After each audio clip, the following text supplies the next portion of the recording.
नमो विष्णुपादाय कृष्णप्रेष्ठाय भूतले श्रीमते भक्तिवेदांत स्वामिनिति नामिने नमस्ते सारस्वते देवे गौरवाणी प्रचारिणे निर्विशेष शून्यवादि पाश्चात्य देशतारिणे जय श्री कृष्ण चैतन्य प्रभु नित्यानंद श्री अद्वैत गदाधर शिवासादि गौर भक्तवृंद हरे कृष्ण कृष्ण कृष्ण हरे हरे हरे राम राम राम हरे हरे कूजन्तं राम रामेति मधुरं मधुराक्षरम् आरुह्य कविता शाखं वन्दे वाल्मीकि कोकिलम् रामाय रामभद्राय रामचन्द्राय वेदसे रघुनाथाय नाथाय सीताय पदये नमः अञ्जनानन्दनं वीरं जानकी शोकनाशनं कपीशमक्षान्तारं वन्दे लङ्काभयङ्करम् यत्र यत्र रघुनाथकीर्तनं तत्र तत्र कृतनस्काञ्जलिम् ॐ तपस्वाध्याये निरतं तपस्वी वाग्विदामरं नारदं परिपप्रच्छ वाल्मीकिर्मुनिपुङ्गवम् मा निषादपृष्टां गमः शाश्वती समाः यत्क्रौञ्चमितनादेकम् अवधीः काममोहिताः वाञ्छाकल्पतरुभ्यश्च कृपासिन्धुभ्येव च पतितानां पावनेभ्यो वैष्णवेभ्यो नमो नमः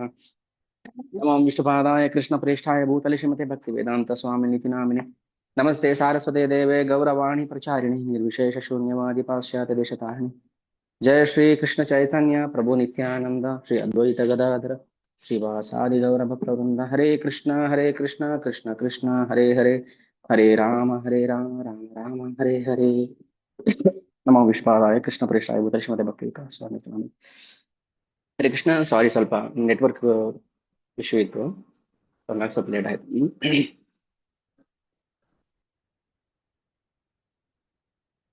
ಹ್ಮ್ ಶ್ರೀಮದ್ ವಾಲ್ಮೀಕಿ ರಾಮಾಯಣ ಉತ್ತರಕಾಂಡ ಉತ್ತರಕಾಂಡ ಇದರಲ್ಲಿ ಆ ರಾವಣಾದಿಗಳ ಜನ್ಮ ವೃತ್ತಾಂತ ರಾವಣಾದಿಗಳು ಹೇಗೆ ಜನ್ಮ ಪಡ್ಕೊಂಡ್ರು ಹೇಗೆ ಬ್ರಹ್ಮದೇವರನ್ನ ತಪಸ್ ಮಾಡಿ ಒಲಿಸ್ಕೊಂಡು ಅವರಿಂದ ಏನು ವರ ಪಡ್ಕೊಂಡ್ರು ಭಗವಂತನ ಲೀಲೆಗಳೇನು ಯುದ್ಧ ಮುಗಿಸಿ ಬಂದ ಮೇಲೆ ಅಯೋಧ್ಯದಲ್ಲಿ ರಾಮಚಂದ್ರ 11,000 ವರ್ಷ ರಾಜ್ಯಭಾರ ಮಾಡ್ತಾನೆ. ಆಗ ಆ ಸಂದರ್ಭದಲ್ಲಿ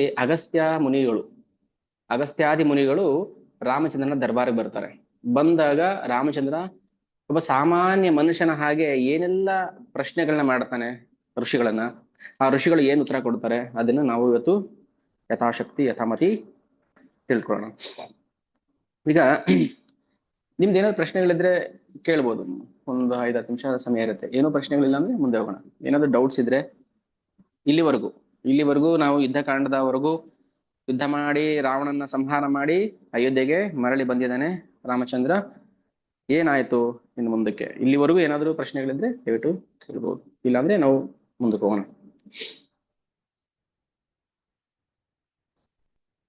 ಅನ್ಮ್ಯೂಟ್ ಮಾಡ್ಕೊಳ್ಳಿ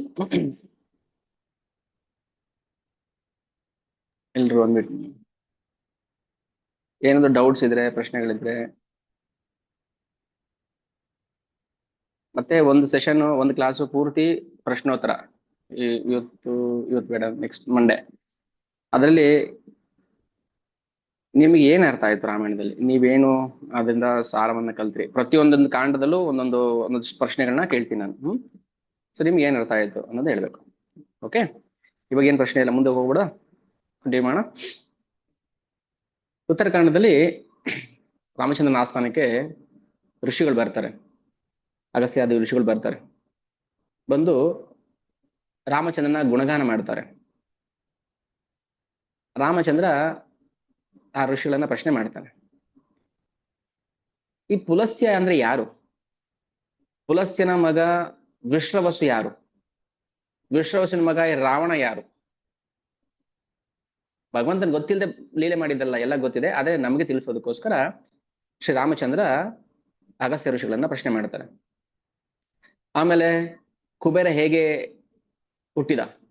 ವೈಶ್ರವಣನಿಗೆ 2 ಪತ್ನಿಯರು, ವಿಶ್ರವಸು ಅಂತ ಹೇಳ್ತಾರೆ. ಅಂದ್ರೆ ಪುಲಸ್ತ್ಯನ ಮಗ, ರಾವಣನ ಅಪ್ಪ. ಒಬ್ಬ ರಾಕ್ಷಸಿ ಪತ್ನಿ ಇರ್ತಾಳೆ ಪುಲಸ್ತ್ಯ ಬ್ರಾಹ್ಮಣನಿಗೆ. ಆ ರಾಕ್ಷಸಿ ಮಗನೇ ಈ ರಾವಣ, ಕುಂಭಕರ್ಣ ಮತ್ತೆ ವಿಭೀಷಣ. ಕುಬೇರ ಒಬ್ಬ ತಾಯಿಯ ಮಗ. ಅವ್ರು ಹೇಗೆ ಅವತಾರ ಮಾಡಿದ? ಇವ್ರಿಗಿಂತ ಮುಂಚೆ ಅಂದ್ರೆ ರಾವಣರ ಪೂರ್ವಜರು, ರಾವಣರ ಅಪ್ಪ, ಅವರಪ್ಪ ಇವ್ರ ಪೂರ್ವಜರು ಎಲ್ಲಿಂದ ಬಂದ್ರು? ಸುಕೇಶ ಒಬ್ಬ ರಾಕ್ಷಸ, ಇವರ ಪೂರ್ವಜ, ರಾವಣನ ಪೂರ್ವಜ. ಇವನು ಲಂಕಾಗೆ ಹೇಗ್ ಬಂದ?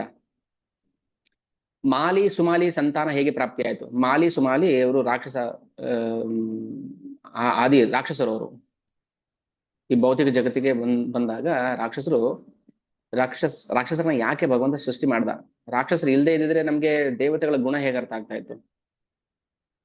ಈ ಮಾಲಿ ಸುಮಾಲಿಯ ಬಗ್ಗೆ ರಾಮಚಂದ್ರ ಪ್ರಶ್ನೆ ಮಾಡ್ತಾನೆ. ಆಮೇಲೆ ಈ ಮಾಲಿ ಸುಮಾರಿಗಳ ಕಾಟ ಜಾಸ್ತಿ ಆಯ್ತು. ಅವಾಗ ಏನ್ ಮಾಡ್ತಾರೆ, ಎಲ್ರು ದೇವತೆಗಳು ಹೋಗಿ ಶಿವನನ್ನ ಪ್ರಾರ್ಥನೆ ಮಾಡ್ತಾರೆ, ಈ ರಾಕ್ಷಸರನ್ನ ಕೊಲ್ಲಬೇಕು ಅಂತ. ಅವಾಗಿನ್ನೂ ರಾವಣ ಹುಟ್ಟಿರ್ಲಿಲ್ಲ, ರಾವಣ ಅವ್ರ ಅಪ್ಪನೇ ಹುಟ್ಟಿಲ್ಲ ಇನ್ನ, ಅದಕ್ಕಿಂತ ಮುಂಚೆ.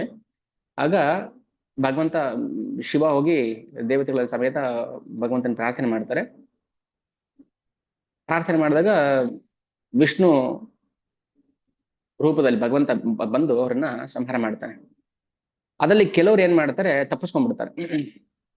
ಭಗವಂತ ಎಲ್ಲರನ್ನು ಸಂಹಾರ ಮಾಡ್ಬೋದಿತ್ತು, ಕೆಲವ್ರನ್ನ ತಪ್ಪಿಸ್ಕೊಂಡು ಹೋಗಕ್ಕೆ ಬಿಟ್ಟ. ಯಾಕೆ?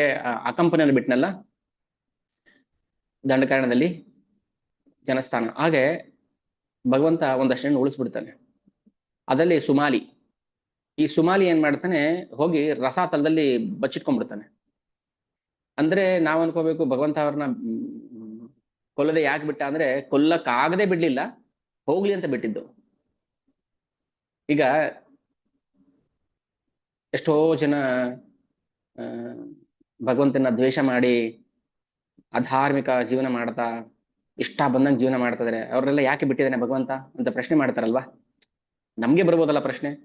ನೀವ್ ಹೇಳ್ತೀರಾ ಭಕ್ತಿ ಮಾಡಿ ಭಗವಂತ ಉದ್ಧಾರ ಮಾಡ್ತಾನೆ ಅಂತ, ಮತ್ತೆ ಏನೋ ಭಕ್ತಿ ಮಾಡದೇ ಇರೋರು ಚೆನ್ನಾಗಿದಾರಲ್ಲ ಅಂತ ಅನಿಸ್ಬೋದು ನಮ್ಗೆ. ಅವ್ರ ಯಾಕೆ ಬಿಟ್ಟಿದ್ದಾನೆ? ಅದಕ್ಕೊಂದು ಕಾರಣ ಇರುತ್ತೆ ಅಲ್ವಾ. ಏನೋ ಒಂದು ಕಾರಣ ಇಲ್ಲದೆ ಭಗವಂತ ಯಾರನ್ನು ಕೊಲ್ಲೋದಿಲ್ಲ, ಬದುಕಿಸೋದಿಲ್ಲ. ಈ ಸುಮಾಲಿ ಏನ್ ಮಾಡ್ತಾನೆ, ಎಲ್ಲಾರನ್ನು ಸಂಹಾರ ಮಾಡಿದ್ಮೇಲೆ ಸುಮಾಲಿ ಹೋಗಿ ರಸಾತಲದಲ್ಲಿ ಬಚ್ಚಿಟ್ಕೊಂಡ್ಬಿಡ್ತಾನೆ. ಆಮೇಲೆ ಅಲ್ಲಿಂದ ಹೇಗೆ ಸಂತಾನ ಉತ್ಪತ್ತಿ ಆಯಿತು? ಸರಿ, ರಾವಣ ವಿಶ್ವವಸು ಹುಟ್ಟುತ್ತಾನೆ. ವಿಶ್ವವಸು ರಾವಣನ ಅಪ್ಪ. ಅದಾದ್ಮೇಲೆ ಅವನ ಜನ್ಮ ವೃತ್ತ ಅಂತ ಅವನೆಲ್ಲ ಏನೆಲ್ಲ ಮಾಡ್ತಾನೆ. ಅದಾದ್ಮೇಲೆ ರಾವಣಾದಿಗಳು ಹುಡ್ತಾರೆ, ರಾವಣ, ಕುಂಭಕರ್ಣ, ವಿಭೀಷಣ. ಅದಾದ್ಮೇಲೆ ಗೋಕರ್ಣಕ್ಕೆ ಬರ್ತಾರೆ ತಪಸ್ಸಿಗೆ, ಲಂಕಾಯಿಂದ ಗೋಕರ್ಣಕ್ಕೆ ಬರ್ತಾರೆ.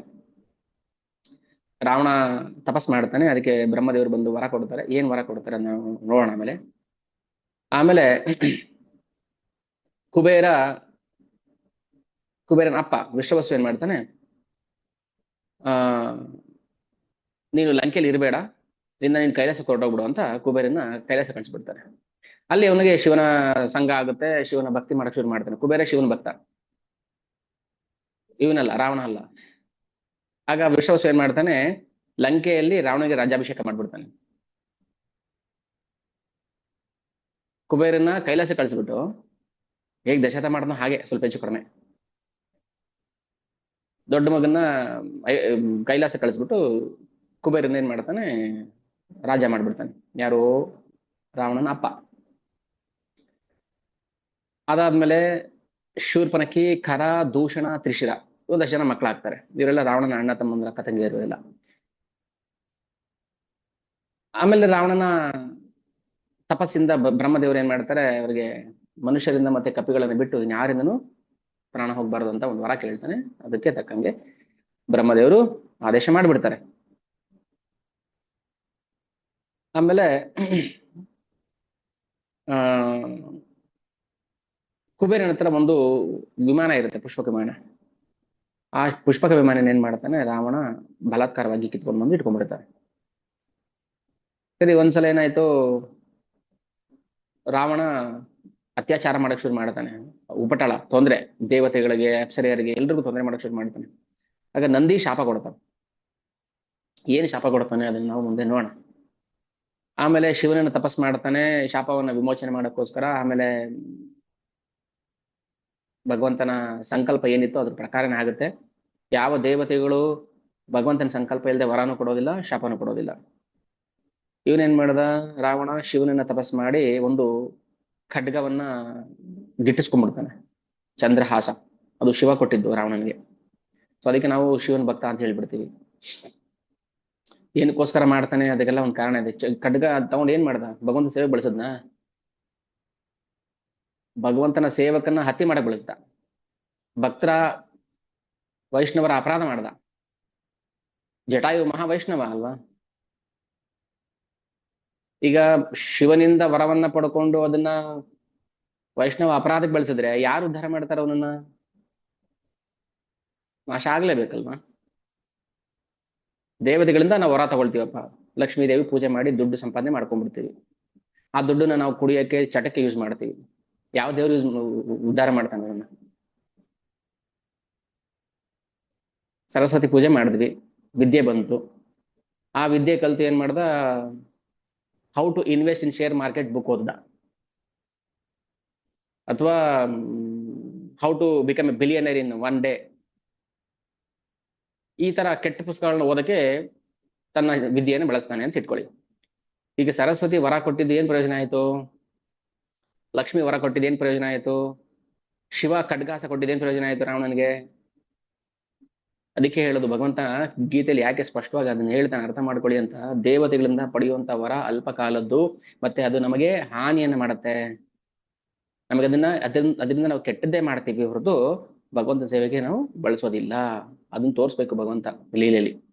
ಪ್ರತಿಯೊಂದೂ ಅಷ್ಟೇ, ಯಾವ್ದು ಒಂದು ಘಟನೆನೂ ಲೀಲೆನೂ ನಮ್ಮ ಜೀವನಕ್ಕೆ ಅದು ಪೂರಕವಾಗಿರುತ್ತೆ, ನಮ್ಮ ಜೀವನಕ್ಕೆ ಅನುಸಂಧಾನ ಮಾಡ್ಕೊಳ್ಳೋ ತರ ಇರುತ್ತೆ ಅದು. ನಾವು ಅದನ್ನೆಲ್ಲ ನೋಡಕ್ ಅದು ನಮ್ಗೆ ಅಷ್ಟು ಇನ್ನರ್ ಮೀನಿಂಗ್ ಗೊತ್ತಾಗೋದಿಲ್ಲ, ಅದರ ರಹಸ್ಯ ಅರ್ಥ ಗೊತ್ತಾಗೋದಿಲ್ಲ. ನಾವೇನ್ ಮಾಡ್ತೀವಿ, ಕತೆ ಓದ್ಕೊಂಡು ಹೋಗ್ತೀವಿ. ನೋಡ್ರಿ ಶಿವ ರಾವಣನಿಗೆ ಖಡ್ಗ ಕೊಟ್ಟಿದ್ದಾನೆ ಅಂದ್ಮೇಲೆ ಶಿವನ್ ಭಕ್ತ ಅಲ್ವಾ ಅವನು ಅಂತ. ಅದಾಯ್ತು. ಒಂದ್ಸಲ ರಾವಣ ಒಬ್ಬ ಕನ್ಯೆಯನ್ನ ಅಪಹಾರ ಮಾಡಿ ಅತ್ಯಾಚಾರ ಮಾಡ್ತಾನೆ. ಆಕೆನೆ ಸೀತೆಯಾಗಿ ಬಂದ್ಲು. ಅದು ಹೇಗೆ ಬಂದ್ಲು ಅದು ನೋಡ. ಅವಳು ಮುಂಚೆ ವೇದವತಿ ಆಗಿದ್ದು, ಬ್ರಹ್ಮರ್ಷಿ.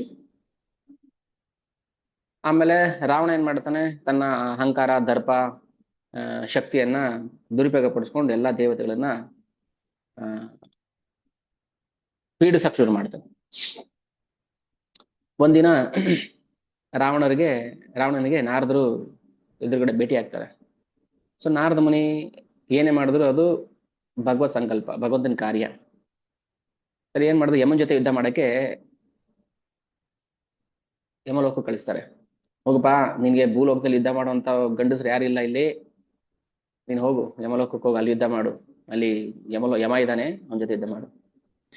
ಸರಿ, ಸೀದಾ ಹಿರಣ್ಯಕಶಿಪುನೇ ಅಲ್ವಾ ಇವನು. ಹಿರಣ್ಯಕಶಿಪು ಹೇಗೆ ಹೋಗ್ತಾನೆ, ವರುಣನ ಹತ್ರ ಹೋಗಿ ಭಿಕ್ಷೆ ಕೇಳ್ತಾನೆ. ಅಪ್ಪ ನನಗೆ ಭಿಕ್ಷೆ ಕೊಡು ಅಂತ. ಏನ್ ಭಿಕ್ಷೆ ಕೊಡ್ಲಿ ನಾನು ನಿನಗೆ? ಯುದ್ಧ ಭಿಕ್ಷೆ ಕೊಡು, ನನ್ನ ಜೊತೆ ಯುದ್ಧ ಮಾಡಕ್ ಬಾ ಅಂತ. ವರುಣನ್ ಇದೇ ಮಾತು ಹೇಳಿ ಕಳಿಸ್ತಾರೆ, ನನಗೆ ಯುದ್ಧ ಮಾಡೋ ಶಕ್ತಿ ಇಲ್ಲ, ನಾನು ಮುದುಕ ಆಗೋಗಿದ್ದೀನಿ, ಹೋಗಿ ವಿಷ್ಣು ಹತ್ರ ಯುದ್ಧ ಮಾಡು ಅಂತ. ಹಾಗೇನೆ ಸಂಕಲ್ಪ, ದೈವ ಸಂಕಲ್ಪ. ರಾವಣ ಏನ್ ಮಾಡ್ತಾನೆ, ನೇರವಾಗಿ ಯಮಲೋಕಕ್ಕೆ ಹೋಗ್ತಾನೆ. ಅಲ್ಲಿ ಎಲ್ಲ ಯಮ ಭಟ್ರನ್ನ ಸಂಹಾರ ಮಾಡ್ಬಿಡ್ತಾನೆ. ಎಷ್ಟು ಶಕ್ತಿ ಇದೆ ನೋಡಿ ಅವನಿಗೆ, ದರ್ಪ. ಇದೇನೆ ಕೇಳ್ಕೊಳ್ಳೋದು ನಾವು ದೇವತೆಗಳ ಹತ್ರ ಹೋಗಿ? ಸರಿನಾ ಮಾಡ್ತಾ ಇರೋದು ರಾವಣ? ಹಿರಣ್ಯಕಶಿಪು ಮಾಡಿ ಸರಿನಾ? ಬ್ರಹ್ಮದೇವ್ ಇಬ್ಬರಿಗೂ ಕೊಟ್ಟಿದ್ದು ಬ್ರಹ್ಮದೇವರೇ ವರ. ರಾವಣನ್ಗೂ ಬ್ರಹ್ಮದೇವರೇ ಕೊಟ್ಟಿದ್ದು, ಹಿರಣ್ಯಕಶಿಪುಗೂ ಬ್ರಹ್ಮದೇವರೇ ವರ ಕೊಟ್ಟಿದ್ದು. ಸರಿ, ಏನ್ ಮಾಡಿದ್ರು, ನೇರವಾಗಿ ಯಮಲೋಕಕ್ಕೆ ಹೋದ. ಅಲ್ಲಿ ಯಮ ಭಟ್ರನ್ನೆಲ್ಲ ಕೊಂದಾಕ್ಬಿಟ್ಟ, ಸಾಯಿಸ್ಬಿಟ್ಟ. ಆಮೇಲೆ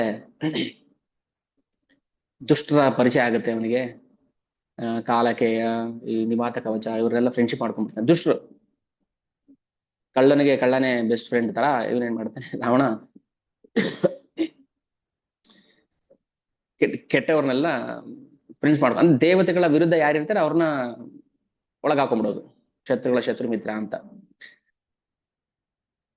ಅಲ್ಲಿಂದ ರಾವಣ ಏನ್ ಮಾಡ್ತಾನೆ, ದೇವತೆಗಳನ್ನೆಲ್ಲ ಅಡಿಯಾಳ ಆಗಿ ಇಟ್ಕೊಂಡಿದ್ದಾಯ್ತು. ಈಗ ದೇವತೆಗಳ ಕನ್ಯರು ಇರ್ತಾರಲ್ಲ, ಅವರ ಹೆಂಡತಿಯವರು, ಮಕ್ಕಳು, ಅವ್ರಿಗೆ ಹೋಗಿ ಕಾಟ ಕೊಡೋಕೆ ಶುರು ಮಾಡ್ತಾನೆ. ಇದೇ ಮಾಡೋ ಕೆಲಸ ಅವ್ನು ಮಾಡಿದ್ದು. ಅಂದ್ರೆ ಭಗವಂತನ ಸಂಕಲ್ಪದಿಂದ ಆಗ್ತದೆ ಇದೆಲ್ಲ. ಪ್ರತಿಯೊಬ್ಬನಲ್ಲೂ ಒಂದು ಒಳ್ಳೆಯದೋ ಕೆಟ್ಟದೋ ಏನೋ ಇರುತ್ತೆ. ಆದ್ರೆ ಅದನ್ನ ನಾವು ಹೇಗೆ ಭಗವಂತನ ಸೇವೆಗೆ ಬಳಸ್ಬೇಕು, ಹೇಗೆ ಭಗವಂತ ಅದನ್ನ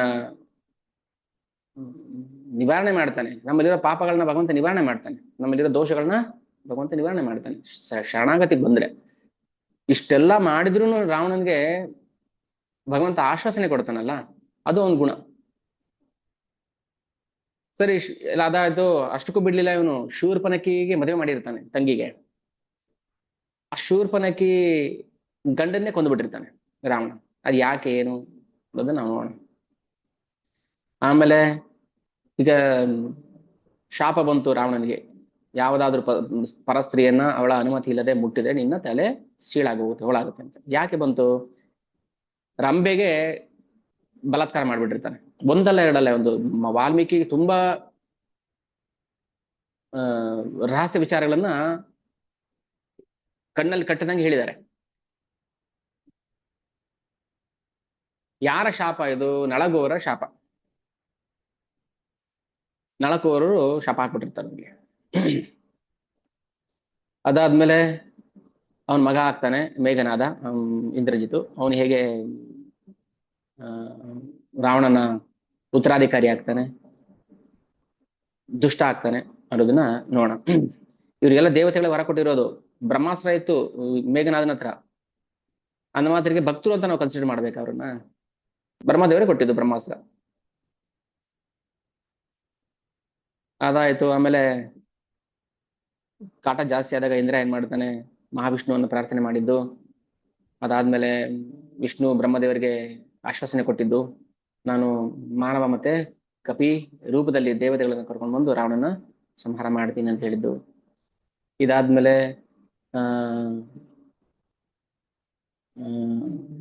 ವಿಂಧ್ಯ ಪರ್ವತಕ್ಕೆ ಬರ್ತಾನೆ. ಬಂದು ರಾವಣ ಶಿವನ ಆರಾಧನೆ ಮಾಡ್ತಾನೆ.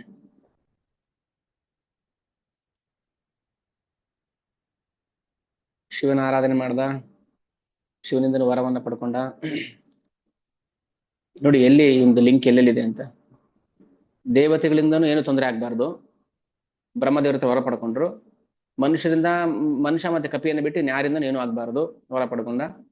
ಆಮೇಲೆ ನಿವಾತ ಕವಚ ಮತ್ತೆ ಕಾಲಕೇರ ಫ್ರೆಂಡ್ಶಿಪ್ ಬೇರೆ ಆಯ್ತು. ನೀನ್ ಯಾರು ಏನು ಮಾಡೋಕ್ಕಾಗೋದಿಲ್ಲ, ದುಡ್ಡಿದೆ, ಅಧಿಕಾರ ಇದೆ, ಜನಬಲ ಇದೆ, ಎಲ್ಲ ಇದೆ. ನೀನೇನ್ ಮಾಡ್ಬೇಕು? ಎಂಜಾಯ್ ಮಾಡ್ಬೇಕು ಲೈಫ್. ಇಷ್ಟೇ ಅಲ್ವಾ ದುಡ್ಡಿರೋರ ಬಿಸ್ನೆಸ್. ದುಡ್ಡಿದೆ, ಎಲ್ಲ ಇದೆ, ಇನ್ನೇನ್ ಮಾಡ್ಬೇಕು? ಎಂಜಾಯ್ ಮಾಡ್ಬೇಕು ಲೈಫ್ ಅಷ್ಟೇನೆ. ಆಮೇಲೆ ಅಲ್ಲಿ ವಾಲಿ ಪರಿಚಯ ಬೇರೆ ಆಯ್ತು. ವಾಲಿ ಹತ್ರ ಒಂದು ಅಗ್ರಿಮೆಂಟ್ ಬೇರೆ ಮಾಡ್ಕೊತಾನೆ, ವಾಲಿ ರಾವಣರ ಮೈತ್ರಿ. ಸೊ ಇದೆಲ್ಲ ಎಷ್ಟೊಂದು ವಿಚಾರಗಳನ್ನ ಅಗಸ್ತ್ಯ ಮುನಿಗಳು ರಾಮಚಂದ್ರನಿಗೆ ಹೇಳ್ತಿದ್ರೆ. ಮಹಾಭಾರತದಲ್ಲಿ ಬರುವಂತ, ಭಾಗವತದಲ್ಲಿ ಬರುವಂತ ಎಷ್ಟೋ ಕಥೆಗಳನ್ನು ಹೇಳ್ತಾರೆ. ಈಗ ನೃಗ ಮಹಾರಾಜ ಹೇಗೆ ಅಲ್ಲಿಯಾಗಿ ಬಂದ, ಯಯಾತಿಗೆ ಶುಕ್ರಾಚಾರ್ಯ ಕೊಟ್ಟಿದ್ದ ಶಾಪ, ಯಯಾತಿ ತನ್ನ ಮಕ್ಕಳನ್ನ ಕರೆದು ತನ್ನ ಮುದಿತನವನ್ನ ಕೊಟ್ಟು ಈ ಯೌವನವನ್ನ ಪಡ್ಕೋಬೇಕು ಅಂತ ಯಯಾತಿ ಆಸೆ ಪಟ್ಟಿದ್ದು. ಲಕ್ಷ್ಮಣ ಮತ್ತೆ ಸುಮಂತ್ರ ಸಂಭಾಷಣೆ ನಡೆಯುತ್ತೆ. ಸುಮಂತ್ರನಿಗೆಲ್ಲ ಗೊತ್ತಿದ್ದು ಕೂಡ ಯಾಕೆ ಹೇಳಿಲ್ಲ ಅದನ್ನ ಲಕ್ಷ್ಮಣನ ಹತ್ರ ಹೇಳ್ತಾನೆ ಸುಮಂತ್ರ. ಗೊತ್ತಿತ್ತು ನನಗೆಲ್ಲಾನು, ಪ್ರತಿಯೊಂದು ಗೊತ್ತಿತ್ತು ಸುಮಂತ್ರನಿಗೆ, ಒಂದು ಇಂಚಿಂಚು ಗೊತ್ತಿತ್ತು ಏನಾಗುತ್ತೆ ಅಂತ ಎಲ್ಲ ಗೊತ್ತಿತ್ತು. ಕಣ್ಮುಂದೆ ಹೆಂಗಂದ್ರೆ ಹೈಲೈಟ್ಸ್ ನೋಡ್ದಂಗೆ ನೋಡ್ತಾ ಇದ್ದ. ಮ್ಯಾಚ್ ನೆನ್ನೆ ಆಗೋಗಿದೆ, ಎಲ್ಲ ನೋಡಿದಾನೆ, ಆದ್ರೆ ಇವತ್ತು ಹೈಲೈಟ್ಸ್ ನ ಹೊಸದಾಗಿ ನೋಡ್ತಾ ಇದೀನಿ ಅಂತ ನೋಡ್ತಾ ಇದ್ದಾನೆ. ಹಾಗೆ ಭಗವಂತನ ಭಕ್ತರಿಗೆ ಮುಂದೆ ಏನಾಗುತ್ತೆ ಎಲ್ಲ ಗೊತ್ತಾಗುತ್ತೆ. ಅದೇ ಅದನ್ನ ಯಾರಿಗೂ ಡಿಸ್ಕ್ಲೋಸ್ ಮಾಡೋದಿಲ್ಲ, ಯಾರಿಗೂ ಹೇಳಬಾರ್ದು ಅದನ್ನ ಲಕ್ಷ್ಮಣನಿಗೆ ಸುಮಂತ್ರ ಎಲ್ಲ ಹೇಳ್ತಾನೆ. ಎಲ್ಲ ಆದ್ಮೇಲೆ ಇದು ಸನಕಾದಿಗಳು ಹೇಳಿದ್ದ ಮಾತುಗಳು. ಸನಕಾದಿಗಳು ಸುಮಂತ್ರನಿಗೆ ಹೇಳಿರ್ತಾರೆ, ಪ್ರತಿಯೊಂದು ಕಥೆನೂ ಹೇಳಿರ್ತಾರೆ. ದಶರಥ ಹೇಗೆ ಹಿಂಸೆ ಪಡ್ತಾನೆ, ಮಕ್ಕಳಾಗ್ತಾರೆ ಅವನಿಗೆ, ಭಗವಂತನೇ ಮಕ್ಕಳಾಗಿ ಬರ್ತಾರೆ, 4 ಜನ ಮಕ್ಕಳಾಗಿ ಹೇಗೆ ರಾಜ್ಯಭಾರ ಮಾಡ್ತಾರೆ, ಹೇಗೆ ಭಕ್ತರ ಅನುಗ್ರಹ ಮಾಡ್ತಾರೆ, ಎಲ್ಲ ವಿಚಾರಗಳು ಹೇಳಿರ್ತಾರೆ. ಸೊ ಇದಿಷ್ಟು ಉತ್ತರಾಖಂಡದಲ್ಲಿ ಬರುವಂತಹ ಕಥೆಗಳು. ಇದನ್ನೆಲ್ಲ ಲವಕುಶರು ಹೇಳ್ತಾ ಇರೋಂಥದ್ದು. ರಾಮಾಯಣ ಯಾರು ಹೇಳ್ತಾ ಇರೋದು? ಲವಕುಶರು ಹೇಳ್ತಾ ಇರೋದು. ಯಾರಿಗೆ? ರಾಮನ ಮುಂದೆನೆ ಹೇಳ್ತಾ ಇರೋದು. ಎಲ್ಲಿ? ದಶಾಶ್ವಮೇಧ ಘಾಟಲ್ಲಿ ಹೇಳ್ತಾ ಇರೋದು. ಅಶ್ವಮೇಧ ಯಜ್ಞ ಮಾಡ್ತಿರ್ತಾನೆ ರಾಮಚಂದ್ರ. ಸೀತೆ ಇಲ್ಲ ಅವಾಗ ಅಲ್ವಾ? ಸೀತೆ ಇಲ್ಲ, ಸೀತೆ ವಾಲ್ಮೀಕಿ ಆಶ್ರಮದಲ್ಲಿದ್ದಾಳೆ. ಹೆಂಡತಿ ಇಲ್ಲದೆ ಯಾವ ಯಜ್ಞನೂ ಮಾಡಬಾರ್ದು ಅಂತ ಹೇಳಿ ಲಕ್ಷ್ಮಣನಿಗೆ ಒಂದು ಸುಂದರವಾದ ಚಿನ್ನದ ಗೊಂಬೆಯನ್ನ ಮಾಡಕ್ಕೆ ಆಜ್ಞೆ ಮಾಡಿರ್ತಾನೆ. ಗೊಂಬೆ ಅಂದ್ರೆ ಸುಮ್ಮನೆ ಕೂತಿರೋ ಗೊಂಬೆ ಅಲ್ಲ ಅದು. ಆಹುತಿ ಹಾಕ್ಬೇಕಾದ್ರೆ ಗಂಡ ಹೆಂಡತಿ ಇಬ್ರು ಒಟ್ಟಿಗೆ ಹಾಕ್ಬೇಕು. ಆಗ ಕೈ ಕೊಡು ಅಂದ್ರೆ ಕೈ ಕೊಡ್ಬೇಕು ಗೊಂಬೆ. ನೋಡಿ, ಗೊಂಬೆ ಅಂದ್ರೆ ಸುಮ್ಮನೆ ಚಿನ್ನದ ಗೊಂಬೆ ಪುತ್ಥಳಿ ಮಾಡಿದಲ್ಲ. ರಾಮಚಂದ್ರ ಏನ್ ಅನ್ಕೊಂತಾನೆ ಮನ್ಸಲ್ಲಿ, ಆ ಗೊಂಬೆ ಅದನ್ನ ಮಾಡ್ಬೇಕು. ಅಷ್ಟು ಚೆನ್ನಾಗಿ ಸೀತಾ ಪ್ರತಿಕೃತಿಯನ್ನ ಮಾಡ್ಸಿರ್ತಾನೆ ಲಕ್ಷ್ಮಣ. ಆ ಯಜ್ಞ ಮಾಡುವಾಗ ಆ ಸಂದರ್ಭದಲ್ಲಿ ಲವಕುಶರು ಬಂದು ರಾಮಾಯಣವನ್ನ ಹೇಳೋದು. ಅಪ್ಪನ ಮುಂದೆ, ಭಗವಂತನ ಮುಂದೆನೆ ಅವನ ಕಥೆನೆ ಅವನಿಗೆ ಹೇಳೋದು. ಇದು ರಾಮಾಯಣದ ಕತೆ. ಅಂದ್ರೆ ರಾಮಾಯಣ ಯಾವಾಗ ರಚನೆ ಆಯ್ತು ಅಂದ್ರೆ ಎಲ್ಲ ರಾಮಾಯಣ ಮುಗಿದು ಉತ್ತರಾಖಂಡದಲ್ಲಿ ರಾಮ ಯಜ್ಞ ಮಾಡ್ತಿರುವಾಗ ಹೇಳುವಂತ ಕಥೆಗಳು. ಅಂದ್ರೆ ರಾಮಾಯಣ ಆದ್ಮೇಲೆ ಬರೆದಿರುವಂತ ಕೃತಿ ರಾಮಾಯಣ ಕೃತಿ. ಓಕೆ, ಇದಿಷ್ಟು ಚಿಕ್ಕದಾಗಿ ಪೀಠಿಕೆ. ಇದಾದ್ಮೇಲೆ ನಾವು ಕೆಲವು ವಿಷಯಗಳನ್ನ ಮಾತ್ರ ತಗೊಂಡು ಅದನ್ನ ಚರ್ಚೆ ಮಾಡೋಣ. ಎಲ್ಲ ವಿಚಾರ ಬೇಡ, ಮಧ್ಯ ಮಧ್ಯದಲ್ಲಿ ಒಂದೊಂದು ಪಾಯಿಂಟ್ ಅನ್ನು ಸೇರಿಸ್ಕೊಂಡು ಹೋಗ್ತಾ ಇರ್ತೀನಿ. ಈಗ ರಾವಣನನ್ನ ಕೊಂದು ರಾಮಚಂದ್ರ ಅಯೋಧ್ಯೆಗೆ ಮರಳಿ ಬಂದಿದ್ದಾನೆ. ಪಟ್ಟಾಭಿಷೇಕ ಆಯಿತು. ಪಟ್ಟಾಭಿಷೇಕ ಆದ್ಮೇಲೆ ಅಲ್ಲಿಗೆ ಎಲ್ರು ಬಂದಿರ್ತಾರೆ. ಯಾರೆಲ್ಲ ಬಂದಿರ್ತಾರೆ? ವಿಶ್ವಾಮಿತ್ರೋ ವಸಿತ ಕಣ್ವೋ ದುರ್ವಾಸ ಭೃಗು ಅಂಗೀರ ಕಶ್ಯಪೋ ವಾಮದೇವು ಅತ್ರಿಸ್ತಥಾ ಸಪ್ತರ್ಷಯೋ ಮಲಾಹ ಅಗಸ್ತ್ಯ ಸಹ ಶಿಷ್ಯೈಷ ಮುನಿಭಿ ಸಹಿತೋಭ್ಯಗಾತ್. ಇಷ್ಟೆಲ್ಲ ಜನ ಋಷಿಗಳು ಬರ್ತಾರೆ. ಬಂದ್ಬಿಟ್ಟು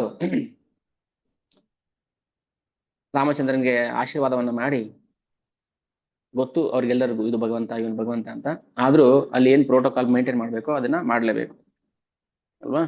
ಭಗವಂತ ಅಂತ ಗೊತ್ತಿದ್ರು ಕೂಡ ಅಗಸ್ತ್ಯರು ಅವ್ರಿಗೆ ಆಶೀರ್ವಾದ ಮಾಡಬೇಕು, ಮಾಡಿದ್ರು. ರಾಮನಿಗೆ ವಿಚಾರಗಳು ತಿಳಿಸಿದ್ರು. ರಾಮಚಂದ್ರ ಏನ್ ಮಾಡ್ದ?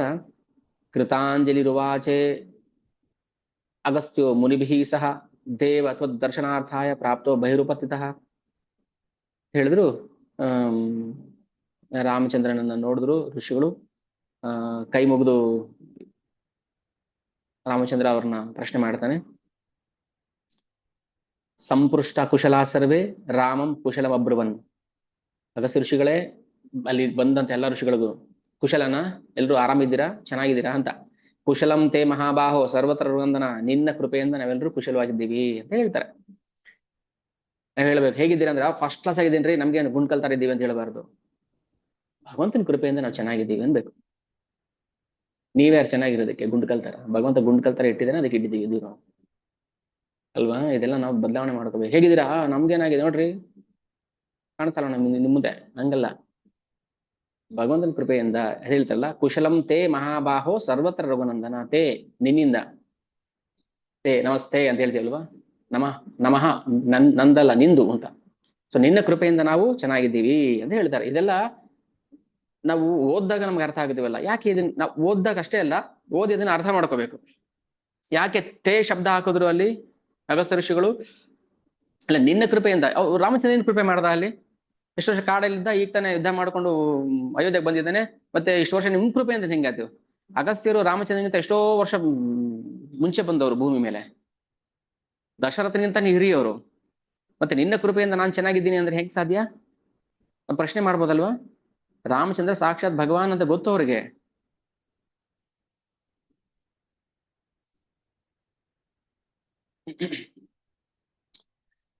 ಆಮೇಲೆ ಹೇಳ್ತಾರೆ, ಓ ರಾಮಚಂದ್ರ, ನಮ್ಗೆಲ್ರಿಗೂ ತುಂಬಾ ಖುಷಿ ಆಯ್ತಪ್ಪ. ನಹಿ ಭಾರ ಸತೆ ರಾಮ ರಾವಣೋ ರಾಕ್ಷಸೇಶ್ವರ. ರಾಕ್ಷಸನ ನೀನು ಕೊಂದಿದ್ ವಿಚಾರ ನಮ್ಗೆ ಗೊತ್ತಾಯ್ತು. ತುಂಬಾ ಕಾಟ ಕೊಡ್ತಾ ಇದ್ದ ಅವನು ಅಂತೇಳಿ ಎಷ್ಟು ನಿರಾಳವಾಗಿ ಮಾತಾಡ್ತಾರೆ ನೋಡಿ.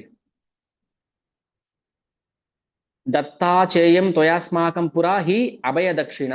ನೀನು ಇಡೀ ಜಗತ್ತಿಗೆ, ಪುರ ಇಡೀ ಊರಿಗೆಲ್ಲ ಅಭಯ ದಕ್ಷಿಣ. ಎಲ್ರು ನೆಮ್ಮದಿಯಾಗಿ ಜೀವನ ಮಾಡ್ಬೋದು ಇವಾಗ. ದೇವತೆಗಳಿಗೆ ಭಯ ಇಲ್ಲ, ಯಜ್ಞ ಯಾಗಾದಿಗಳು ನಡೀತಾ ಇದ್ದಾವೆ ಸುಗಮವಾಗಿ, ಮಳೆ ಬೆಳೆ ಚೆನ್ನಾಗಿ ಆಗ್ತಾ ಇದೆ. ನಿನ್ನ ಕೃಪೆಯಿಂದ ಜನ ಚೆನ್ನಾಗಿದ್ದಾರೆ. ಭಗವಂತನ ಕೃಪೆಯಿಂದ ಇದು. ಜಗತ್ತಲ್ಲಿ ಏನೋ ಆಗ್ತಾ ಇದೆ, ಯುದ್ಧ ಆಗ್ತಾ ಇದೆ, ಇನ್ನೊಂದು ಮತ್ತೊಂದು ಆಗ್ತದೆ, ಇದೆಲ್ಲ ಭಗವಂತನ ಕೃಪೆ. ನಾವು ನಿರಾಳವಾಗಿ ಸುಮ್ಮನೆ ಭಗವಂತ ನಾಮ ಹೇಳ್ತಾ ಕೂತ್ಕೋಬೇಕಷ್ಟೇ. ಇನ್ನೇನ್ ಮಾಡಕ್ಕಾಗುತ್ತೆ? ಏನ್ ಮಾಡಕ್ಕಾಗತ್ತೆ ಹೇಳಿ? ಪೆಟ್ರೋಲ್ ಸಿಗ್ತಾ ಇಲ್ಲ, ಗ್ಯಾಸ್ ಸಿಗ್ತಾ ಇಲ್ಲ, ಏನ್ ಮಾಡ್ತೀರಾ ನೀವು? ನೀನೇನು ಆಪ್ಷನ್ ಇಲ್ಲ ನಮ್ಗೆ ಮಾಡೋದಕ್ಕೆ. ಹರೇ ಕೃಷ್ಣ ಚಾಂಟಿಂಗ್ ಮಾಡ್ಬೇಕು, ಏನ್ ಮಾಡ್ತೀರಾ? ನಾವೇ ಬಗ್ದು ಬಾವಿ ತೆಗೆದು ಪೆಟ್ರೋಲಿಯಂ ತೈಲ ತೆಗಿಯಕ್ಕಾಗತ್ತಾ? ಆಗಲ್ಲ ತಾನೆ. ನಮ್ ಕೈಲಿ ಏನಾಗುತ್ತೆ ಅದು ಮಾಡ್ಬೇಕು ನಾವು. ರೈತ ಹೊಲ ಉಳ್ತಾನೆ, ಬೀಜ ಹಾಕ್ತಾನೆ, ಅಷ್ಟೇ ಅಬೋ ಅಂತ ಮಳೆಗೋಸ್ಕರ ಬಾಯಿ ಬಿಟ್ಕೊಂಡು ಕಾಯ್ಬೇಕು. ಇನ್ನೇನ್ ಮಾಡಕ್ಕಾಗತ್ತ ಅವನು? ಮಳೆ ಬಂದ್ರೆ ಬಂತು, ಇಲ್ಲ ಇಲ್ಲ ಅಷ್ಟೇ. ಎಲ್ಲಾನು ಭಗವಂತನ ಕೃಪೆ. ನಮ್ ಕೈಲಿ ಆಗಿದ್ದಷ್ಟೇ ನಾವು ಮಾಡ್ಬೇಕು. ನಮ್ ಕೈಲಿ ಆಗದೆ ಇರೋದು ನಾವು ಮುಟ್ಟಕ್ ಹೋಗ್ಬಾರ್ದು. ಸೊ ರಾವಣನ್ನ ಯಾರು ಕೊಲ್ಲಕ್ ಆಗ್ತಿರ್ಲಿಲ್ಲ, ಅದಕ್ಕೆ ಭಗವಂತನೇ ಬರಬೇಕಿತ್ತು. ಇದು ನಿಯಮ. ಯಾವ ದೇವತೆಗಳು ಮುಟ್ಟಕ್ ಆಗ್ತಿರ್ಲಿಲ್ಲ ಅವನು. ಬ್ರಹ್ಮ ಶಿವನನ್ನ ಬಿಟ್ಟು ಇನ್ಯಾರನ್ನು ಬಿಡ್ಲಿಲ್ಲ ಅವನು. ಎಲ್ಲರಿಗೂ ಕಾಟ ಕೊಟ್ಟಿದ್ದಾನೆ. ಆಮೇಲೆ ಅಗಸ್ತ್ಯ ಹೇಳ್ತಾರೆ, ರಾಮ ಪ್ರಶ್ನೆ ಮಾಡ್ತಾನೆ, ಅಲ್ಲ ಇದು ಹೇಗ್ ಸಾಧ್ಯ, ಈ ರಾಕ್ಷಸ ಎಲ್ಲಿಂದ ಬಂದ, ಇಷ್ಟು ದುಷ್ಟ ರಾಕ್ಷಸ, ದೇವತೆಗಳನ್ನು ಕೂಡ ನಡುಗಿಸ್ತಾ ಇದ್ದ ಅಂದ್ರೆ ಇವ್ನು ಎಲ್ಲಿಂದ ಬಂದ ಅಂತ ಭಗವಂತನೇ ಪ್ರಶ್ನೆ ಮಾಡ್ತಾನೆ. ಯಾಕಂದ್ರೆ ಅದು ಅದು ನಿಯಮ, ದೊಡ್ಡವ್ರ ಮುಂದೆ ನಾವು ಹೇಗಿರ್ಬೇಕು ಹಾಗಿರ್ಬೇಕು ಗೊತ್ತಿದೆ ಭಗವಂತನಿಗೆ. ಆದ್ರೂ ವಿನಮ್ರವಾಗಿ ಹೇಗೆ ಕೇಳ್ತಾನೆ, ಗತ್ವಾ ರಾಮ ಪ್ರಾಂಜಲಿರಬ್ರವೀತ್, ಕೈ ಮುಗಿದು ಪ್ರಶ್ನೆ ಮಾಡ್ತಿದ್ದಾರೆ. ನಾವು ಪ್ರಶ್ನೆಗೋಸ್ಕರ ಕೇಳಬಾರದು. ಪ್ರಶ್ನೆ ಮಾಡ್ತಾ ಕೆಲವರು, ಅದಂಗೆ ಗೊತ್ತಾ ನಿಮ್ಗೆ, ಹೇಳಿ ನೋಡೋಣ ಅಂತ, ಹಂಗಲ್ಲ. ರಾಮಚಂದ್ರನ್ ಗೊತ್ತಿದ್ರು ಕೂಡ ಯಾಕೆ ಪ್ರಶ್ನೆ ಮಾಡ್ತಾರೆ ವಿನಮ್ರವಾಗಿ? ಅದು ದೊಡ್ಡವ್ರ ಮುಂದೆ ಚಿಕ್ಕವ್ರು ಹೇಗಿರ್ಬೇಕು ಅಂತ ತೋರ್ಸ್ಕೊಳಕೋಸ್ಕರ. ರಾಮಚಂದ್ರ ಸಾಕ್ಷಾತ್ ಭಗವಾನ್ ಆಗಿದ್ರು ಮನುಷ್ಯನ ರೂಪದಲ್ಲಿ ಲೀಲೆ ಮಾಡ್ತಾ ಇದ್ದಾನೆ. ಋಷಿಗಳಿಗೆ ಹೇಗೆ, ಬ್ರಾಹ್ಮಣರಿಗೆ ಹೇಗೆ ನಾವು ರೆಸ್ಪೆಕ್ಟ್ ಮಾಡ್ಬೇಕು ಅದನ್ನ ಮಾಡ್ತಾ ಇದ್ದಾನೆ. ಆಗ ಅಗಸ್ತ್ಯ ಹೇಳ್ತಾರೆ, ಶೃಣು ರಾಮ, ಕೇಳಿಸ್ಕೋ ರಾಮ, ಯಥಾವೃತ್ತಂ ರಾವಣೇ ರಾವಣಸ್ಯ ಚ ಜನ್ಮ ಕರ್ಮ ವರಾದಾನಂ ಸಂಕ್ಷೇಪಾದತೋ ಮಮ. ಸಂಕ್ಷೇಪವಾಗಿ ಹೇಳ್ತೀನಿ ಕೇಳಿಸ್ಕೋ. ಈಗ ನಡೀತಾ ಇರೋದು ತ್ರೇತಾಯುಗ ಅಲ್ವಾ, ರಾಮಚಂದ್ರ ಲೀಲೆ ಮಾಡ್ತಾ ಇರೋದು. ನಮ್ಮ ಯುಗ ಅಲ್ಲ ಇದು, ರಾಮಚಂದ್ರನ ಯುಗ. ಆದ್ರೆ ಅಗಸ್ತ್ಯ ಹೇಳ್ತಾರೆ, ಕೃತಯುಗದಲ್ಲಿ ಆಗಿದ್ದು ಕತೆ. ಸತ್ಯಯುಗದಲ್ಲಿ ಒಬ್ಬ ಬ್ರಾಹ್ಮಣ ಇದ್ದ, ಪುಲಸ್ತ್ಯ ಬ್ರಾಹ್ಮಣ. ಇದು ಬ್ರಹ್ಮದೇವರ ಮಗ, ಬ್ರಹ್ಮದೇವರ ಮಾನಸ ಪುತ್ರ. ಅವರು ಯಾವಾಗ್ಲೂ ಭಗವಂತ ಧ್ಯಾನ ಮಾಡ್ತಾ ಇದ್ರು, ಮಹಾ ಬ್ರಾಹ್ಮಣ ಋಷಿ. ಒಂದ್ಸಲ ಏನ್ ಮಾಡಿದ್ರು, ಆ ಪುಲಸ್ತ್ಯ ತಪಸ್ಸನ್ನ ಆಚರಣೆ ಮಾಡಕ್ಕೆ ಸುಮೇರು ಪರ್ವತಕ್ಕೆ ಹೋಗ್ತಾರೆ. ಇದು ರಾವಣನ ತಾತನ ಕತೆ ಹೇಳ್ತಾ ಇರೋದು, ರಾವಣನ ಅಪ್ಪನ ಕತೆ. ಪುಲಸ್ತ್ಯ ಏನ್ ಮಾಡ್ತಾರೆ, ನಮ್ ಕಣ್ಮುಂದೆ ಇದು ಚಿತ್ರ ಬರ್ಲಿ. ಅಗಸ್ತ್ಯರು, ಭೂಮಂಡಲದ ಎಲ್ಲಾ ಋಷಿಗಳು ಇದ್ದಾರೆ, ರಾಮಚಂದ್ರ ಇದ್ದಾನೆ. ರಾಮಚಂದ್ರನ ಮುಂದೆ ಅಗಸ್ತ್ಯರು ಹೇಳ್ತಾ ಇದ್ರೆ, ಆ ಪುಲಸ್ತ್ಯ ಮಹಾ ಮುನಿಶ್ರೇಷ್ಠ ಅವನು. ಒಂದು ದಿನ ಒಂದು ಆಶ್ರಮದಲ್ಲಿ ತಪಸ್ ಮಾಡ್ತಾ ಇದ್ದ. ಸುಮೇರು ಪರ್ವತದಲ್ಲಿ ಒಂದು ಆಶ್ರಮ ಇತ್ತು, ಆಶ್ರಮದಲ್ಲಿ ತಪಸ್ ಮಾಡ್ತಾ ಇದ್ದ. ತಪಸ್ ಮಾಡ್ಬೇಕಾದ್ರೆ ಅಲ್ಲಿಗೆ ಗಂಧರ್ವ ಸ್ತ್ರೀಯರು ಬರ್ತಾ ಇದ್ರು. ಸುಮೇರು ಪರ್ವತಕ್ಕೆ ಗಂಧರ್ವ ಸ್ತ್ರೀಯರು, ದೇವತೆಗಳು ಬರೋರು. ಅಲ್ಲಿ ಬಂದು ಅಲ್ಲಿ ಕೊಳದಲ್ಲಿ ಈಜಾಡ್ತಾ, ನರ್ತನ ಮಾಡ್ತಾ, ನಗ್ತಾ, ಕುಣಿತಾ ಇವೆಲ್ಲ ಮಾಡೋ ಕೆಲಸ ಕಿತಾಪತಿಗಳು. ಆ ಬ್ರಾಹ್ಮಣ ತಪಸ್ ಮಾಡ್ತಾವ, ನಾವೂ ಬಿಡೋದಿಲ್ಲ. ಸತ್ಯಯುಗದಲ್ಲೇ ಹೆಂಗೆ ಅಂದ್ಮೇಲೆ ಕಲಿಯುಗದಲ್ಲಿ ಕೇಳ್ಬೇಕಾ? ಯಾರಾದೊಬ್ರು ಭಕ್ತಿ ಮಾಡ್ತಾವ್ರೆ ಅಂದ್ರೆ ಅವ್ನು ಹೆಂಗ್ ಕಾಲು ಎಳಿಬೇಕು? ದೇವತೆಗಳು, ಗಂಧರ್ವ ಸ್ತ್ರೀಯರು, ಒಬ್ಬ ಪುಲಸ್ತ್ಯ ಬ್ರಾಹ್ಮಣ ತಪಸ್ ಮಾಡ್ತಾ ಇದ್ರೆ ಇವ್ರೇನ್ ಮಾಡಿದ್ರು, ಪುಲಸ್ತಸ್ಯ ತಪೋವಿಘ್ನಂ ಚಕ್ರು ಸರ್ವ ಅನಿಂದಿತ.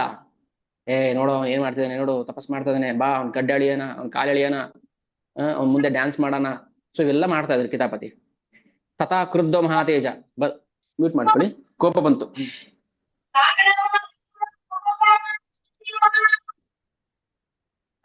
ಮ್ಯೂಟ್ ಮಾಡಿ,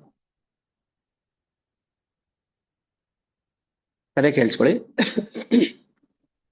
ಸೊ ಪುಲಸ್ತ್ಯ ತಪಸ್ ಮಾಡ್ತಾ ಇದಾರೆ, ತಪಸ್ಗೆ ವಿಘ್ನ ಕೊಡ್ಬೇಕು ಅಂತ ಬಂದ್ರು.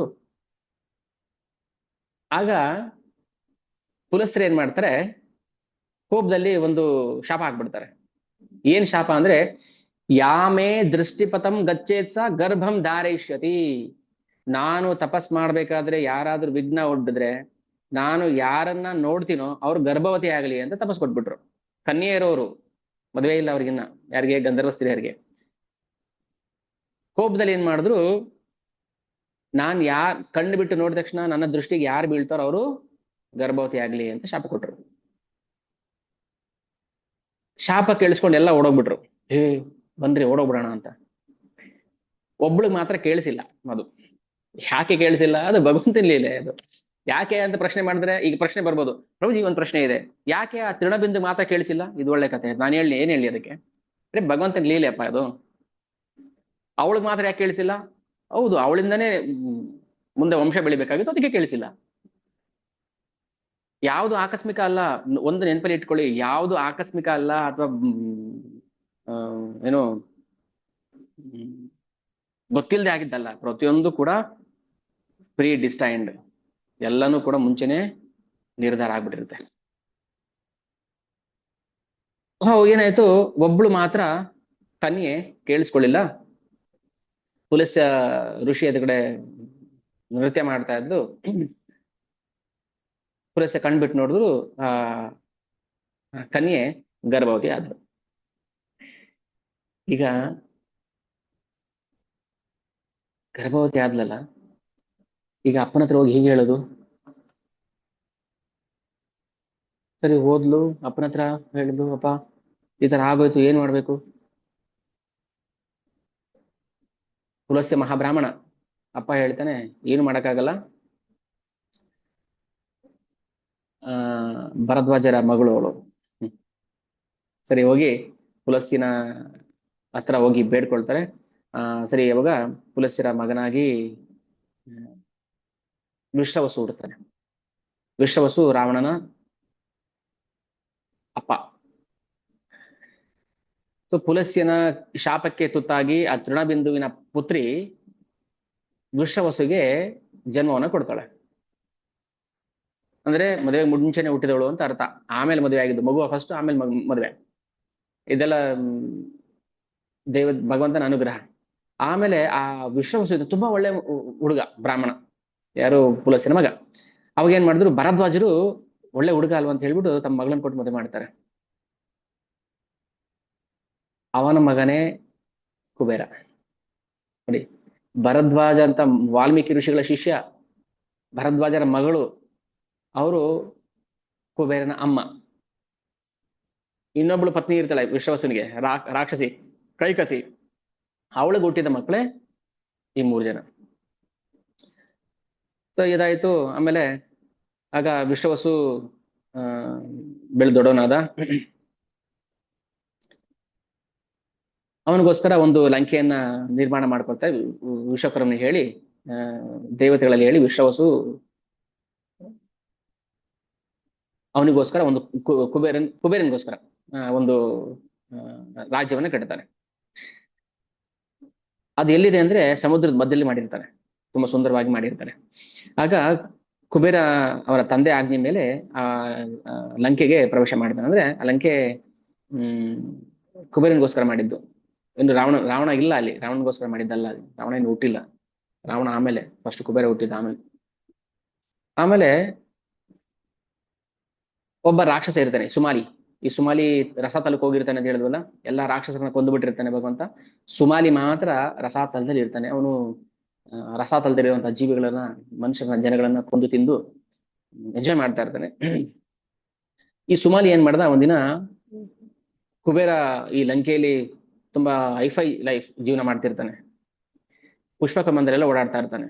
ಅದನ್ನ ಈ ಸುಮಾಲಿ ನೋಡ್ದ.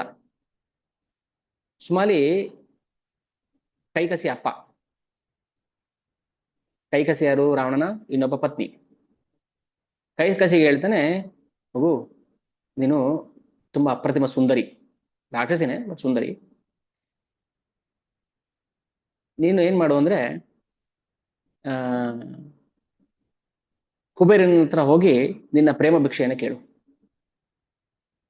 ಕೈಕಸಿ ಏನ್ ಮಾಡ್ದು, ಹೋಗಿ ಕಾಲಿಂದ ಉಗುರು ಕರ್ಕೊಂಡು ನೆಲ ಕೆದ್ಕೊಂಡು ನಿಂತ್ಕೊಂಡು. ಆಗ ಆ ವಿಶ್ವವಸು ಆಶ್ರಮಕ್ಕೆ ಬಂದ್ಬಿಟ್ಟು, ಅಂದ್ರೆ ಕುಬೇರನ ಅಪ್ಪನ ಆಶ್ರಮಕ್ಕೆ ಬಂದ್ಬಿಟ್ಟು ಕೈ ಮುಗಿದು ನಿಂತ್ಕೊಳ್ತಾಳೆ. ಅವಾಗ ಕೇಳ್ತಾನೆ ವಿಶ್ವಾಸು, ನೀನ್ ಯಾರ ಮಗಳು, ಯಾಕೆ ಇಲ್ಲಿ ಬಂದಿದ್ಯಾ? ಅವ ಹೇಳ್ತಾಳೆ, ಇಲ್ಲ, ನಾನು ಕುಬೇರನ್ ಮದುವೆ ಮಾಡ್ಕೋಬೇಕಂತಿದ್ದೀನಿ, ಅವನಿಂದ ನನ್ನ ಮಕ್ಕಳನ್ನ ಪಡ್ಕೋಬೇಕು ಅಂತಿದ್ದೀನಿ. ಹಂಗಾಗಿ ನನ್ಗೆ ಹುಟ್ಟೋ ಮಕ್ಕಳು ಭಕ್ತಿ ಮಾಡ್ತಾರೆ ಅಂತೇಳಿ ಪ್ರಾರ್ಥನೆ ಮಾಡ್ಕೋತಾರೆ. ಅದ್ರೆ ಕೈಕಸಿ ಆಸೆ ಏನಂದ್ರೆ ಒಳ್ಳೇದಿತ್ತು, ಆದ್ರೆ ಹುಟ್ಟಿದ ಮಗ ಮಾತ್ರ ದುಷ್ಟ ಆಗ್ಬಿಟ್ಬಿಟ್ಟ, ರಾವಣ.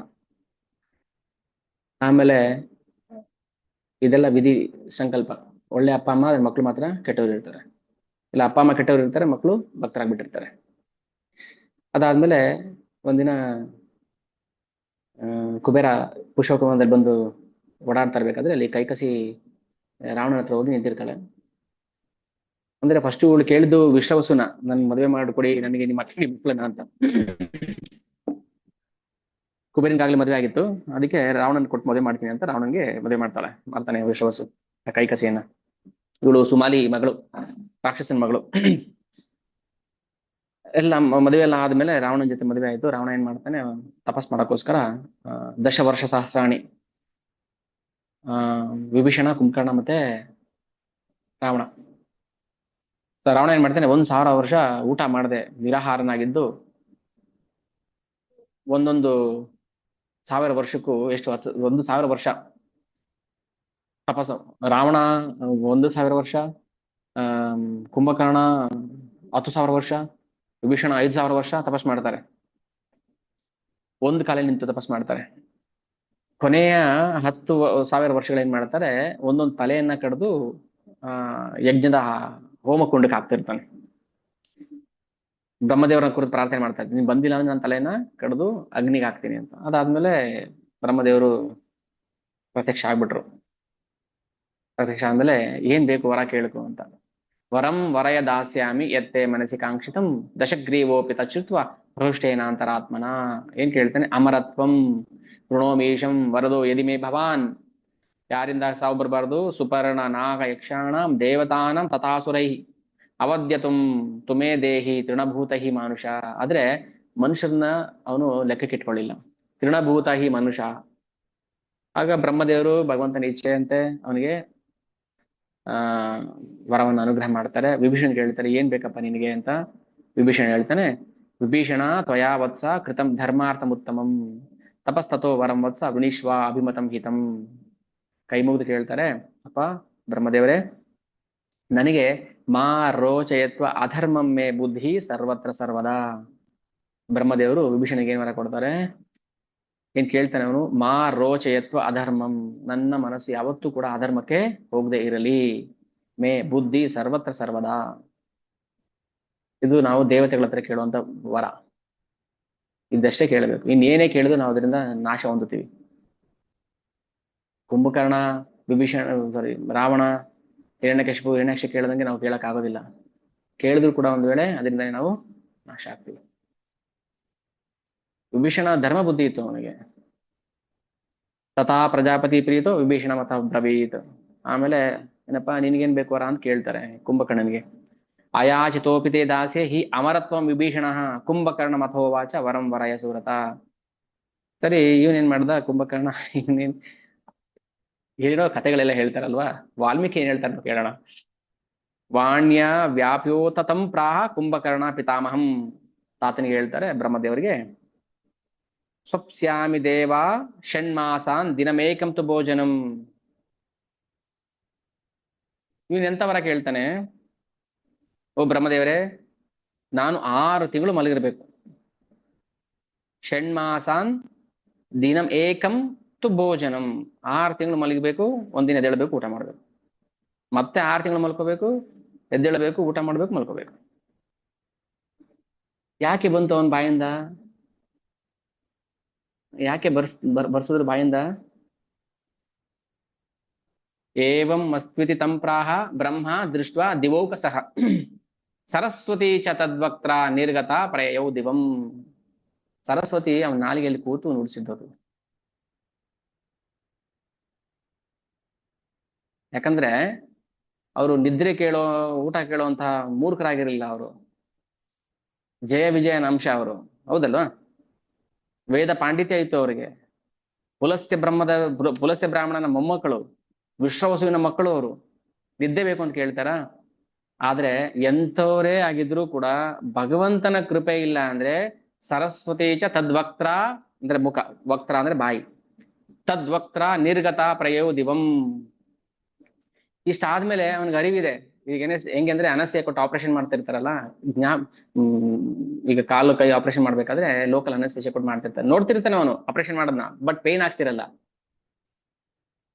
ಅವನಿಗೆ ತೋರಿಸಿರ್ತಾರೆ, ನೋಡಿ ಆಪರೇಷನ್ ಮಾಡ್ತಾ ಇದೀವಿ ಅಂತ ನೋಡ್ತಿರ್ತಾನೆ, ಅವನಿಗೆ ಹಾಗೆ ಕುಂಭಕರ್ಣ ಆ ಆ ಸಂದರ್ಭದಲ್ಲಿ ತನ್ನ ಬಾಯಿಂದ ಬಂದ ಮಾತುಗಳನ್ನ ಅವನು ಗಮನಿಸಿದಾನೆ. ನನ್ನ ಬಾಯಿಂದ ಯಾಕೆ ಮಾತುಗಳು ಬಂತು ಅಂತ. ಎಂತವನೇ ಆಗಿರ್ಲಿ, ಕಳ್ಳತನ ಕೊಲೆ ಮಾಡೋನ್ಗುನು ಕೊಲೆ ಮಾಡ್ಬೇಕಾದ್ರೆ ಅವನಿಗೆ ಅರಿವಿರುತ್ತೆ. ಏನು ಗೊತ್ತಿಲ್ಲದೆ ಚುಚ್ಬಿಟ್ಟೆ ಅಂತ ಹೇಳೋದಿಲ್ಲ. ಆದ್ರೆ ಅವನಿಗೆ ಅವಾಗ ಪಶ್ಚಾತ್ತಾಪ ಆಗೋದಿಲ್ಲ. ಆಗೋದು ಯಾವಾಗ ಎಲ್ಲ ಆಗಿ ಶಿಕ್ಷೆ ಆಗ್ತಿರುತ್ತಲ್ಲ, ಅವಾಗ ಅವ್ನಿಗೆ ಪಶ್ಚಾತ್ತಾಪ ಆಗುತ್ತೆ. ನಾವು ಹಾಗೇನೆ ತಪ್ಪು ಮಾಡ್ತಿರ್ತೀವಿ, ಮಾಡೋವಾಗ ನಮ್ಗೆ ಅರಿವಿರೋದಿಲ್ಲ. ಅಂದ್ರೆ ಗೊತ್ತಿರುತ್ತೆ, ಆದ್ರೆ ಬೇಡ ತಪ್ಪು ಮಾಡಬಾರ್ದು ಅಂತ ಅನ್ಸೋದಿಲ್ಲ. ಅವಾಗ ಯಾವಾಗ ಶಿಕ್ಷೆ ಅನುಭವಿಸ್ತಿರ್ತೀವಿ ಅವಾಗ ಅಯ್ಯೋ ನನ್ ಕರ್ಮ, ನಾನು ಯಾಕೆ ಅನುಭವಿಸ್ತಾ ಇದೀನಿ, ನನ್ ಕರ್ಮ ಅಂತಿರುತ್ತೆ. ಹಾಗೇನೆ ಕುಂಭಕರ್ಣ ಏನ್ ಮಾಡ್ತಾನೆ, ಸ್ವಪ್ಸ್ಯಾಮಿ ದೇವ ಷಣ್ಮಾಸಾನ್ ದಿನಂ ಏಕಂ ತು ಭೋಜನಂ ಅಂತ ಕೇಳಿದ್ಮೇಲೆ ಕುಂಭಕರ್ಣ ದುಷ್ಟಾತ್ಮ ಚಿಂತಯಾಮಾಸ ದುಃಖಿತ. ಅಯ್ಯೋ ಎಂತ ವರ ಕೇಳ್ಬಿಟ್ಟೆ ನಾನು, ಎಂತ ವರ ಕೇಳ್ಬಿಟ್ಟೆ. ಅನಭಿಪ್ರೇತಮೇವಾ ಸ್ಯಾತ್ ಕಿಂ ನಿರ್ಗತಮಹೋ ವಿಧಿ.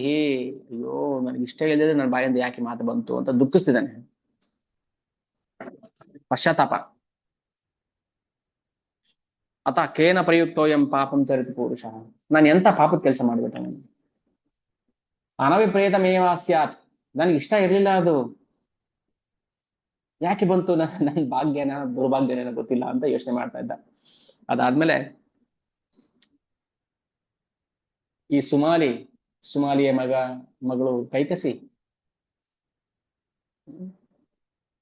ಕೈಕಸಿಯ ಮಕ್ಕಳು ಇವರು, ಅಂದ್ರೆ ಸುಮಾಲಿಗೆ ಮೊಮ್ಮಕ್ಕಳಾಗ್ಬೇಕು. ರಾವಣ, ಕುಂಭಕರ್ಣ, ವಿಭೀಷಣ. ಯಶವಸಿಗೆ ಇಬ್ರು ಹೆಂಡತಿಯರಿದ್ರು. ಒಬ್ಳು ಭರದ್ವಾಜನ ಪತ್ನಿ, ಅವಳಿಗೆ ಕುಬೇರ ಹುಟ್ಟಿದ್ದು. ಇನ್ನೊಬ್ಳು ಕೈಕಸಿ, ತುಳಸಿನ ಆಶ್ರಮ ಬಂದು ನಾನು ನಿಮ್ಮನ್ನು ಮದುವೆ ಮಾಡ್ಕೋಬೇಕು ಅಂತ ಆಸೆ ಪಟ್ಟು ಸುಮಾಲಿ ಹೇಳಿ ಕಳ್ಸಿರ್ತಾನೆ. ಯಾಕಂದ್ರೆ ಅಲ್ಲಿ ಹೋಗು, ಈಗ ಅದೇ ತಾನೆ, ಹುಡುಗ ಬಾರಿ ಸಖತ್ತಾಗಿದ್ದಾನಪ್ಪ, ಆಸ್ತಿ ಪಾಸ್ತಿ ಎಲ್ಲ ಜೋರಾಗಿದೆ ಅಂತ ಹೇಳಿ ನೋಡಿ ಮದುವೆ ಮಾಡ್ಬಿಡ್ತಾರಲ್ಲ. ಬಟ್ ಅವಳಿಗೆ ಅವನ್ ಕೆಟ್ಟ ಉದ್ದೇಶ ಏನಿತ್ತಂದ್ರೆ, ಸುಮಾರು ಹೇಳಿ ಕಳ್ಸಿರ್ತಾನೆ, ನೋಡು ಕುಬೇರ ಆಗಲ್ಲ ಮುಂಚೆನೆ ಹುಟ್ಟಿರ್ತಾನೆ, ಎಷ್ಟೋ ವರ್ಷ ದೊಡ್ಡವನು ರಾವಣನಿಂದ. ನೀನು ಅವ್ರ ಸೊಸೆಯ ಮಗಳು ಆಗಿ ಹೋದ್ರೆ ನೀನು ಕೂಡ ಸುಖ ಪಡ್ಬೋದು ಅಂತ ಹೇಳಿ ಕಳ್ಸಿರ್ತಾನೆ. ಆದ್ರೆ ಬಂದು ಹೇಳಿದೇನೆಂದ್ರೆ, ನಾನು ನಿಮ್ಮ ಹಾಗೆ ನನ್ನ ಮಕ್ಕಳನ್ನ ಪಡ್ಕೋಬೇಕು, ಅವ್ರು ಭಕ್ತರಾಗ್ಬೇಕು ಅಂತ ಆಸೆ ಪಟ್ಕೊಂಡು ಮಾಡ್ತಾಳೆ. ಆದ್ರೆ ಭಗವಂತನ ಇಚ್ಛೆ ಬೇರೆ. ನಾವೇನ್ ಇಚ್ಛೆ ಪಡ್ತೀವಿ ಅದಕ್ಕೆ ಅದೇ ತರ ಆಗೋದಿಲ್ಲ. ಭಗವಂತನ ಇಚ್ಛೆ ಬೇರೆ ತರ ಇರುತ್ತೆ. ಸರಿ, ಕೈಕಸಿ 3 ಜನ ಮಕ್ಕಳಿಗೆ ಜನ್ಮ ಕೊಡ್ತಾಳೆ. ಆಮೇಲೆ ಸುಮಾಲಿ ಬಂದ್ಬಿಟ್ಟು ಸೀದಾ ಪಾತಾಳದಿಂದ ಮೇಲಿಕ್ಕೆ ಬರ್ತಾನೆ ಲಂಕೆಗೆ. ಒಂದು ಕೆಲಸ ಮಾಡೋಣ, ಈಗ ನಮಗೆ ವರ ಸಿಕ್ಬಿಟ್ಟಿದೆ, ಯಾರಿಂದ ಸಾವಿಲ್ಲ ರಾವಣನಿಗೆ. ನಾವು ಯಾಕೆ ಸುಮಾಲಿ ರಸ ತಲಕ್ ಹೋಗಿದ್ದು, ವಿಷ್ಣು ಭಯಕ್ಕೆ ಹೋಗಿದ್ದಲ್ವಾ. ಎಲ್ಲಾನು ಸಂಹಾರ ಮಾಡ್ಬಿಟ್ಟಿದ್ದ ವಿಷ್ಣು, ಸುಮಾಲಿ ಮಾತ್ರ ರಸ ತಲಕ್ ಹೋಗಿ ಬಚ್ಚಿಟ್ಕೊಂಡ್ಬಿಟ್ಟಿದ್ದ. ಈಗ ಅವನಿಗೆ ಧೈರ್ಯ ಬಂತು, ಓಹೋ ಈಗ ನಮ್ಮ ಅಳಿಯಂದ್ರು ಬಾರಿ ದೊಡ್ಡ ವರ ಪಡ್ಕೊಂಡ್ ಬಂದಿದ್ದಾರೆ, ಇನ್ನೇನ್ ಭಯ ಇಲ್ಲ ನಮ್ಗೆ ಅಂತೇಳಿ ಲಂಕೆಗೆ ಬರ್ತಾರೆ ಅಲ್ಲಿಂದ ಮೇಲಕ್ಕೆ. ನೋಡಿ, ಸುಮಾಲಿ ರಾವಣನ ವರದಿಂದ, ರಾವಣನ ವರ ಪಡ್ಕೊಂಡಿದ್ರಿಂದ ಅವನಿಗೆ ಧೈರ್ಯ ಬಂತು, ಮೇಲೆ ಬಂದ. ಈಗ ನಮ್ಮ ಅಳಿಯಂದ್ರು ಯಾರು ಗೊತ್ತಾ ಅಂತ. ಆಮೇಲೆ ಏನ್ ಮಾಡಿದ್ರು, ಫಸ್ಟ್ ಮಾಡಿದ ಕೆಲಸ ಏನು, ಕುಬೇರಿನ ಪುಷ್ಪಕ ವಿಮಾನ ಏನಿದೆ ಅದೆಲ್ಲ ಕಿತ್ಕೊಂಡು ಅವ್ನದ್ದು ಓಡಿಸಿ, ಅವ್ನು ಬರಂಗಿಲ್ಲ ಇಲ್ಲಿ, ಏನು ನಿನ್ ಕೈಲಾಸದಲ್ಲಿ ನಿನ್ ವ್ಯವಹಾರ ಇಲ್ಲಿ ಬರಂಗಿಲ್ಲ, ಇಲ್ಲಿಗೆ ಲಂಕೆಗೆ ಅಂತ ಹೇಳಿ ಓಡಿಸ್ಬಿಡ್ತಾರೆ. ಆಮೇಲೆ ರಾವಣನ್ಗೆ ಅಲ್ಲಿವರೆಗೂ ಸ್ವಲ್ಪ ಪ್ರೀತಿ ಇತ್ತು ತಮ್ಮ ಅಣ್ಣನ ಮೇಲೆ, ಕುಬೇರಿನ ಮೇಲೆ. ಭ್ರಾತಾ ಕ್ರಾಂತ ಮಿದಾನಿಂ ತ್ವಂ ಪ್ರತ್ಯಾನೇತು ಮಿಹಾರ್ಹಸಿ ಅಸ್ಮಾಭಿಹಿ ಪೂರ್ವಮುಷ ಲಂಕೆಯಂ ಧನದೇನತೆ. ಭ್ರಾತ್ರ, ಅಣ್ಣನ ಹಂಗೆಲ್ಲ ನಾವು ತಿರಸ್ಕಾರ ಮಾಡಬಾರ್ದು. ಸುಮಾಲಿಗೆ ಹೇಳ್ತಾನೆ ರಾವಣ. ಎಲ್ಲೋ ಒಂದ್ ಕಡೆ ಅವನಿಗೆ ಅಣ್ಣನ ಮೇಲೆ ಪ್ರೀತಿ ಇತ್ತು, ಇದೆ, ಇರುತ್ತೆ. ಎಂತ ದುಷ್ಟನೇ ಆಗ್ಲಿ, ತನ್ನ ಒಡ ಹುಟ್ಟಿದವರಾಗ್ಲಿ, ತನ್ನ ಪರಿವಾರದವರನ್ನು ಪ್ರೀತಿ ಇದ್ದೇ ಇರುತ್ತೆ. ಆದ್ರೆ ವ್ಯಾಮೋಹ ಅಥವಾ ಚುಚ್ಚು ಮಾತು, ಚಾಡಿ ಮಾತು ಅದನ್ನು ಹಾಳು ಮಾಡ್ಬಿಡುತ್ತೆ.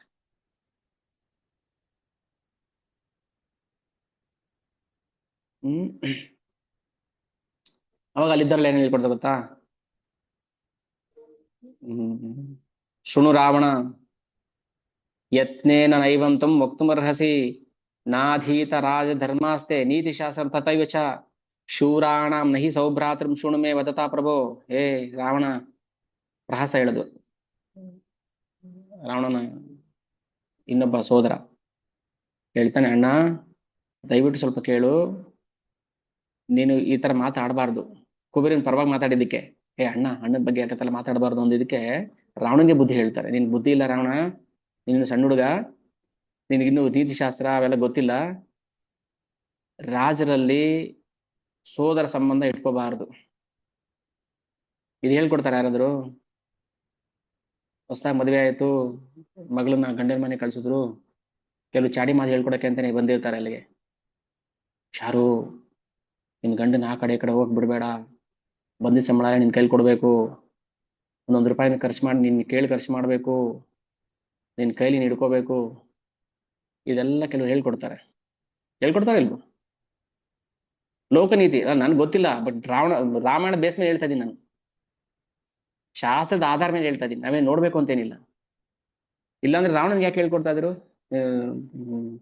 ಕುಬೇರ ಸರಿ ಇಲ್ಲ, ಅವನು ಹುಷಾರು, ರಾಜ ರಾಜಧರ್ಮದಲ್ಲಿ ಅಣ್ಣ ತಮ್ಮ ಸಂಬಂಧ ಇರಬಾರ್ದಕ್ಕೆ ಪಾಂಡವರು ಇರ್ಲಿಲ್ವಾ?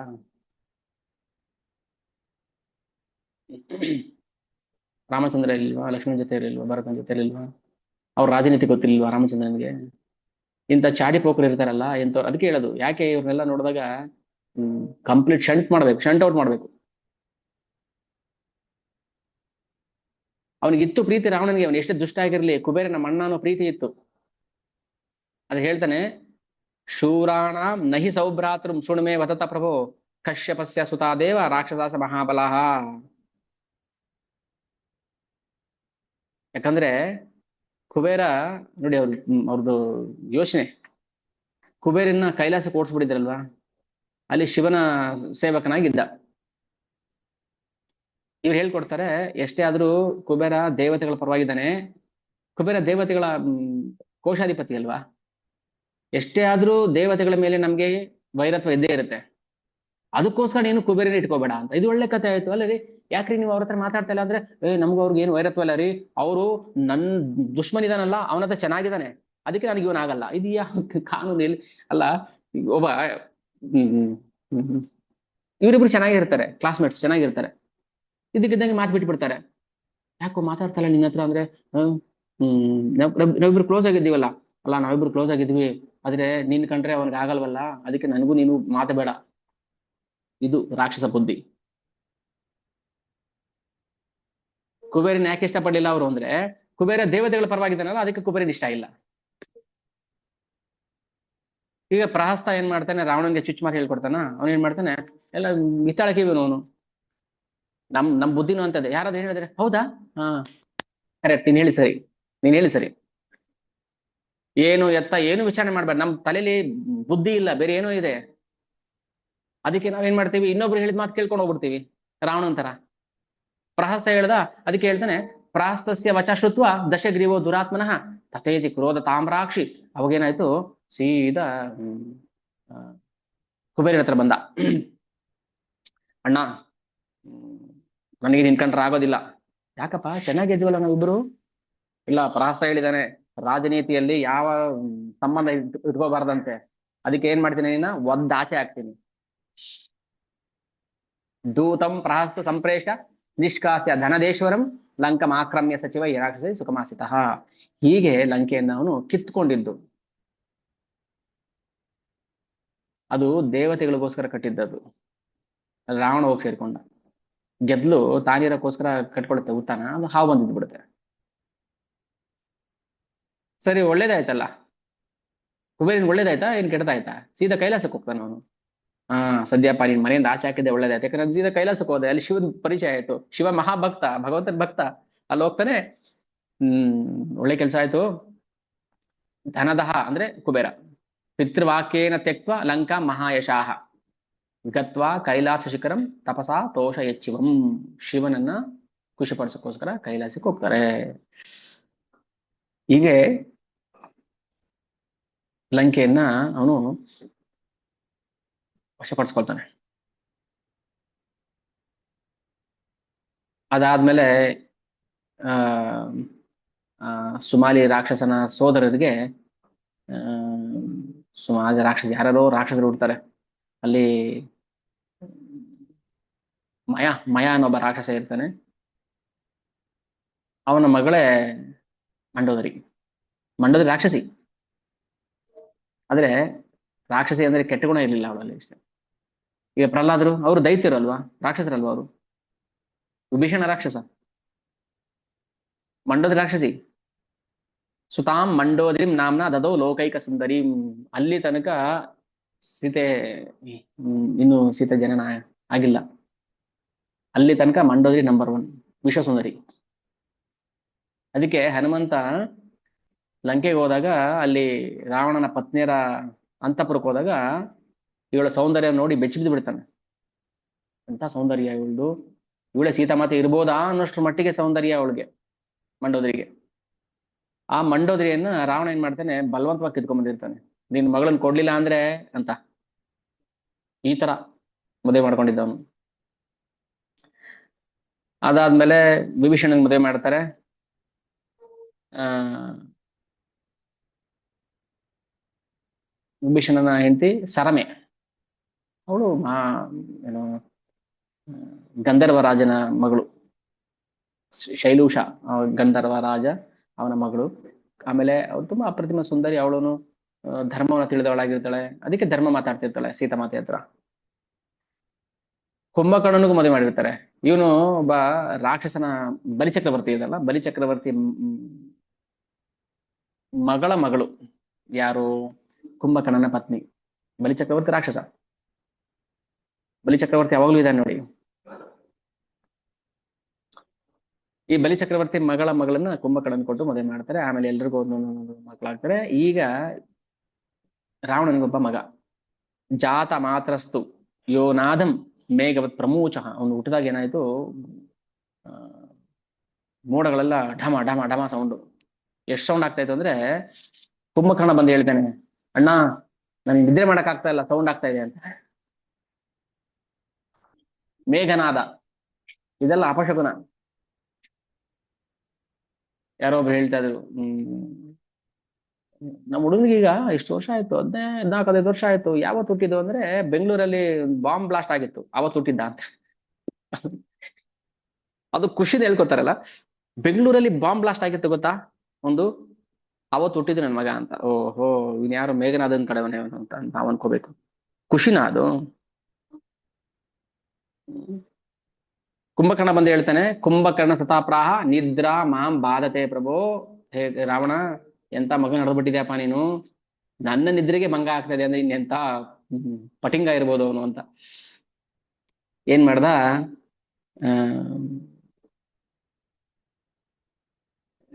ಈ ರಾವಣ ಮೇಘನಾದ ಹುಟ್ಟಿದ ತಕ್ಷಣ ಇವನಿಗೆ ಬಲ ಇನ್ನೂ ಜಾಸ್ತಿ ಆಯ್ತು.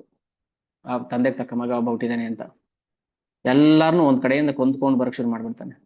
ಸ್ವೇಚ್ಛೆ. ಏನ್ ಸಿಕ್ಕದ ಕಡೆ ಮಾರಣ ಹೋಮ ಮಾಡ್ತಾ ಇದ್ದ. ಯಾರ್ಯಾರನ್ನ? ಬ್ರಾಹ್ಮಣಾನ್, ಋಷಿ ಮುಖ್ಯಾಂಶ, ದೇವ ದಾನವ ಕಿನ್ನರಾಮ್, ದೇವಶ್ರೀಯೋ ಮನುಷ್ಯಾಂಶ, ನಿಜಜ್ಞೆ ಸಮಹೋರಗಾನ್. ಎಲ್ಲಾನು ಕೊಲ್ತಾ ಬಂದ. ಅವಾಗ ಹೇಳ್ತಾನೆ ಕುಬೇರ, ಎಷ್ಟೇ ಆಗ್ಲಿ ಅಣ್ಣ ತಮ್ಮ, ಒಂದೆರಡು ಮಾತು ಬುದ್ಧಿ ಮಾತು ಹೇಳ್ಬೇಕು ಅಂತ. ಅಧರ್ಮ ಮಾ ಕುರುಶ್ವೇತಿ, ಅಧರ್ಮ ಮಾಡ್ಬೇಡ, ಬಿಟ್ಬಿಡು, ಇದೆಲ್ಲ ಮಾಡ್ಬೇಡ, ಹಿಂಗೆಲ್ಲ ಅವ್ನ ಮಾತು ಕೇಳಿ ರಾವಣನ್ಗೆ ಕೋಪ ಬಂತು. ಒಂದಷ್ಟು ಬೈತಾನೆ. ಇದೆಲ್ಲ ಮೂರ್ಖರಿಗೆ ಬುದ್ಧಿ ಮಾತೆ ಹೇಳಕ್ ಹೋದೇನಾಗುತ್ತೆ, ಅದು ಕೋಪನೆ ಬರುತ್ತೆ. ಎಲ್ಲಾ ಕಡೆ ರಾವಣ ಎಲ್ಲಾರನ್ನು ಕೊಂದ್ಕೊಂಡು ಬರ್ತಾ ಇರ್ತಾನೆ. ಸರಿ, ಅಲ್ಲಿ ನಂದೀಶ್ವರ ಇದ್ದ, ಕೈಲಾಸಕ್ಕೂ ಬರ್ತಾನೆ. ಅಲ್ಲಿ ಅವನಿನ್ ತೊಂದರೆ ಮಾಡಲ್ಲ ಕೈಲಾಸದಲ್ಲಿ, ಬಟ್ ಬೇರೆಯವ್ರಿಗೆಲ್ಲ ತೊಂದರೆ ಮಾಡ್ತಿರ್ತಾನೆ. ನಂದಿ ನೋಡ್ತಾನೆ. ನೋಡ್ಬಿಟ್ಟು ಹೇಳ್ತಾನೆ, ಏನೋ ರಾವಣ, ಜಾಸ್ತಿ ಆಡ್ತಾ ಇದೀಯ ನೀನು. ತತ್ರ ನಂದೀಶ್ವರೇಣೈ ಶಪ್ತೋಯಂ ರಾಕ್ಷಸನಿಗೆ ಶಾಪ ಕೊಡ್ತಾನೆ, ನೀನು ಮನುಷ್ಯ ಮತ್ತೆ ವಾನರರಿಂದ ಸಾವನ್ನ ಹೊಂದುತ್ತೀಯ ಅಂತ. ಲೆಕ್ಕಕ್ಕಿಟ್ಕೊಳ್ಳಿಲ್ಲ ಅವನು, ಮನುಷ್ಯ ಏನ್ ಮಾಡ್ಬಿಡ್ತಾರೆ ಅಂತ. ನಂದಿ ಶಾಪ ಅದು. ಶಿವನ್ ಭಕ್ತ ಆಗಿ ನಂದಿ ಯಾಕೆ ಶಾಪ ಕೊಡ್ಬೇಕಿತ್ತು? ಅವನೇನ್ ಮಾಡ್ದ, ಶಾಪನ ತಿರಸ್ಕಾರ ಅಂದ್ರೆ ನೆಗ್ಲೆಕ್ಟ್ ಮಾಡ್ದ. ಮನುಷ್ಯಲ್ಲ ಏನ್ ಮಾಡಕ್ಕಾಗತ್ತೆ ಹಾಗೆ ಅಂತ. ಸರಿ, ಒಂದ್ಸಲ ಏನ್ ಮಾಡ್ದ ರಾವಣ, ಕಿರಾತಾರ್ಜುನ ಅಂದ್ರೆ ಕಾರ್ತವೀರ್ಯಾರ್ಜುನ ಸಾಮ್ರಾಜ್ಯಕ್ಕೆ ಹೋಗ್ತಾನೆ ದಾಳಿ ಮಾಡಕ್ಕೆ. ರಾವಣ ಸಹಸ್ರಾರ್ಜುನ, ಅಥವಾ ಅವನ ಹೆಸರು ಸಹಸ್ರಾರ್ಜುನ ಅಂತ ಹೇಳ್ತಾರೆ, ಇಲ್ಲ ಕಾರ್ತವೀರ್ಯಾರ್ಜುನ ಅಂತ ಹೇಳ್ತಾರೆ, ಎರಡು ಅವನೇ. ಅವನನ್ನು ಸೋಲ್ಸಕ್ಕಾಗಿಲ್ಲ, ಮತ್ತೆ ದಶರಥನ ಸೋಲ್ಸಕ್ಕಾಗಿಲ್ಲ ಅವನ ಕೈಲಿ. ಸರಿ, ಏನ್ ಮಾಡಿದ್ರು, ಪುಲಸ್ರು ಹೋಗಿ ಬಿಡ್ಸ್ಕೊಂಡ್ ಬರ್ತಾರೆ. ಅಪ್ಪ ಸಹಸ್ರಾರ್ಜುನ ಬಿಟ್ಬಿಡು, ದಡ್ಡ ಏನೋ ಮಾಡಿದಾನೆ, ಅಹಂಕಾರದಲ್ಲಿ ಏನೋ ನಿನ್ನ ಹತ್ರ ಬಂದು ಗಲಾಟೆ ಮಾಡಿದೆ ಅಂತ ಹೇಳಿ ಪುಲಸ್ತ್ಯ ಋಷಿ ಹೋಗ್ಬಿಟ್ಟು ಸಹಸ್ರಾರ್ಜುನ ಕ್ಷಮೆ ಕೇಳಿ ಮೊಮ್ಮಗ ರಾವಣ ಬಿಡಿಸ್ಕೊಂಡ್ ಬರ್ತಾರೆ. ಇವಾಗಿನ ಜನಗಳು ಅದೇ ತಾನೆ, ನನ್ನ ಅಪ್ಪ ಯಾರು ಗೊತ್ತಾ, ನನ್ನ ತಾತ ಯಾರು ಗೊತ್ತಾ, ಏನ್ ಬೇಕಾದ್ರೆ ಮಾಡ್ಬೋದು ಅಂತ. ಯಾರೋ ಒಬ್ಬ ಜೈಲ್ಗೆ ಹೋದ, ತಾತ ಪ್ರಧಾನಿ ಆಗಿದ್ರು ಅಷ್ಟೇ, ಏನಾಗಿದ್ರು ಅಷ್ಟೇ, ಯಾವನು ಬಿಡಿಸ್ಕೊಬರಕ್ಕಾಗಲ್ಲ. ಮಾಡಿದ್ರು ಮಾರಾಯ ಆಗಿ ಏನ್ ಬೇಕಾದ್ರೆ ಮಾಡ್ಬೋದಾ, ಅಪ್ಪ ಪ್ರಧಾನ ಮಂತ್ರಿ ಆಗಿದ್ರು ಅಂತ. ಕ್ಷಮೆ ಕೇಳಿ ಏನೋ ಅವ್ನಿಗೆ ಚೀಮಾರಿ ಹಾಕ್ಸ್ಕೊಂಡು ಕಾರ್ತವೀರ್ಯನಿಂದ ಬಿಡಿಸ್ಕೊಂಡ್ ಬರ್ತಾನೆ ರಾವಣ. ಆಮೇಲೆ ಏನ್ ಮಾಡಿದ್ರು, ಸೀದಾ ಆ, ವಾಲಿ ಹತ್ರ ಬರ್ತಾನೆ. ಸೊ ವಾಲಿ ಏನ್ ಮಾಡ್ದ, ಅವನ್ನ ರಾವಣನ ಕಂಕ್ಳಲ್ಲಿ ಒತ್ತಿ ಹಿಡ್ಕೊಂಡು 4 ದಿಕ್ಕನ್ನ ತೋರ್ಸ್ಕೊಂಡು ಕೊನೆಗೆ ಋಷ್ಯಮುಖಕ್ಕೆ ಬಂದ್ಬಿಟ್ಟು ಕಿಷ್ಕಿಂಧೆಗೆ ಅಂಗದನ ತೊಟ್ಲಿಗೆ ಕಟ್ಟಿರ್ತಾನೆ. ಅವನೇನು ಅವನ ಆಟ ನಡೀಲಿಲ್ಲ ಅವನು ವಾಲಿ ಮುಂದೆ. ಅಂದ್ರೆ ದರ್ಪ, ದೇವತೆಗಳಿಂದ ನಾವು ವರ ಪಡ್ಕೊಂಡಿದ್ದೀವಿ ಅನ್ನೋ ದರ್ಪದಿಂದ ಅವನ್ ಹಾಗೆ ಮಾಡ್ತಾರೆ. ಈ ವಾಲಿ ಅಂತ ಬಂದ ತಕ್ಷಣ ವಾಲಿ ವಾಲಿ ಯಾರು ಅಂತ ಕೇಳ್ತಾನೆ ರಾಮಚಂದ್ರ. ವಾಲಿ ಹೆಂಗೆ ಬಂದ ಗೊತ್ತು ಎಲ್ಲಾನು, ವಾಲಿ ಸುಗ್ರೀವ ಬಗ್ಗೆ. ಅಗಸ್ಯ ಹೇಳ್ತಾರೆ, ಆ ಒಂದಿನ ಬ್ರಹ್ಮದೇವರು ಧ್ಯಾನ ಮಾಡ್ತಾ ಕೂತಿದ್ರು. ಏನಾಯ್ತು ಗೊತ್ತಿಲ್ಲ, ಬ್ರಹ್ಮದೇವರಿಗೆ ಸಡನ್ ಆಗಿ ಆನಂದ ಬಾಷ್ಪ ಬಂದ್ಬಿಡುತ್ತೆ. ನೇತ್ರಾಭ್ಯಾಂ ಪತಿತಂ ದಿವ್ಯಂ ಆನಂದ ಶೈಲಂ. ಗೊತ್ತಿಲ್ಲ ಒಂದೊಂದು ಟೈಮ್ ಏನಾಗುತ್ತೆ, ನೀವು ಚಾಂಟಿಂಗ್ ಮಾಡ್ಬೇಕಾದ್ರೂ ಧ್ಯಾನ ಮಾಡ್ತಾ ಕೂತಿದ್ರೆ ಅದು ಕಣ್ಣೀರ್ ಬಂದ್ಬಿಡುತ್ತೆ. ಬ್ರಹ್ಮದೇವರು ಧ್ಯಾನ ಮಾಡ್ತಾ ಕೂತಿರ್ಬೇಕಾದ್ರೆ ತಸ್ಯಾಂ ಚತುರ್ಮುಖ ಸಾಕ್ಷಾತ್ ಕದಾಚಿತ್ ಯೋಗ ಮಾಸಿತ, ಕಣ್ಣಿಂದ ನೀರು ಬಂತು. ಆ ನೀರ್ ಏನ್ ಮಾಡ್ತು, ಭೂಮಿ ಬಿತ್ತು. ಭೂಮೌ ಪತಿತ ಮಾತ್ರೇಣ ತಸ್ಮಾತ್ ಜಾತೋ ಮಹಾಕಪಿ. ಆಗ ಒಬ್ಬ ವಾನರ ಬ್ರಹ್ಮದೇವರ ಕಣ್ಣಿನಿಂದ ಹುಟ್ಟಿ ಬರ್ತಾನೆ. ಬ್ರಹ್ಮ ಹೇಳ್ತಾರೆ, ನೀನು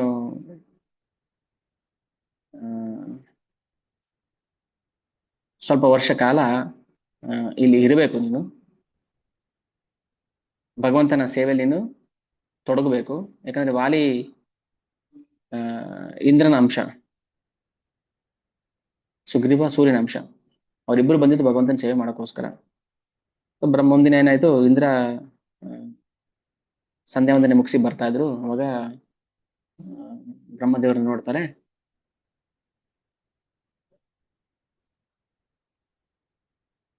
ನೋಡ್ಬೇಕಾದ್ರೆ ಬ್ರಹ್ಮದೇವರು ಧ್ಯಾನದಲ್ಲಿ ಏನಾಯ್ತು ಅದನ್ನ ಹೇಳಿದ್ರು ಇಂದ್ರನಿಗೆ. ಇಂದ್ರನಿಗೆ ಖುಷಿ ಆಯ್ತು. ಸರಿ, ಇಂದ್ರ ಹೋಗ್ಬೇಕಾದ್ರೆ ಅಲ್ಲಿ ಒಬ್ಬ ಸುಂದರ ಸ್ತ್ರೀಯನ್ನು ನೋಡ್ತಾನೆ. ಅಲ್ಲಿ ಆ ಸ್ತ್ರೀಯನ್ನು ನೋಡಿದ ತಕ್ಷಣ ಇವನ ಇಂದ್ರನ ವೀರ್ಯಸ್ಖಲನ ಆಗುತ್ತೆ. ಅದರಿಂದ ವಾಲಿಯ ಜನನ ಆಯ್ತು ಅಂತ ಇಂದ್ರನ. ಕಂದರ್ಪ ಶರವಿದ್ಧಾಂಸ್ ಅಗತ್ಯಕ್ತಾನ್ ವಾನ್ ವೀರ್ಯಮುತ್ತಮಂ ತಾಮ ಪ್ರಾಪ್ಯೈವ ತದ್ಬೀಜಂ ವಾಲದೇಶ ಅಪತಬ್ರುವಿಹಿ ವಾಲಿ ಸಮಭವ ತತ್ರ ಶಕ್ರತುಲ್ಯ ಪರಾಕ್ರಮ. ಇಂದ್ರನಷ್ಟೇ ಶಕ್ತಿಶಾಲಿಯಾದ ವಾಲಿಗೆ ಜನ್ಮ ಕೊಡ್ತಾನೆ. ಅಲ್ಲಿಂದ ವಾಲಿ ಜನನ ಆಯ್ತು. ವಾಲಿಗೆ ಒಂದು ಇಂದ್ರ ಆರ ಹಾಕಿ ಹೋಗಿರ್ತಾನೆ. ಅಂದ್ರೆ ಇದು ಭಗವಂತನ ಸ್ಪರ್ಶ ಆಗೋ ತನಕ, ಭಗವಂತನ ಬಾಣದ ಸ್ಪರ್ಶ ಆಗೋ ತನಕ ನೀನು ಯಾವ ಕಾರಣಕ್ಕೂ ಪ್ರಾಣ ಹೋಗೋದಿಲ್ಲ. ಅಂದ್ರೆ ಭಗವಂತನೇ ಬಂದು ನಿನ್ನ ಸಂಹಾರ ಮಾಡಬೇಕು ಅಂತ ಇದು ವರ ವಾಲಿಗೆ. ಆದ್ರೆ ಯಾಕೆ ಮತ್ತೆ ದುಷ್ಟತನದಿಂದ ನಡ್ಕೊಂಡ? ಬ್ರಹ್ಮದೇವರ ಕಣ್ಣೀರಿಂದ, ಇಂದ್ರನ ವೀರದಿಂದ ಬಂದಂತಹ ಪರಾಕ್ರಮಿ ಅಪ್ರತಿಮ ವೀರ ವಾಲಿ ಯಾಕೆ ಕೆಟ್ಟದಾಗಿ ನಡ್ಕೊಂಡ?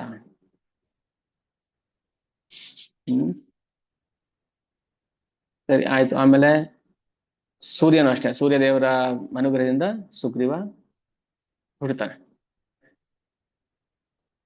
ಒಬ್ಬ ಸುಂದರ ಸ್ತ್ರೀಗೆ ಜನನ ಆದವರು, ಕಪಿಗೆ ಹುಟ್ಟಿದವರಲ್ಲ ಇವರು. ಇಂದ್ರ ಮತ್ತೆ ಸೂರ್ಯರ ಅನುಗ್ರಹದಿಂದ ಒಬ್ಬ ಪರಮ ಸುಂದರಿಗೆ ಜನ್ಮವನ್ನ ಪಡೆದವರು ಇವರಿಬ್ರು ವಾನರ ಮುಖ್ಯರು, ವಾಲಿ ಮತ್ತೆ ಸುಗ್ರೀವ. ಅದಾದ್ಮೇಲೆ ಹೇಗೆ ಅವ್ರು ಬೆಳೆದು ಬಂದ್ರು, ಅವ್ರ ಪಟ್ಟಾಭಿಷೇಕ ಆಗಿದ್ದು, ವಾಲಿ ರಾಜ ಆಗಿದ್ದು, ಅವರಿಬ್ಬರು ಸ್ಟೋರಿ, ವಾಲಿ ಯಾಕೆ ಸುಗ್ರೀವನ ಮೇಲೆ ದ್ವೇಷ ಮಾಡ್ದ, ಇದೆಲ್ಲ ವರ್ಣನೆ ಮಾಡ್ತಾರೆ. ಅದಾದ್ಮೇಲೆ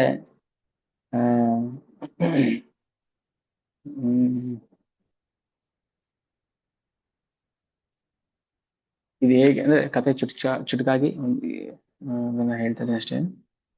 ಪೂರ್ತಿ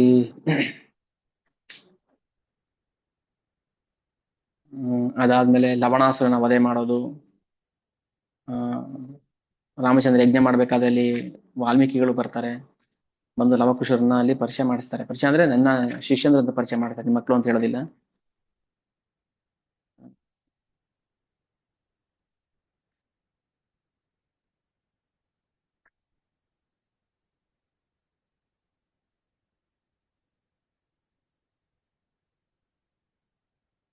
ಹ್ಮ್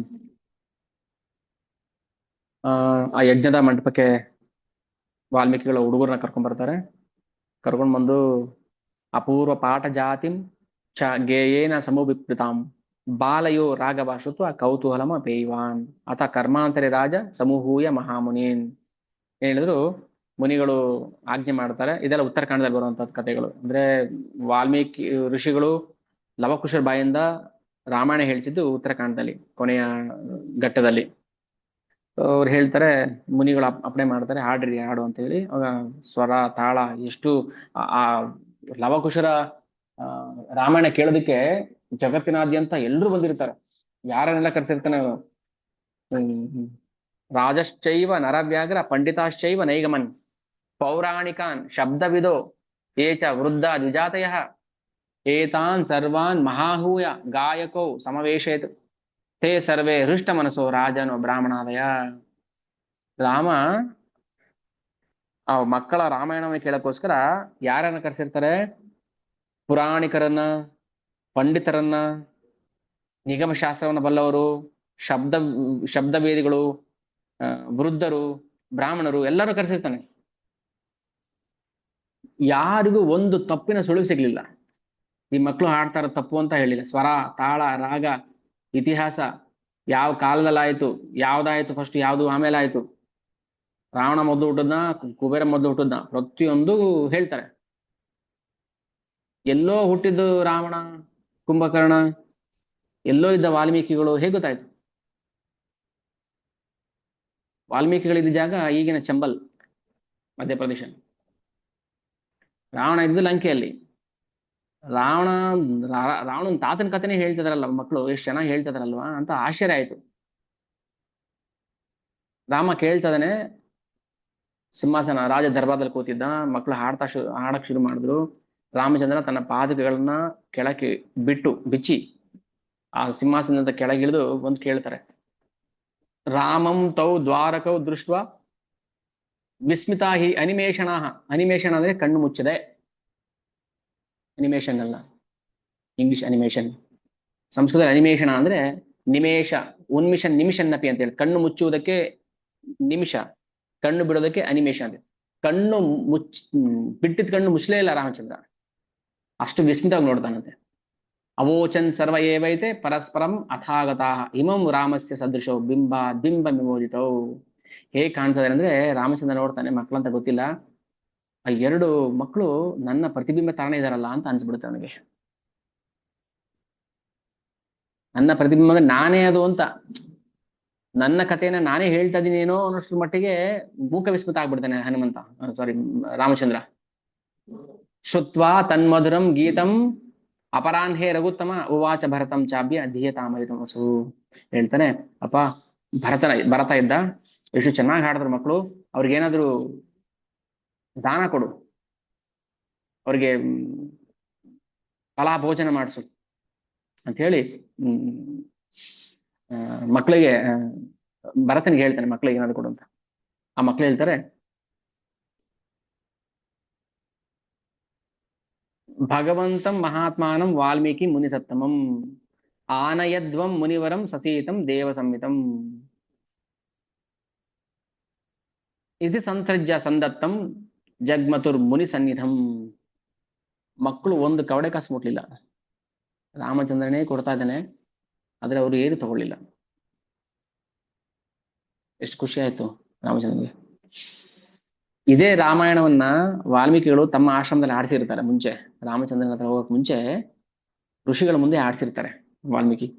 ಆಗ ಋಷಿಗಳು ಈ ಮಕ್ಕಳು ಹಾಡಿದ್ದನ್ನು ಕೇಳಿ ಏನ್ ಕೊಡ್ಬೇಕು ಅಂತ ಯೋಚನೆ ಮಾಡಿ ಬಹು ಅಮೂಲ್ಯವಾದ ವಸ್ತುಗಳನ್ನ ಕೊಡ್ತಾರಂತೆ ಋಷಿಗಳು ಲವಕುಶರಿಗೆ.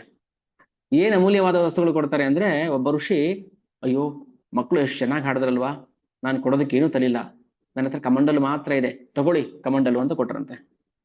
ಇನ್ನೊಬ್ಬ ಋಷಿ ಕಾಪಿನ ಹಾಕೊಂಡ್ ಕಾಪಿನ ಕೊಟ್ಬಿಟ್ರಂತೆ, ತಗೊಳ್ಳಿ ನನ್ನ ಕಾಪಿನ, ನಾಳೆಗೆ ಇನ್ನೊಂದಿದೆ ಬೇಕಾದ್ರೆ ಹಾಕೊಂತೀನಿ. ಇನ್ನೊಬ್ರು ಕುಶಾಗ್ರ ಕೃಷ್ಣಾಜಿನ ತಂದಿದ್ರು, ಅವ್ರು ಧ್ಯಾನ ಮಾಡೋದಕ್ಕೆ ಕೆರಡ ಹಾಕೋತಾರಲ್ಲ ಕೃಷ್ಣಾಜಿನ, ಅದನ್ನ ಕೊಟ್ಬಿಟ್ರಂತೆ. ಇನ್ ಕೆಲವರು ಮೌಂಜಿ ಕೊಟ್ಬಿಟ್ರಂತೆ, ಜನಿವಾರ. ಇನ್ ಕೆಲವರು ಜಟೆಗೆ ಕಟ್ಟಿರೋ ಹಗ್ಗ, ಜಟೆ ಕಟ್ಕೊಳಕ್ ಹಗ್ಗ ಇರುತ್ತಲ್ಲ ಅದನ್ನ ಕೊಟ್ಬಿಟ್ರಂತೆ.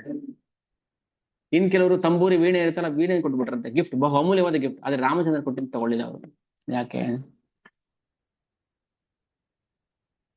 ಇದನ್ನೆಲ್ಲ ನಾವು ಯೋಚನೆ ಮಾಡ್ಬೇಕು, ಯಾಕೆ ಯಾಕೆ ಯಾಕೆ ಅಂತ. ಬೇರೆ ಎಲ್ಲ ಯೋಚನೆ ಮಾಡ್ತೀವಿ, ನಮ್ಗೆ ಅದೆಲ್ಲ ಹೊಳೆಯುತ್ತೆ. ಆದ್ರೆ ಈ ವಿಚಾರ ನಮ್ಗೆ ಹೊಳೆಯೋದೇ ಇಲ್ಲ. ರಾಮಚಂದ್ರ ಕೊಟ್ಟಿದ್ದು ಮಾತ್ರ ತಗೊಳ್ಳಿಲ್ಲ. ಆ ಋಷಿಗಳು ಕೊಟ್ಟಿದ್ದು, ಕಾಡಲ್ಲಿ ಇದ್ದಂತ ಋಷಿಗಳು ಕೊಟ್ಟಿದ್ದ ಪ್ರೀತಿಯನ್ನು ಸ್ವೀಕಾರ ಮಾಡೋದು. ಓಕೆ, ಅದು ಯಾಕೆ ಅಂತ ಗೊತ್ತಾದ್ರೆ ಅದನ್ನ ಯೋಚನೆ ಮಾಡಿ. ಆಮೇಲೆ ಸರಿ, ಆ ರಾಮಚಂದ್ರನ ಇದಕ್ ಮುಂಚೆ ಅಗ್ನಿ ಪರೀಕ್ಷೆ ಆಗಿರುತ್ತೆ. ಆ ಬೇಜಾರಿದೆ ಸೀತೆಗೆ, ಅಗ್ನಿ ಪರೀಕ್ಷೆ ಮಾಡಿ ನನ್ನ ಕರ್ಕೊಂಡ ಅಂತ. ಅಂದ್ರೆ ಅದು ಲೀಲೆ. ಸೊ ಸೀತಾ ಮತ್ತೆ ಬಂದ್ಲು, ಅಲ್ಲಿ ಯಜ್ಞ ಪ್ರವೇಶ ಮಾಡುದು. ಕೃತಾಂಜಲಿರ್ ಭಾಷ್ಪಕಂಠ ಸೀತಾ ಯಜ್ಞಂ ವಿವೇಶತಂ. ನೋಡ್ತಾಳೆ, ತನ್ನ ಮಕ್ಕಳು ಹಾಡ್ತಾ ಇರೋದು. ರಾಮಚಂದ್ರ ಗಂಡ ಅಂತ ಗೊತ್ತು, ಮಕ್ಳಿಗೆ ಮಾತ್ರ ಅಪ್ಪ ಅಂತ ಗೊತ್ತಿಲ್ಲ. ಎಲ್ರ ಮುಂದೆ ಕೈ ಜೋಡಿಸ್ಕೊಂಡು ನಿಂತ್ಕೊಂಡಿದ್ದಾಳೆ.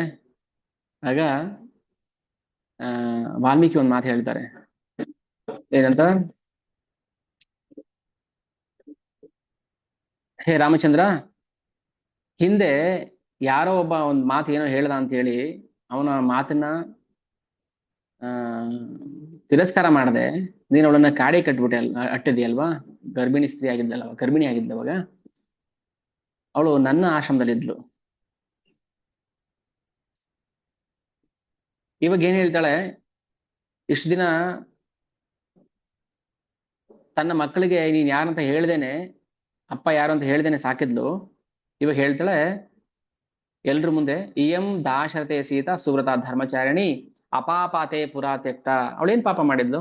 ಅಪಾಪ. ಅವಳೇನ್ ಪಾಪನೇ ಮಾಡಿಲ್ಲ. ಯಾವ ಹೇಳ್ದ ಅಂತೇಳಿ ನಿನ್ ಹೆಂಡ್ತಿನ ಯಾಕೆ ಕಾಡಿ ಕಳಿಸ್ಬೇಕಿತ್ತು? ಇನ್ನೊಂದ್ ದಿನ ಬಂದು ಇನ್ನೊಂದು ಹೇಳ್ತಾನೆ, ಕಳಿಸ್ಬಿಡ್ತೀರಾ, ಮಾಡ್ಬಿಡ್ತೀರಾ? ಮತ್ತೆ ಏನ್ ತೋರ್ಸ್ಬೇಕಿತ್ತು ನೀನ್ ಇಲ್ಲಿ? ನಾವು ಧರ್ಮದಲ್ಲಿದ್ರೆ ಯಾರು ಏನಂದ್ರು ಅದು ನಮ್ಗೆ ತೊಂದರೆ ಆಗೋದಿಲ್ಲ. ಅಂದ್ರೆ ಕಲಿಯುಗದಲ್ಲಿ ಈಗ ನೋಡಿ, ಆಪಾದನೆ ಮಾಡಿದವನು ಸರಿ ಕರೆಕ್ಟ್ ಆಗಿದ್ರೆ ನೋಡಿ, ಹಿಂಗಂದ್ರೆ ಸೀತೆ ಸರಿ ಇದ್ದಾಳೆ, ಅಪಾಪ ಹೇಳಿದಲ್ಲ, ಅಪಾಪತೆ ಪುರಾ ತ್ಯಕ್ತ್ವ. ನೀನ್ ಯಾಕೆ ಪಾಪಿಯನ್ನ ಬಿಟ್ಟೆ ಅಂತ, ಅಪಾಪಿಯನ್ನ ಬಿಟ್ಟೆ ನಿನ್ನ ಪತ್ನಿಯನ್ನ. ನನ್ನ ಹೆಂಡತಿ ಅಪಾಪಿ ಅಂತ ಗೊತ್ತು ನನಗೆ, ಅಪಾಪಿ ಅಂದ್ರೆ ಪಾಪಿ ಅಲ್ಲ ಅಂತ ಜನಕ್ಕೆ ಗೊತ್ತಾಗ್ಬೇಕಲ್ಲಪ್ಪ. ಅದಕ್ಕೋಸ್ಕರ ನಾನು ಅಗ್ನಿ ಪರೀಕ್ಷೆ ಮಾಡಿದೆ. ರಾವಣನ ಆಸ್ಥಾನದಲ್ಲಿ 1 ವರ್ಷ ಇದ್ರು ರಾವಣ ಅವಳನ್ನು ಮುಟ್ಟಿಲ್ಲ ಅನ್ನೋದು ನನಗೆ ಗೊತ್ತು, ಸೀತೆ ಗೊತ್ತು. ಜನಕ್ಕೆ ಏನ್ ಗೊತ್ತು? ನಮ್ಗೇನ್ ಗೊತ್ತು? ನಮಗ್ ಗೊತ್ತಿಲ್ವಲ್ಲ, ಅದಕ್ಕೆ ನಾವು ಬಾಯಿ ಬಂದಂಗೆ ಮಾತಾಡ್ತೀವಿ. ಅದನ್ನೇ ವಾಲ್ಮೀಕಿ ಹೇಳ್ತಾರೆ, ಎಷ್ಟು ನೋವಿರುತ್ತೆ ಅವ್ರಿಗೆ ಹೇಳ್ಬೇಕಾದ್ರೆ. ಲೋಕ ಅಪವಾದ ಭೀತೇನ ತ್ವಯ ರಾಮ ಮಹಾವನೇ. ಲೋಕ ಅಪವಾದ ಬಂದ್ಬಿಡುತ್ತೆ. ಅಯ್ಯೋ ರಾಮಚಂದ್ರ ರಾವಣ ಜೊತೆ ಇದ್ದ ಹೆಂಡತಿಯನ್ನ ಕರ್ಕೊಂಡ್ ಬಂದು ಇಟ್ಕೊಂಡಿದ್ದಾನೆ, ಅವನು ಸ್ತ್ರೀ ಲೋಲುಪ, ಸ್ತ್ರೀ ವ್ಯಾಮೋಹಿ, ಪತ್ನಿ ವ್ಯಾಮೋಹಿ ಅಂತ ಜನ ಆಡ್ಕೊಂಡ್ಬಿಟ್ರೆ ಯಾರು ರಾಮಾಯಣ ಕೇಳ್ತಾರೆ? ಈಗ ಅಟ್ಲೀಸ್ಟ್ ಅಷ್ಟೋ ಇಷ್ಟು ನೀರ್ ಮಜ್ಜಿಗೆ ಪಾನಕ ಕುಡಿಯಕಾದ್ರೂ ಬರ್ತಾರೆ ರಾಮಾಯಣ ರಾಮನವಮಿಗೆ. ನಾಳೆ ದಿನ ಅದು ಬರಲ್ಲ, ಎಂತ ರಾಮ ರೀ ಅವರು ಅಂತ ಜನ ಆಡ್ಕೊಂಡ್ರೆ ಏನ್ ಮಾಡ್ಬೇಕು? ಅದಕ್ಕೆ ನಾನೇ ಹೊಣೆ ಆಗ್ತೀನಲ್ವಾ. ನಾವು ಪ್ರೀತಿಯಿಂದ ಸಾಕಿ ಬೆಳೆಸಿದ ಮಕ್ಳೇ ನಮ್ಮಪ್ಪ ಇಂಥವ್ನು ಅಂತ ಅಂದ್ರೆ ಅದಕ್ಕೆ ಹೊಣೆ ಯಾರಾಗ್ತೀವಿ? ನಾವ್ ಆಗ್ತೀವಿ.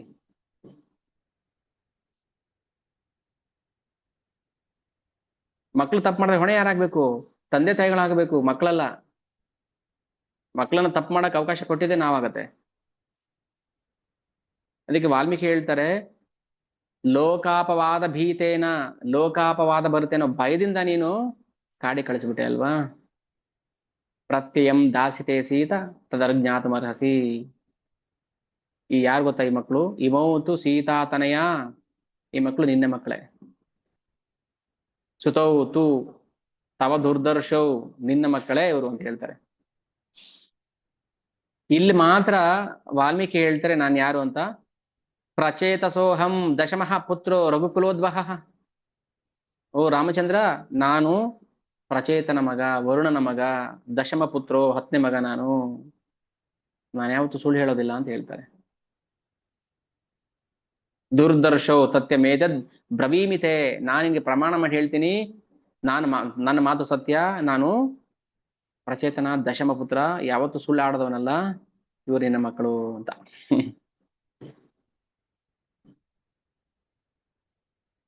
ಒಂದು ವೇಳೆ ಸೀತೆ ತಪ್ಪು ಮಾಡಿದ್ದಾಳೆ ಅನ್ನೋದೇ ಆಗಿದ್ರೆ, ಬಹೂನ್ ವರ್ಷ ಗಣಾನ್ ಸಮ್ಯಕ್ ತಪಶ್ಚರ್ಯ ಮಯಾ ಕೃತ ಅನೃತಂ ನಾ ಸ್ಮರಾ ಮುಕ್ತ್ಯಂ, ನಾನು ಯಾವತ್ತೂ ಕೂಡ ಅನೃತ ಸುಳ್ಳನ್ನು ಹೇಳೋದಿಲ್ಲ. ಅನೃತ ಅಂದ್ರೆ ಸುಳ್ಳು. ನನ್ನ ಬಾಯಿಂದ ಒಂದು ಮಾತು ಸುಳ್ಳು ಬಂದಿಲ್ಲ. ಸ್ಮರಾನ್ ಯುಕ್ತಂ ತಥೇಮೌ ತವ ಪುತ್ರಕೌ, ಇವ್ರು ನಿನ್ನ ಮಕ್ಕಳೇ ಅಂತ. ಅಂದ್ರೆ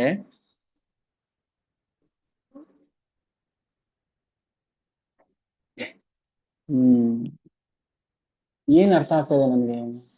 ಎಷ್ಟು ಅರ್ಥ ಆಗ್ತದೆ? ಯಾರು ಈಗ ವಾಲ್ಮೀಕಿ ಹೇಳ್ಬೇಕಾ ಇವ್ರು ನಿನ್ ಮಕ್ಳೇ ಅಂತ? ಗಂಡ ಹೆಂಡತಿ ಮದುವೆ ಆಗಿದ್ರು, 1 ವರ್ಷ ಆಯ್ತು, ಮಗು ಆಯ್ತು, ಅವಾಗ ಹೆಂಡತಿ ದೇವ್ರ ಮುಂದೆ ಕರ್ಕೊಂಡು ಹೋಗಿ, ರೀ ಖಂಡಿತವಾಗ್ಲೂ ಇವ್ರು ನಿಮ್ ಮಗುನೇ ಅಂದ್ರೆ ಏನ್ ಅನ್ಕೋಬೇಕು ಗಂಡ? ನಾನ್ ಗ್ಯಾರಂಟಿ ಬರ್ಕೊಡ್ತೀನಿ ಈ ಮಗು ನಿಮ್ ಮಗು ಅಂತ ಅಂದ್ರೆ ಗಂಡ ಆದವನ್ ಏನ್ ಅನ್ಕೋಬೇಕೀಗ? ವಾಲ್ಮೀಕಿ ಹೇಳ್ತಾರೆ, ಮತ್ತೆ ಈ ಪರಿಸ್ಥಿತಿ ಬರ್ಬೇಕಿತ್ತ ರಾಮಚಂದ್ರನಿಗೆ ಆಗಿದ್ರೆ? ವಾಲ್ಮೀಕಿ ಹೇಳ್ಬೇಕಿತ್ತ ಅನೃತಂ ನಾ ಸ್ಮರಾನ್ ಯುಕ್ತಂ ತಥೇಮೋ ತವ ಪುತ್ರಕೋ, ಇವ್ರು ನಿನ್ ಮಕ್ಳೇಪ್ಪ, ನಾನು ಸುಳ್ಳು ಹೇಳ್ತಾ ಇಲ್ಲ ಅಂತ. ಒಂದ್ ವೇಳೆ ನಾನು ಸುಳ್ಳು ಹೇಳಿದ್ದೆ ಆಗಿದ್ರೆ, ಜಾನಕಿ ಸೀತೆಯಲ್ಲಿ ಏನೋ ದೋಷ ಇದ್ರೆ, ನಾನು ಮಾಡಿದ್ದ ಯಾವ ತಪಸ್ಸಿಗೂ ಫಲ ಸಿಗದೆ ಹೋಗ್ಲಿ.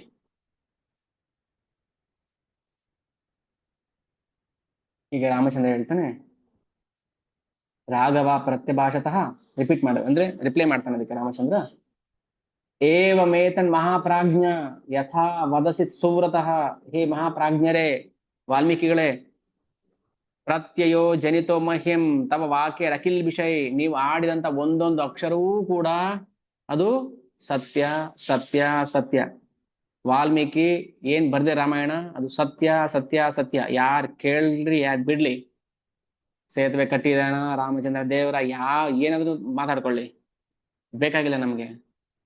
ರಾಮಾಯಣದಲ್ಲಿ ಬರುವಂತ ಒಂದೊಂದು ಅಕ್ಷರನು ಕೂಡ ಸತ್ಯ, ಸಾಕ್ಷಾತ್ ಭಗವಂತನೇ ಹೇಳ್ತಿದ್ದಾನೆ. ಇದ್ರ ಮೇಲೆ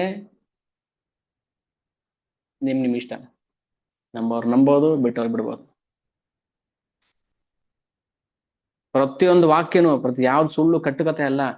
ಇನ್ನೊಂದು ಹೇಳ್ತೀವಿ, ನಿನ್ನೆ ಯಾರೋ ಒಬ್ರು ಬಂದು ಇಲ್ಲಿ ರಾಮನವಮಿ ಮಾಡ್ತಾ ಇದ್ರು, ಇಲ್ದಿರ ಕತೆ ಎಲ್ಲ ಹೇಳಕ್ ಶುರು ಮಾಡ್ತಾ ಇದ್ರು. ಜನಗಳು ಎಂತವ್ರು ಅಂದ್ರೆ, ಒಂದೊಂದ್ ಟೈಮ್ ಎದುರುಗಡೆ ಹೋಗಿ ಮುಖ ಕಪಾಳ ಮೋಕ್ಷ ಮಾಡ್ಬೇಕು ಅನ್ಸುತ್ತೆ. ಎದ್ದೋದ್ರೆ ಮರ್ಯಾದೆಯಿಂದ ಸರಿ, ಇಲ್ಲಿಂದ ಬಾಯಿಗೆ ಬಂದಂಗೆಲ್ಲ ಹರಟೆ ಹೊಡೆಯೋದಲ್ಲ ಅಲ್ಲಿ ರಾಮನ ಬಗ್ಗೆ, ರಾಮಾಯಣದ ಬಗ್ಗೆ. ಪ್ರತಿಯೊಂದು ಶ್ಲೋಕ ಯಾಕೆ ಓದಿ ಹೇಳ್ಬೇಕು? ವಾಲ್ಮೀಕಿ ಹೇಳಿದಾರ? ಇಲ್ಲಿ ಹೇಳಿದ್ರೆ ಮಾತ್ರ ಇದೆ, ಇಲ್ಲಾಂದ್ರೆ ಇಲ್ಲ. ನಮ್ಗೆ ಏನ್ ಬರುತ್ತೆ ತಪ್ಪು, ನಮ್ ಕಲ್ಪನೆಗಳು ನಮ್ಗೆ ಇಷ್ಟ ಬಂದಂಗೆ. ವಾಲ್ಮೀಕಿ ಹೇಳ್ತಾರೆ, ಚಪ್ಲಿನ್ ರಾಮಚಂದ್ರ ಎಷ್ಟು ವಿನಯದಿಂದ ಬಂದು ಮುಂದೆ ನಿಂತ್ಕೊಳ್ತಾನೆ ಲವಕುಶ ಮುಂದೆ, ತನ್ನ ವಜ್ರ ಖಚಿತವಾದ ಪಾದುಕೆಯನ್ನು ಬಿಟ್ಟು, ಶಬ್ದ ಆಗುತ್ತೆ ಅಂತ, ಕಟ ಕಟ ಕಟ ಶಬ್ದ ಮಾಡುತ್ತೆ, ನಡ್ಕೊಂಡ್ ಬರ್ಬೇಕಾದ್ರೆ ಮಕ್ಕಳಿಗೆ ತೊಂದರೆ ಆಗುತ್ತೆ ಹಾಡ್ಬೇಕಾದ್ರೆ ಅಂತ. ಅಷ್ಟು ಎಳೆ ಎಳೆಯಾಗಿ ಸೂಕ್ಷ್ಮವಾಗಿ ವಾಲ್ಮೀಕಿ ರಚನೆ ಮಾಡಿದ್ದಾರೆ. ನಾವು ಅದನ್ನ ಬಿಟ್ಬಿಟ್ಟು ಯಾವ್ದೋ ಕಟ್ಟು ಕಥೆಗಳು, ಇದನ್ನ ಯಾವ್ದೋ ಒಂದು ಮೆಸೇಜ್ ಬಂತಪ್ಪ ಯಾವ್ದೋ ಗ್ರೂಪ್ ಅಲ್ಲಿ, ರಿಪೀಟ್ ಮಾಡೋ, ನಾನು ರಿಪ್ಲೈ ಮಾಡ್ಬೇಕು ಅನ್ಕೊಂಡೆ. ಸುಮ್ನೆ ಯಾರ ಕಳಿಸು ತೆಗೆದು ಬಿಸಾಕ್ಬಿಡೋದು, ಒಂದು ಗ್ರೂಪಿಂದ ಇನ್ನೊಂದು ಗ್ರೂಪ್ಗೆ ಕಸ ಬಿಸಾಕ್ದಂಗೆ. ಯಾರು ಹೇಳಿದ್ದೀನಿ ನಿಮ್ಗೆ ಅದ್ರಲ್ಲಿ ವಾಲ್ಮೀಕಿ ಬರ್ದಿದ್ದಾರೆ ಅಂತ? ಯೋಚನೆ ಮಾಡ್ಬೇಕು. ಕ್ಲಾಸ್ ಕೇಳ್ತೀರಾ, ನಿಮ್ಗೆ ಬುದ್ಧಿ ಪರಿಜ್ಞಾನ ಬೇಡವಾ?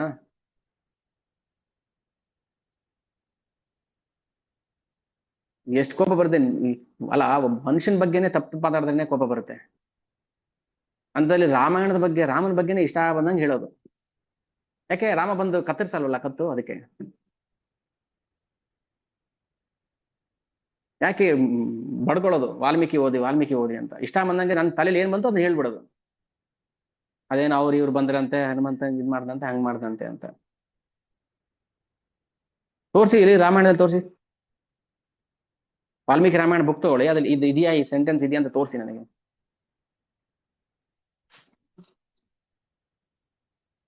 ಯಾರು ಏನ್ ಹೇಳಿದ್ರು ಫಸ್ಟ್ ನಾವು ಇಲ್ಲಿ ರಾಮಾಯಣದಲ್ಲಿ ಇದೆಯಾ, ಗೀತೆಯಲ್ಲಿ ಇದೆಯಾ, ಭಾಗವತಮಲ್ಲಿ ಇದೆಯಾ, ಸ್ವೀಕಾರ ಮಾಡಿ. ಇಲ್ಲ ಕಸ ತರ ಬಿಸಾಕಿ ಅದನ್ನ. ಇಷ್ಟ ಬಂದಿದ್ದೆಲ್ಲ ಕಲ್ಪನೆ ಮಾಡಿ ಬರಿಬಾರ್ದು. ಆಚಾರ್ಯರು ಹೇಳಿರ್ಬೇಕು, ಅದು ಆಚಾರ್ಯರು ಅನುಮೋದನೆ ಮಾಡಿರ್ಬೇಕು. ಒಂದು ಮಧ್ವಾಚಾರ್ಯರು, ರಾಮಾನುಜಾಚಾರ್ಯರು, ಚೈತನ್ಯ ಮಹಾಪ್ರಭುಗಳು, ನಿಂಬಾರ್ಕಾಚಾರ್ಯ, ವಿಷ್ಣು ಸ್ವಾಮಿ, ಇವರು ಅನುಮೋದನೆ ಮಾಡಿದ್ರೆ ಮಾತ್ರ ಅದನ್ನ ನಾವು ಸ್ವೀಕಾರ ಮಾಡಬೇಕು.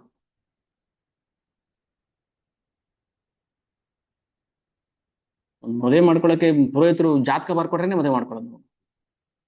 ಹಂಗಿರ್ಬೇಕಾದ್ರೆ ರಾಮಾಯಣ ಮಹಾಭಾರತಕ್ಕೆ ಏನ್ ಜಾತಕ ಏನಿಲ್ಲ, ಏನ್ ಬೇಕಾದ್ರೆ ಮಾತಾಡ್ಬೋದು, ಬಾಯಿಗೆ ಬಂದಂಗೆಲ್ಲ ಮಾತಾಡ್ಬೋದು. ಏವಮೇತದ್ ಮಹಾಪ್ರಾಜ್ಞ ಯಥಾ ವದಸಿ ಸುವ್ರತಃ. ಏ ಮಹಾಪ್ರಾಜ್ಞರೇ, ವಾಲ್ಮೀಕಿಗಳೇ, ನೀವ್ ಏನ್ ಯಥಾ ವದಸಿ, ನೀವ್ ಹೇಗೆ ಹೇಳಿದ್ರೋ, ಏನ್ ಹೇಳಿದ್ರೋ ಅದು ಸುವ್ರತ, ಒಳ್ಳೇದು. ವ್ರತ, ಸುವ್ರತ ಅಂದ್ರೆ ತುಂಬಾ ನಿಯತ್ತಿನ ಮಾತುಗಳು ಅಂತ, ಅಧಿಕಾರಯುತವಾದ ಮಾತುಗಳು ಅಂತ. ಅದಕ್ಕೆ ಹೇಳಿದ್ರು. ಶಿಲ ಪ್ರಭುಪಾದ ಹೇಳಿದಾರ, ಪರಂಪರೆ ಹೇಳಿದಾರ, ಒಪ್ಕೊಳ್ಳಿ, ಇಲ್ವಾ ಬಿಟ್ಬಿಡಿ. ನಾನು ಹೇಳಿದ್ದೇನೆ, ನಾನು ಹೇಳಿದಂತ ಒಪ್ಕೋಬಾರ್ದು ನೀವು. ನಾನು ಹೇಳಿದಲ್ಲಿ ಸುಳ್ಳಿದ್ರೆ ನೀವು ಪ್ರಶ್ನೆ ಮಾಡ್ಬೇಕು. ಇಲ್ಲಿ ವಾಲ್ಮೀಕಿಲಿ ಇದೆಯಾ ಇದು, ರಾಮಾಯಣದಲ್ಲಿ ಇದೆಯಾ ಇದು? ಪ್ರತ್ಯಯೋ ಜನಿತೋ ಮಹ್ಯಂ ತವ ವಾಕ್ಯ ಅಖಿಲ್ ವಿಷಯ.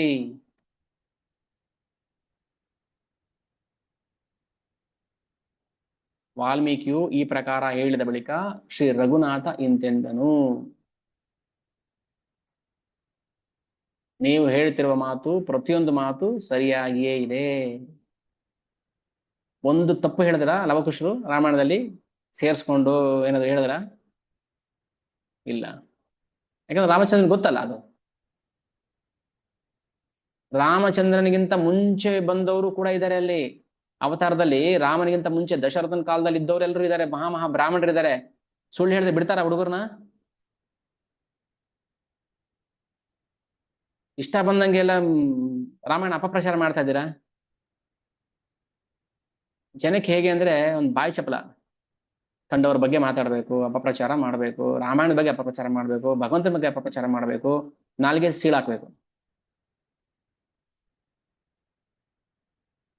ಅದಕ್ಕೆ ಹೇಳೋದು, ಯಾವುದು ನಿಮ್ಗೆ ಗೊತ್ತಿಲ್ವಾ ಸುಮ್ಮನೆ ಇದ್ಬಿಡಿ, ಗೊತ್ತಿಲ್ಲ ಅನ್ಕೊಂಡು ಸುಮ್ಮನೆ ಇದ್ಬಿಡಿ.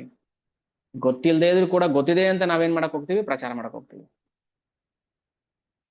ಅದಕ್ಕೆ ಭಗವಂತ ಹೇಳ್ತಾನೆ, ಪ್ರತಿಯೊಂದು ವಾಕ್ಯ, ನೀವು ಹೇಳಿದಂತ ಪ್ರತಿಯೊಂದು ವಾಕ್ಯನೂ ಕೂಡ ನಾನು ಅನುಮೋದನೆ ಮಾಡ್ತಾ ಇದ್ದೀನಿ. ಸರಿ ಸರಿ. ಯಾಕಂದ್ರೆ ಭಗವಂತ ಸಾರಿ ಕೇಳ್ತಾನೆ, ನನ್ನ ದಯವಿಟ್ಟು ಕ್ಷಮಿಸ್ಬಿಡಿ. ಸೀತಾ ಮಯಾ ಪರಿತ್ಯಕ್ತ ಭವಾಂಸ್ತತ್ ಕ್ಷಂತುಮರ್ಹತಿ. ದಯವಿಟ್ಟು ನನ್ನನ್ನ ಕ್ಷಮೆಗೆ ಅರ್ಹನಾಗಿದೆ, ನನಗೆ ಕ್ಷಮಿಸ್ಬಿಡಿ. ಯಾಕೆ ನಾನು ಕಳಿಸಿದ್ದು ಗೊತ್ತಾ? ಸೇಯಂ ಲೋಕ ಭಯಾದ್ ಬ್ರಹ್ಮ ನ ಪಾಪಾಪಿ ಸತೀಪುರ.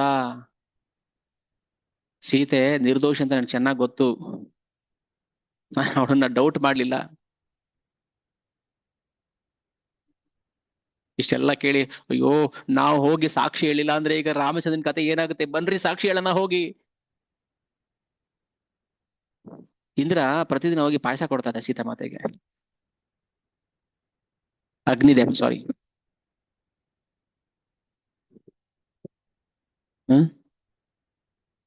ಅಲ್ಲಿ ರಾವಣ ಬೈಸಿದ್ನ ಊಟ ಮಾಡ್ತಾ ಇದ್ಲ ಸೀತೆ.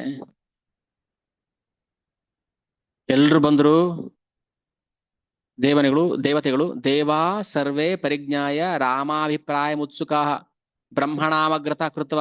ಬ್ರಹ್ಮದೇವರು ಬಂದ್ರು ಅಲ್ಲಿ. ಸೀತಾಮತೆ ಹೇಳ್ತಾಳೆ, ಸೀತಾ ಇದ್ದಾಳಲ್ಲಿ, ರಾಮಾಧನ್ಯಂ ಯಥಾಹಂ ವೈ ಮನಸಾಪಿನ ಚಿಂತೆಯೇ.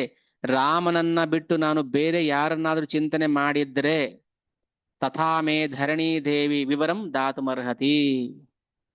ನಾನು ಭೂಮಿ ಒಳಕೊಟ್ಟೋಗ್ಬಿಡ್ತೀನಿ.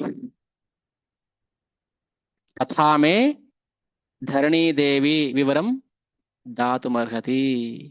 ತಥಾ ಶಪಂತ್ಯ ಸೀತಾಯ ಪ್ರಾದುರಾಸೀನ್ ಮಹಾದ್ಭುತಂ ಭೂತಲ ದಿವ್ಯಮತ್ಯರ್ಥಂ ಸಿಂಹಾಸನಮುತ್ತಮಂ. ಹಾಗೇನ್ ಮಾಡಿದ್ರು, ಜಾನಕಿಯನ್ನ ಸಿಂಹಾಸನದಲ್ಲಿ ಕೂರಿಸಿ, ಅಂದ್ರೆ ಎಲ್ಲಿಂದ ಬಂತು ಸಿಂಹಾಸನ? ರಸಾತಲದಿಂದ ಬಂತು. ಭೂತಲ ದಿವ್ಯಂ ಅರ್ಥ್ಯರ್ಥಂ ಸಿಂಹಾಸನ ಉತ್ತಮಂ ಬಂದು ಆ ಆ ಸಿಂಹಾಸನ ಜೊತೆಗೆ ವೈದೇಹಿಂ ಪ್ರವಿಶಂತಿಂ ರಸಾತಲಂ, ರಸಾತಲಕ್ಕೆ ಹೊರಟೋಗ್ಬಿಡ್ತಾಳೆ. ಭೂಮಿಯಿಂದನೇ ಬಂದ್ಲು ಸೀತೆ, ಭೂಮಿಯಿಂದನೇ ಹೊರಟೋಗ್ಬಿಟ್ಲು. ಟ್ರಾಜಿಡಿ ಸ್ಟೋರಿ ಅಲ್ಲ ಇದು, ಏನೋ ಟ್ರಾಜಿಡಿ. ಭಗವಂತನ ಲೀಲೆಯಲ್ಲಿ ದಿವ್ಯ ಆನಂದ ರಸನೇ ಇರೋದಿಲ್ಲಿ. ಅವ್ರಿಗೇನು ಹುಟ್ಟು ಸಾವು ಇಲ್ಲ. ಅಯ್ಯೋ ಸೀತಾ ಹೊರಟೋಗ್ಬಿಟ್ಲಾ, ಎಷ್ಟೋ ಜನ ಕಣ್ಣೀರ್ ಹಾಕ್ಬಿಟ್ರು. ಅಯ್ಯೋ ಸೀತೆ, ಸೀತೆ ರಾಮಾಯಣ ನೋಡ್ಬೇಕಾದ್ರೆ ಸೀತೆ ವಾಲ್ಮೀಕಿ ಆಶ್ರಮದಲ್ಲಿ ಎಲ್ಲ ದೇವತೆಗಳು ಎಲ್ಲರೂ ಇದ್ದಾರೆ. ರಾಮಚಂದ್ರನ ಮುಂದೆ ಯಜ್ಞ ಮಂಟಪದಿಂದ ಯಜ್ಞಶಾಲೆಯಿಂದ ನೇರವಾಗಿ ಸೀದಾ ಅವಳು ರಸಾತಲಕ್ಕೆ ಹೊರಟೋಗ್ಬಿಡ್ತಾಳೆ. ಅವಾಗ ಎಲ್ಲ ಸಾಧುಗಳು ದೇವತೆಗಳು ಎಲ್ಲರೂ ಪುಷ್ಪವೃಷ್ಟಿಯನ್ನ ಮಾಡ್ತಾರೆ. ಇಡೀ ಜಗತ್ತು ದೇವತೆಗಳೆಲ್ಲ ಸ್ತಂಭೀಭೂತರಾಗ್ಬಿಡ್ತಾರೆ. ಸೀತಾ ಪ್ರವೇಶನಂ ದೃಷ್ಟ ಸರ್ವಂ ಸಂಮೋಹಿತಂ ಜಗತ್. ರಾಮ ಏನೂ ಗೊತ್ತಿಲ್ದಿರೋ ಒಂಥರ ನಾಟಕ ಮಾಡ್ತಾ ಇದ್ದಾನೆ. ರಾಮಸ್ತು ಸರ್ವಂ ಜ್ಞಾತ್ವೈವ. ರಾಮನಿಗೆಲ್ಲ ಗೊತ್ತಿದ್ರು ಕೂಡ ಭವಿಷ್ಯತ್ ಕಾರ್ಯ ಗೌರವಂ, ಮುಂದೆ ಏನ್ ಮಾಡ್ಬೇಕು ಅಂತ ಯೋಚನೆ ಮಾಡಕ್ಕೋಸ್ಕರ ರಾಮ ಗೊತ್ತಿದ್ದು ಕೂಡ ಏನು ಮಾತಾಡ್ಲಿಲ್ಲ. ಅವನು ಗೊಳೋ ಅಂತ ಅವನು ಹೇಳ್ತಾನೆ. ಅಜಾನನ್ನಿವ ದುಃಖೇನ ಶುಶೋಚ ಜನಕಾತ್ಮಜಂ. ಅಯ್ಯೋ ನನ್ ಹೆಂಡತಿ ಹೋಗ್ಬಿಟ್ಲಾ ಅಂತ. ನಮ್ಗೆ ಅರ್ಥ ಆಗೋದೇನು, ಅಯ್ಯೋ ರಾಮಚಂದ್ರನು ಹೇಳ್ತಾನಪ್ಪ, ಅವನುಗಳು ಬರುತ್ತೆ ಹೆಂಡತಿನ ಕಳ್ಕೊಂಡು. ಅಲ್ಲ, ಆದ್ಮೇಲೆ ರಾಮಚಂದ್ರ ಏನ್ ಮಾಡ್ತಾನೆ, ಇಬ್ಬರು ಮಕ್ಳನ್ನ ಕರ್ಕೊಂಡ್ ಬಂದ. ತನ್ನ ಮಕ್ಳು ಅಂತ ಗೊತ್ತಾಯ್ತು, ಅಯೋಧ್ಯೆ ಕರ್ಕೊಂಡ್ ಬಂದ. ಒಂದಿನ ಏನಾಯ್ತು, ಒಂದು ದಿನ ಬೆಳಿಗ್ಗೆ ರಾಮಚಂದ್ರ ಧ್ಯಾನ ಮಾಡ್ತಾ ಇದ್ದ. ರಾಮಚಂದ್ರ ಯಾರು ಧ್ಯಾನ ಮಾಡ್ತಾ ಇದ್ದ ಅಂತ ಬೇರೆ ಪ್ರಶ್ನೆ ಬರುತ್ತೆ ಇವಾಗ. ರಾಮಚಂದ್ರ ಧ್ಯಾನ ಮಾಡ್ತಾ ಇದ್ದ ಅಷ್ಟೇನೆ, ಯಾರನ್ನ ಅಂತ ಯಾಕೆ, ಅವನೇ ದೇವ್ರಲ್ವಾ, ಇನ್ಯಾರ ಧ್ಯಾನ ಮಾಡ್ಬೇಕು ಅಂತ ಪ್ರಶ್ನೆ ಬರುತ್ತೆ. ರಾಮಚಂದ್ರ ಒಂದಿನ ಧ್ಯಾನ ಮಾಡ್ತಾ ಇದ್ದ. ಆತ್ಮಚಿಂತಾಪರೋ, ಭಗವಂತ ಆತ್ಮಚಿಂತಾಪರೋ ಅಂದ್ರೆ ಧ್ಯಾನ ಮಾಡ್ತಾ ಇದ್ದ. ನಿತ್ಯಂ ಏಕಾಂತ ಸಮುಪಸ್ಥಿತ, ಒಬ್ನೇ. ಏಕಾಂತೆ ಧ್ಯಾನ ನಿರತೆ ಏಕದಾ ರಾಘವೇ ಸತಿ ಜ್ಞಾತ್ವಾ ನಾರಾಯಣಂ ಸಾಕ್ಷಾತ್ ಕೌಸಲ್ಯ ಪ್ರಿಯವಾದಿನಿ. ಕೌಸಲ್ಯಗೆ ಓ ಸಾಕ್ಷಾತ್ ನಾರಾಯಣ ಅಂತ ಗೊತ್ತಾಯ್ತು. ಬಂದ್ಲು ಕೈ ಮುಕ್ಕೊಂಡು. ಭಕ್ತ್ಯಾಗತ್ಯ ಪ್ರಸನ್ನಂ ತಂ. ಕೌಸಲ್ಯೆ ರಾಮಚಂದ್ರನ ಮುಂದೆ ನಿಂತ್ಕೊಂಡು ಹೇಳ್ತಾಳೆ, ರಾಮಂ ತ್ವಂ ಜಗತಾಂ ಆದಿರ್ ಮಧ್ಯಂತ ವರ್ಜಿತಃ. ಹೇ ರಾಮ, ಪರಮಾತ್ಮ ಪರಾನಂದ ಪೂರ್ಣ ಪುರುಷ ಈಶ್ವರ, ಜಾತೋಸಿ ಮೇ ಗರ್ಭಗೃಹೆ ಮಮ ಪುಣ್ಯ ರೇಖತಃ. ಎಂತ ಪುಣ್ಯ ನನ್ನ ಗರ್ಭ, ನನ್ನ ಗರ್ಭದಿಂದ ಬಂದಿಯಲ್ಲಪ್ಪ ನೀನು. ಸಾಕ್ಷಾತ್ ಭಗವಾನ್ ನಾರಾಯಣೋ ಹರಿಹಿ, ನಾನು ಎಷ್ಟು ಪುಣ್ಯವಂತೆ. ನನ್ನನ್ನ ಈ ಸಂಸಾರ ಬಂಧನದಿಂದ ಬಿಡುಗಡೆ ಮಾಡ್ಬಿಡು. ಎಲ್ಲೂ ರಾಮಚಂದ್ರ ಕೆಲವು ಕಡೆ ಬಿಟ್ಟು, ಒಂದೆರಡು ಕಡೆ ಬಿಟ್ರೆ ಎಲ್ಲೂ ನಾನು ಭಗವಂತ ಅಂತ ಹೇಳಲಿಲ್ಲ. ನೇರವಾಗೂ ಕೂಡ ಎಲ್ಲೂ ಹೇಳಿಲ್ಲ, ಪರೋಕ್ಷವಾಗಿ ಹೇಳಿದ್ದು ಹೋಗು ನನ್ನ ಧಾಮಕ್ಕೆ ಅಂತ ಹೇಳಿ ಕಳಿಸಿದ ಜಟಾಯುಗೆ. ಯಾರು ನನ್ನ ನಾಮಸ್ಮರಣೆ ಮಾಡ್ತಾರೆ ನನ್ನ ನಿತ್ಯ ಧಾಮಕ್ಕೆ ಹೋಗ್ತಾರೆ ಅಂತ ಹೇಳ್ತಾನೆ ಭಗವಂತ ರಾಮಚಂದ್ರ. ಇಲ್ಲೂ ಅದನ್ನೇ ಹೇಳ್ತಾರೆ. ಇದಾನೀಮಪಿ ಮೇ ಜ್ಞಾತಂ, ಕೌಸಲ್ಯ ಹೇಳ್ತಾ ಇರೋದು ರಾಮಚಂದ್ರನಿಗೆ.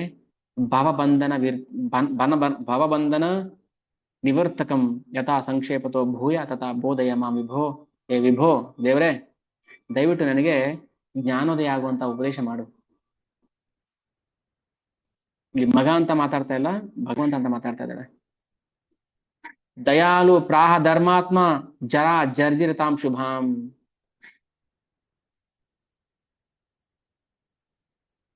ನನಗೆ ಭಾವಬಂಧನದಿಂದ ಶಾಶ್ವತವಾಗಿ ಮುಕ್ತ ಆಗುವಂತಹ ಭಕ್ತಿ ಜ್ಞಾನವನ್ನ ತಿಳಿಸ್ಕೊಡು. ಭಕ್ತಿರ್ ವಿಭಿದ್ಯತೆ ಮಾತಸ್ತ್ರಿವಿಧ ಗುಣಭೇದತಃ ಸ್ವಭಾವ ಯಸ್ಯ ಯಸ್ತಿ ನ ತಸ್ಯ ಭಕ್ತಿ ವಿಭದ್ಯತೆ. ಅಪ್ಪ, ಗುಣಗಳಿಗೆ ಅನುಸಾರವಾಗಿ ಭಕ್ತಿಯಲ್ಲೂ ಭೇದ ಇರುತ್ತೆ. ಯಾರು ಸತ್ವಗುಣಿಗಳಾಗಿರ್ತಾರೆ ಅವರು ಸತ್ವಗುಣದಿಂದ ಭಕ್ತಿ ಮಾಡ್ತಾರೆ. ಯಾರು ರಜೋಗುಣಿಗಳಾಗಿರ್ತಾರೆ ರಜೋಗುಣದ ಭಕ್ತಿ ಮಾಡ್ತಾರೆ. ತಮೋಗುಣಿಗಳು ತಮೋಗುಣದ ಭಕ್ತಿ ಮಾಡ್ತಾರೆ. ಆದ್ರೆ ಎಲ್ಲಾ ಗುಣಗಳು ಒಂದೇ ಫಲವನ್ನ ಕೊಡೋದಿಲ್ಲ. ಫಲಾಭಿಸಂದಿರ್ಭೋರ್ ಘಾರ್ತಿ ಧನಕಾಮೋ ಯಶಸ್ಸತ. ಧನಕಾಮೋ ಯಶಸ್, ನನಗೆ ಧನ ಬೇಕು, ಯಶಸ್ ಬೇಕು, ನನಗೆ ಅದು ಬೇಕು, ನನಗೆ ಇದು ಬೇಕು. ಅದು ಬೇರೆ ಬೇರೆ ಗುಣದ ಭಕ್ತಿ. ಆದ್ರೆ ಕೌಶಲ್ಯ ಕೇಳ್ತಾ ಇರೋದು, ಮದ್ಗುಣಾಶಯಾಣದೇವ ಮೈ ಅನಂತ ಗುಣಾಲಯೇ ಅವಿಚ್ಛಿನ್ನ ಮನೋವೃತ್ತಿರ್ ಯಥಾ ಗಂಗಾಂಬುನೋ ಅಂಬುಧೋ ತದೇವ ಭಕ್ತಿ ಯೋಗಸ್ಯ ಲಕ್ಷಣಂ ನಿರ್ಗುಣಸ್ಯ ಹಿ ಅಹೈತುಕಿ ಅವ್ಯವಹಿತಾಯ ಭಕ್ತಿರ್ಮಯಿ ಜಾಯತೆ. ಅಮ್ಮ, ಯಾರು ನನ್ನನ್ನ, ರಾಮಚಂದ್ರ ಹೇಳ್ತಾ ಇರೋದು, ಅಹೈತುಕಿ ಅನ್ಇಂಟೆನ್ಷನಲ್ ಅನ್ಕಂಡೀಷನಲ್ ಲವ್, ಏನೂ ಕಾರಣ ಇಲ್ಲದೆ, ಯಾವುದೋ ಕಾರಣಕ್ಕೋಸ್ಕರ ಅಲ್ಲ, ಅಹೈತುಕಿ ಅವ್ಯವಹಿತ. ಅವ್ಯವಹಿತ ಆಯ್ತಂದ್ರೆ ಸಂಕಟ ಬಂದಾಗ ವೆಂಕಟರಮಣ ಅಲ್ಲ, ನಿರಂತರವಾಗಿ ನಿರಂತರವಾಗಿ ಮತ್ತೆ ನಿಷ್ಕಾರಣವಾಗಿ ಅದನ್ನಷ್ಟೇ ಭಗವಂತ ಸ್ವೀಕಾರ ಮಾಡ್ತಾನೆ. ನೆನಪಲ್ಲಿ ಇಟ್ಕೊಳ್ಳಿ, ಏನೋ ಬೇಕು, ಸಂಕಟ ಇದೆ ಅಂತ ಭಗವಂತನ ಭಕ್ತಿ ಮಾಡೋದನ್ನ ಭಗವಂತ ಸ್ವೀಕಾರ ಮಾಡೋದಿಲ್ಲ. ರೇಷ್ಮೆ ಗೂಡು ಎಕ್ಸಾಂಪಲ್ ಕೊಟ್ಟಿದ್ದೆ ನಾನು. ರೇಷ್ಮೆ ಗೂಡು ಅದು ತೂತಾಗಿದೆ, ಹುಳ ಸತ್ತೋಗಿದೆ ಒಳಗೆ, ಅದೇನಾಗಿದೆ ಅಸಹ್ಯ, ಅದನ್ನ ಲಾಸ್ಟ್ ಅಲ್ಲಿ ಕನ್ಸಿಡರ್ ಮಾಡ್ತಾರೆ. ಅದನ್ನ ಅರ್ಧ ರೇಟ್ಗೋ ಅಥವಾ ಇನ್ನೇನಕ್ಕೋ ಯೂಸ್ ಮಾಡ್ತಾರೆ ಅವರು. ಒಳ್ಳೆ ಕ್ವಾಲಿಟಿ ರೇಷ್ಮೆಯನ್ನ ಮೊದಲು ರೈತ ತಗೊಳ್ತಾನೆ ಅಲ್ವಾ, ಗೂಡು ಮಾರ್ಕೆಟ್ ಅಲ್ಲಿ. ಇಲ್ಲ ತೆಗೆದು ಬಿಸಾಕಿರ್ತಾರೆ ಅದನ್ನ, ಕೊಳೆತು ಟೊಮೊಟೊ ಹಣ್ಣು ತರ. ನಮ್ಮ ಭಕ್ತಿ ಕೊಳೆತು ಟೊಮೊಟೊ ಹಣ್ಣು ಹಾಕಬಾರ್ದು. ಅಹೈತುಕಿ ಅವ್ಯವಹಿತ, ಸುಮ್ಮನೆ ಮಾಡಬೇಕು, ಭಕ್ತಿ ಮಾಡ್ತಾ ಇದೀನಿ ಅಷ್ಟೇನೆ, ಭಗವಂತನ ಖುಷಿ ಆಗುತ್ತೆ, ಮಾಡಬೇಕು ಮಾಡ್ತಾ ಇದೀನಿ, ಇನ್ನೇನ್ ನನಗೆ ದುಡ್ಡು ಕೊಡು, ಮನೆ ಕೊಡು, ಸಂಕಟ ನಿವಾರಣೆ ಮಾಡು, ಏನು ಬೇಡ. ಯಾರು ಮಾಡ್ತಾರೆ ಮಾಡ್ಕೊಂಡು ಹೋಗ್ಲಿ, ನಮ್ಗೆ ತಲೆ ಬಿಸಿ ಬೇಡ. ನಮಗೆ ಭಗವಂತ ಹೇಳಿದ್ಮೇಲೆ ಮಾತಿನ ಮೇಲೆ ನಂಬಿಕೆ. ಸ್ವಭಾವೋ ಯಸ್ಯ ಯಸ್ತೇನ ತಸ್ಯ ಭಕ್ತಿ ವಿಬದ್ಯತೆ. ಅವ್ರ ಸ್ವಭಾವ ಎಂತಿದೆ ಅಂತ ಭಕ್ತಿ ಮಾಡ್ತಾರೆ, ಕಾಸಿಗೆ ತಕ್ಕಂಗೆ ಕಜ್ಜಾಯ. ಯಾರು ಭಗವಂತನ, ನೆನೆ ಹೇಳಿದ್ನಲ್ಲ, ಯಾರೋ ಬಂದು ಏನೋ ಹೇಳ್ತಾ ಇದ್ದಾನೆ, ಅವ್ನು ಭಗವಂತನ ನಾಮ ಹೇಳೋದಿಲ್ಲ, ಪುಂಡ ಪೋಖ್ರಿ ರಾಮಾಯಣದ ಕಥೆ ಹೇಳ್ತಾ ಇದ್ದಾನಲ್ಲ ಅಂತ ಬೇಜಾರಾಯ್ತು ನನಗೆ. ಅದು ಬಾಯಿಗೆ ಬಂದಂಗೆ ಹೇಳ್ತಾ ಇದ್ದಾನೆ, ಇಷ್ಟ ಬಂದಂಗೆ, ಬೇಕಾದ್ರೆ ಮಾತಾಡ್ಬೋದು, ಯಾರು ಕೇಳೋದಿಲ್ಲ ಹೇಳೋದಿಲ್ಲ ಅಂತ. ಜನ ಬಾಯ್ ಬಿಟ್ಕೊಂಡು ಹಾ ಕತೆ ಚೆನ್ನಾಗಿದೆ ರೀ, ವಾ ಇನ್ನೂ ಹೇಳಿ ಅಂತ ಕೇಳ್ತಾ ಇದಾರೆ. ಇಂಥ ಜನಗಳಿಗೆ ಏನ್ ಹೇಳ್ಬೇಕು? ಯಾರು ಏನ್ ಹೇಳಿದ್ರು ಕೇಳದ? ಯಾರು ಏನ್ ಹೇಳಿದ್ರು ಕೇಳಬಾರ್ದು, ಪರೀಕ್ಷೆ ಮಾಡಬೇಕು. ಪ್ರತಿಯೊಂದನ್ನು ಪರೀಕ್ಷೆ ಮಾಡಬೇಕು. ಹಿಂದಿನ ಕಾಲದಲ್ಲಿ ಗುರುಕುಲದಲ್ಲಿ ಗುರುಗಳು ಹಾಗೆ ಹೇಳ್ತಾ ಇದ್ರು ಶಿಷ್ಯಂದ್ರಿಗೆ, ನೋಡ್ರಿಯಪ್ಪ ಶಿಷ್ಯಂದ್ರೆ, ನನ್ನನ್ನು ಪರೀಕ್ಷೆ ಮಾಡಿ ನೀವು, ನಾನು ನಿಮ್ಗೆ ಒಳ್ಳೆ ಗುರು ಆಗ್ಬಹುದು ಅಂತ ನಿಮ್ಗೆ ಅನ್ಸಿದ್ರೆ ನನ್ನ ಜೊತೆ ಇರಿ. ಅದೇ ತರ ನಾನು ನಿಮ್ಮನ್ನ ಪರೀಕ್ಷೆ ಮಾಡ್ತೀನಿ, ನೀವು ನನಗೆ ಒಳ್ಳೆ ಶಿಷ್ಯಂದ್ರ ಆಗ್ಬಹುದಾ ಅಂತ. ನೀವು ನನಗೆ ಒಳ್ಳೆ ಶಿಷ್ಯಂದ್ರ ಆಗೋ ಅರ್ಹತೆ ನಿಮ್ಗೆ ಇಲ್ಲ ಅಂದ್ರೆ ನಾನು ನಿಮ್ನ ಇಟ್ಕೊಳ್ಳೋದಿಲ್ಲ. ನಿಮ್ಗೆ ನಾನು ಒಳ್ಳೆ ಗುರು ಆಗಕ್ಕೆ ಅರ್ಹತೆ ಇಲ್ಲ, ನಾನು ಇಟ್ಕೋಬೇಡಿ, ನೀವು ಪರೀಕ್ಷೆ ಮಾಡಿ ತಗೊಳ್ಳಿ. ರಾಮಚಂದ್ರ ಯಾಕೆ ಪ್ರತಿಯೊಂದನ್ನು ಪರೀಕ್ಷೆ ಮಾಡ್ದ? ಸೀತೆಯನ್ನ ಪರೀಕ್ಷೆ ಮಾಡ್ದ, ಪ್ರತಿಯೊಬ್ಬರನ್ನು ಪರೀಕ್ಷೆ ಮಾಡ್ದ, ಜಟಾಯನ್ ಪರೀಕ್ಷೆ ಮಾಡ್ದ, ಲಕ್ಷ್ಮಣನ್ ಪರೀಕ್ಷೆ ಮಾಡ್ದ, ಭರತನ್ ಪರೀಕ್ಷೆ ಮಾಡ್ದ, ಕೈಕೇಯನ್ ಪರೀಕ್ಷೆ ಮಾಡ್ದ, ಪ್ರತಿಯೊಬ್ಬರನ್ನು ಪರೀಕ್ಷೆ ಮಾಡ್ದ, ದಶರಥನ್ ಪರೀಕ್ಷೆ ಮಾಡ್ದ. ಅಪ್ಪ ಹೋಗಲಾ ಬೇಡ ಕಾಡಿಗೆ, ನೀವ್ ಮಾತಾಡ್ತಾ ಇಲ್ಲ, ಮೌನಂ ಸಮ್ಮತಿ ಲಕ್ಷಣಂ, ಹೋಗ್ತೀನಿ ಬಿಡು, ಇವಾಗ್ಲೂ ಹೇಳ್ತೀಯ ನೋಡೋಣ ಅಂತ. ಸತ್ಯವನ್ನ ಮೀರ್ತೀಯ ನೋಡೋಣ, ಪರೀಕ್ಷೆ ಮಾಡ್ತಾ ಇದ್ದಾನೆ ರಾಮಚಂದ್ರ ಅಲ್ಲಿ. ಇಲ್ಲ ರಾಮ, ಅಯ್ಯೋ ನನ್ ಧರ್ಮ ಹಾಳಾಗೋದ್ರು ಪರವಾಗಿಲ್ಲ, ನನ್ಗೆ ಮಗ ಬೇಕು ಅಂದಿದ್ರೆ ನೀನ್ ಫೈಲ್. ಹೌದಲ್ವಾ? ನಮ್ಗೇನ್ ಧರ್ಮ ಗಿರ್ಮ ಬೇಕಾಗಿಲ್ಲ ಇವಾಗ, ನನ್ ಮಗ ಚೆನ್ನಾಗಿರ್ಬೇಕು, ನನ್ ಹೆಂಡತಿ ಮಕ್ಳು ಚೆನ್ನಾಗಿರ್ಬೇಕು, ನೀನ್ ಕಾಡಿಗೆ ಹೋಗ್ಬೇಡ. ದಶರಥ ಫೇಲ್ ಆಗ್ಬಿಡ್ತಾ ಇದ್ದ. ಸುಗ್ರೀವ ಪರೀಕ್ಷೆ ಮಾಡ್ಬಿಟ್ಟ ರಾಮಚಂದ್ರನ. ರಾಮಚಂದ್ರ, ನಿನಗೆ ನಿಜವಾಗ್ಲೂ ಅಷ್ಟು ಶಕ್ತಿ ಇದೆಯಾ? ರಾವಣನ ಹತ್ರ ಹೋಗಿ ಅಲ್ಲ ವಾಲಿ ಹತ್ರ ಹೋಗಿ ನನ್ನ ಪತ್ನಿಯನ್ನ ಕರ್ಕೊಂಡ್ ಬರೋಷ್ಟು ಶಕ್ತಿ ಇದೆ ನಿನಗೆ? ಎಲ್ಲ ನೋಡೋಣ, ಚೆಕ್ ಮಾಡ್ತೀನಿ, ಪರೀಕ್ಷೆ ಮಾಡ್ತೀನಿ. ಅಲ್ಲಿ ದುಂದುಬಿದು ಅಸ್ಥಿ ಪಂಜರ ಇಲ್ಲಿ ಒದಿ ನೋಡೋಣ, 7 ಸಾಲ ವೃಕ್ಷಗಳಿದೆ, ಅದನ್ನ ಒಂದೇ ಬಾಣದ ಹೊಡಿ ನೋಡೋಣ ಅಂತ ಪರೀಕ್ಷೆ ಮಾಡ್ಬಿಟ್ಟ. ಭಗವಂತ ಅದನ್ನ ತಪ್ಪು ಅಂತ ಭಾವಿಸ್ಲಿಲ್ಲ, ಒಪ್ಕೊಂಡೆ ತಾನೆ. ಭಗವಂತ ಯಾರಂತ ಗೊತ್ತಾಯ್ತಾ? ಮತ್ತೆ ಇವಾಗ ಶರಣ ಆಗ್ಬೇಕು. ಈಗ ಶರಣ ಆಗಿಲ್ಲ ಅಂದ್ರೆ ನಿನ್ಗೆ ಬೆಂಡೆತ್ ಬಿಡ್ತೀನಿ.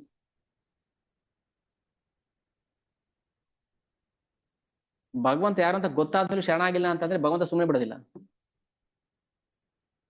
ಎಷ್ಟು ಬೇಕಾದ್ರೆ ಪರೀಕ್ಷೆ ಮಾಡ್ಕೊಳ್ಳಿ, ರಾಮಾಯಣ, ಮಹಾಭಾರತ, ಈ ಶಿವಪುರಾಣ, ಸ್ಕಂದ, ಯಾವ ಪುರಾಣ ಬೇಕಾದ್ರೆ ಎಲ್ಲಿ ಬೇಕಾದ್ರೆ ಹುಡುಕಿ, ಭಗವಾನ್ ಕೃಷ್ಣ ದೇವತಮ ಪರಮ ಪುರುಷ ಅಂತ ನಿಮ್ಗೆ ಅನ್ಸದ ಮೇಲೆ ನೀವು ಶರಣ ಆಗ್ಬೇಕು.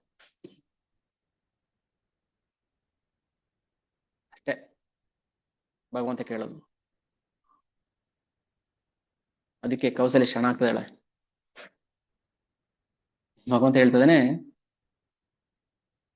ತದೇವ ಭಕ್ತಿಯೋಗಸ್ಯ ಲಕ್ಷಣಂ ನಿರ್ಗುಣಸ್ಯ ಹಿ ಅಹೈತುಕಿ ಅವ್ಯವಹಿತಾಯ ಭಕ್ತಿರ್ಮಯಿ ಜಾಯತೆ ಸಾ ಮೇ ಸಾಲೋಕ್ಯ ಸಾಮೀಪ್ಯ ಸಾಷ್ಟಿ ಸಾಯುಜ್ಯಮೇವ ವಾ ದದಾತ್ಯಪಿ ನ ಗೃಹ್ಣಂತಿ ಭಕ್ತ ಮತ್ಸೇವನಂ ವಿನಾ.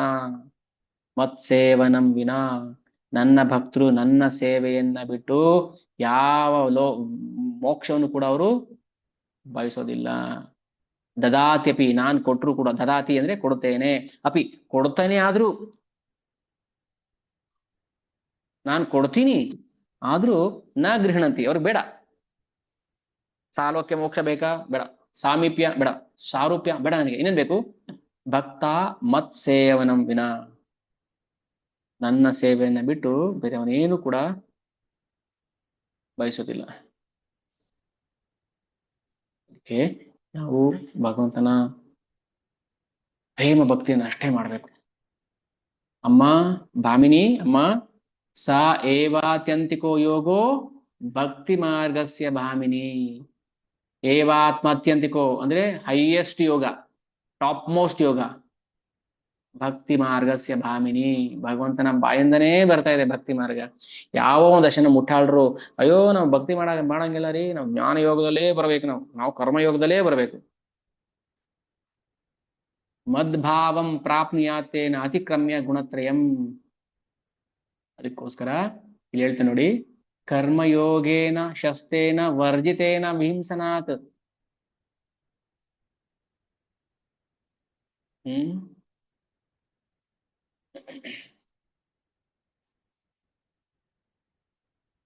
ಅದಕ್ಕೆ ಅದನ್ನ ತಿಳಿಯದ ಮೂಢರು ಕೇವಲ ಬಾಹ್ಯ ಭಾವನೆಯಲ್ಲಿ ಇರುತ್ತಾರೆ. ದೇವಸ್ಥಾನಕ್ಕೆ ಹೋದ್ರೆ ಏನು ಫುಲ್ ನೆನೆ ಟ್ರಾಫಿಕ್ ಜಾಮೋ ಜಾಮ್. ಹನುಮಂತ ದೇವಸ್ಥಾನ ಮುಂದೆ, ಗಾಳಿ ಆಂಜನೇಯ ದೇವಸ್ಥಾನ ಮುಂದೆ ಏನಕ್ರಪ್ಪ ಟ್ರಾಫಿಕ್ ಜಾಮ್ ಮಾಡ್ಕೊಂಡಿದ್ದೀರಾ ಅಂದ್ರೆ, ಏನ್ ಏನಕ್ಕೆ, ಯಾರು ರಾಮ ಯಾರು ಹನುಮಂತ ಯಾರು? ರಾಮಾಯಣ ಬುಕ್ ತಗೊಳ್ಳಿ. ಬೇಡ ನಮ್ಗೆ ರಾಮಾಯಣ. ಮತ್ತೆ ಹನುಮಂತನ ಹತ್ರ ಬಂದು ಏನು ಕೇಳ್ಕೊಂಡ್ರಿ? ಪುಣ್ಯಕ್ಕೆ ನಾವು ಲಂಕೆಯಲ್ಲಿ ಇರ್ಲಿಲ್ಲ, ಇಲ್ಲಾಂದ್ರೆ ಬಾಲ್ ಸುಟ್ಬಿಡ್ತಾ ಇದ್ದ ನಮ್ಮನ್ನೆಲ್ಲ ಸೇರಿಸಿ. ಏನೋ ನಮ್ ಪುಣ್ಯ, ನಾವು ಲಂಕೆಯಲ್ಲಿ ಹುಟ್ಟಿರ್ಲಿಲ್ಲ ಅವಾಗ ತ್ರೇತಾಯುಗದಲ್ಲಿ. ಏನ್ ಕರ್ಮ, ಜನಗಳಿಗೆ ಹೆಂಗೆ ಬುದ್ಧಿ ಹೇಳಬೇಕಪ್ಪ. ರಾಮಾಯಣ ಬುಕ್ ಕಡೆ ತಿರುಗಿ ನೋಡೋದಿಲ್ಲ ಜನ. ಆದ್ರೆ ರಾಮ ಬೇಕು. ಏನಕ್ಕೆ ಬೇಕು? ಕಾಂಕ್ಷಯ ಮಮ ಧರ್ಮಸ್ಯ ಪರಿಶುದ್ಧಾಂತರೋ ಜನಃ. ಆಸೆ. ಕಾಂಕ್ಷಂತಂ ಕರ್ಮಣಾಂ ಸಿದ್ಧಿಂ. ಗೀತೆ, ಭಗವದ್ಗೀತೆ ಹೇಳ್ತಾನೆ ಕೃಷ್ಣ, ಕಾಂಕ್ಷಂತಂ ಕರ್ಮಣಾಂ ಸಿದ್ಧಿಂ ಯಜಂತ ಇಹ ದೇವತಾ ಕ್ಷಿಪ್ರಂ ಹಿ ಮಾನುಷೇ ಲೋಕೆ ಸಿದ್ಧಿರ್ಭವತಿ ಕರ್ಮಜ. ಏ ಕರ್ಮ ಸಿದ್ಧಿ ಆಗ್ಬೇಕಪ್ಪ, ನಾವೇನೋ ಒಂದು ಹರಕೆ ಹೊತ್ಕೊಂಡಿದೀವಿ, ಹರಕೆ ತೀರಿಸ್ಬೇಕು, ಅದಕ್ಕೆ ಬಂದಿದ್ದೀವಿ. ಅದಕ್ಕೆ ಭಗವಂತ ಹೇಳ್ತಾನೆ, ತಮಜ್ಞಾತ್ವ ವಿಮೂಢಾತ್ಮ. ಎಲ್ಲ ವಿಮೂಢ, ಮೂರ್ಖ, ರಾಸ್ಕಲ್. ಕುರುತೆ ಕೇವಲಂ ಬಹಿಹಿ. ಹರಕೆ ತೀರ್ಸಕ್ ಬಂದಿದ್ಯಾ? ಬೈಲಿ, ಹರಕೆ ತೀರ್ಸಕ್ ಬಂದಿದ್ಯಾ?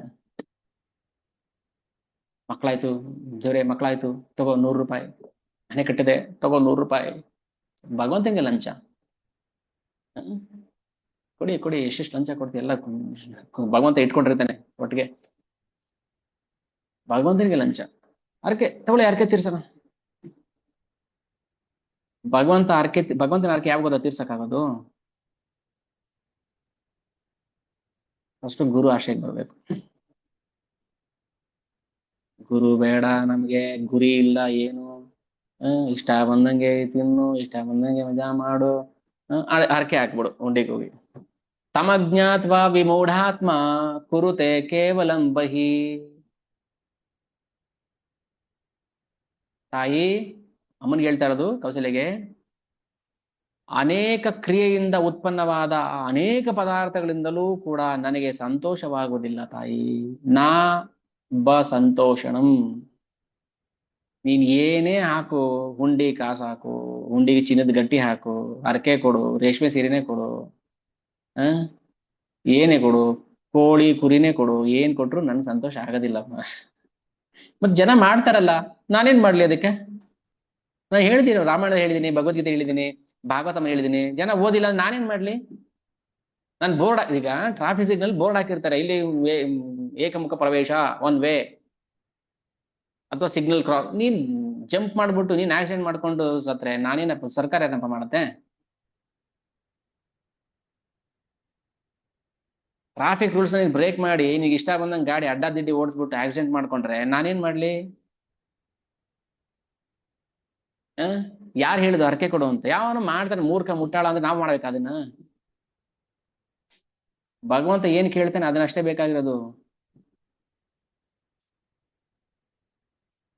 ಇಲ್ಲಿಗೆ ಹೋಗ್ತಾನೆ ಭಗವಂತ ಹೇಳ್ತಾನೆ, ಭಿನ್ನ ದೃಷ್ಟೇ ಭಯಂ ಮೃತ್ಯು ತಸ್ಯ ಕುರ್ಯಾನ್ನ ಸಂಶಯ.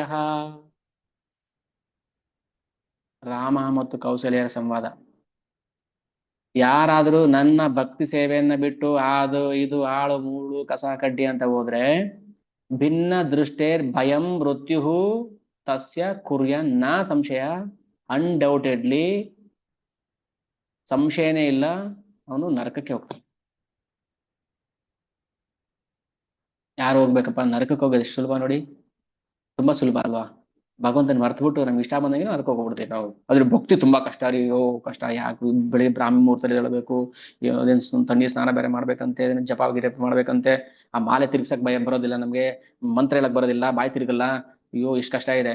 ಅದ್ ನರ್ಕಕ್ಕೆ ಹೋಗೋದು ತುಂಬಾ ಸುಲಭ. ಆರಾಮಾಗಿ 9 ಗಂಟೆ 10 ಗಂಟೆ ಅವ್ರು ಮಲ್ಕೊಂಡು, ಬೆಡ್ ಕಾಫಿ ಗೀಫಿ ಕುಡ್ಕೊಂಡು ಅಲುಜಿದೆ, ಇಷ್ಟ ಬಂದಂಗೆ ಮಾಡ್ಕೊಂಡು ಹರಟೆ ಹೊಡ್ಕೊಂಡು ಪೇಪರ್ ಓದ್ಕೊಂಡು, ಎಷ್ಟು ಸುಲಭ. ಹೋಗ್ರಿ, ನಿಮ್ ಭಕ್ತಿ ಯಾರಿಗ್ ಬೇಕು? ತುಂಬಾ ಕಷ್ಟ. ನಾವು ನರಕಕ್ಕೆ ಹೋಗಕ್ಕೆ ಬಯಸ್ತಿದೀವಿ. ಬನ್ನಿ ಬೇಕಾ ನೀವು ಅಂತ ನಮ್ಮನ್ ಕರೀತಾರೆ, ಬನ್ನಿ ಹೋಗೋಣ ಒಟ್ಟಿಗೆ ನರಕಕ್ಕೆ.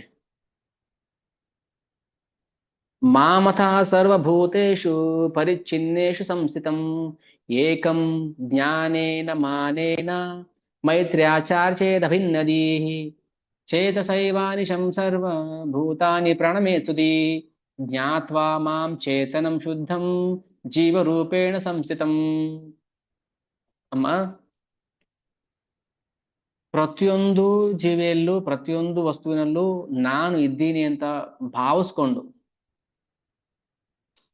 ದೇವಸ್ಥಾನಕ್ಕೆ ಹೋಗಿದ್ರಿ, ಎಷ್ಟು ಚೆನ್ನಾಗಿತ್ತು ಗೊತ್ತಾ, ವಿಗ್ರಹ ಒಳ್ಳೆ ಸಖತ್ತಾಗಿತ್ತು ಅಂತ. ವಿಗ್ರಹ ಅಲ್ಲ ರೀ, ಅವ್ನು ಭಗವಂತ. ನಿಮ್ ಕಣ್ಣಿಗೆ ಕಲ್ ತರ ಕಾಣಿಸ್ಬಿಟ್ನಾ? ನಾವೇನ್ ಮಾಡಕ್ಕಾಗುತ್ತೆ? ಇಷ್ಟು ಚೆನ್ನಾಗಿ ಕೆತ್ತಿದ್ರು ಗೊತ್ತಾ, ಆ ಕಾರ್ಪೆಂಟ್ರ್ ಯಾರಂತ ಗೊತ್ತಾಗಿಲ್ಲ, ನಾವು ಕರ್ಸ್ಬಿಟ್ಟು ನಾವು ಒಂದು ಮಂಟಪ ಮಾಡಿಸ್ಬಿಡ್ಬೇಕಿತ್ತು. ಚೆನ್ನಾಗಿತ್ತು, ಅದನ್ ಚೆನ್ನಾಗಿತ್ತು, ಒಂದು ಪ್ರಾಣಿನ ಅದು. ಅವ್ನು ಭಗವಂತಪ್ಪ, ಅವನು ಅವನು ಇವನ ಹತ್ರ ಮಾತಾಡಿಸಿ ಪರವಾಗಿಲ್ಲ. ಎಷ್ಟು ಚೆನ್ನಾಗಿ ಕಾಣ್ತಾ ಇದ್ದ ಗೊತ್ತಾಗಿತ್ತು ದೇವಸ್ಥಾನದಲ್ಲಿ ಜಗನ್ನಾಥ. ಅವನಿಗೆ ಹೂವಿನ ಹಾರ ಹಾಕಿದ್ರು, ಒಳ್ಳೆ ಒಡವೆ ಹಾಕಿದ್ರು, ಚೆನ್ನಾಗಿ ಕಾಣ್ತಾ ಇದ್ದ ಅಂತ ಹೇಳೋದು ಹೆಂಗಿದೆ? ಚೆನ್ನಾಗಿತ್ತು, ಇವತ್ತು ಅಲಂಕಾರ ಚೆನ್ನಾಗಿತ್ತು, ಗೊಂಬೆ ಚೆನ್ನಾಗಿ ಕಾಣ್ತಾ ಇತ್ತು.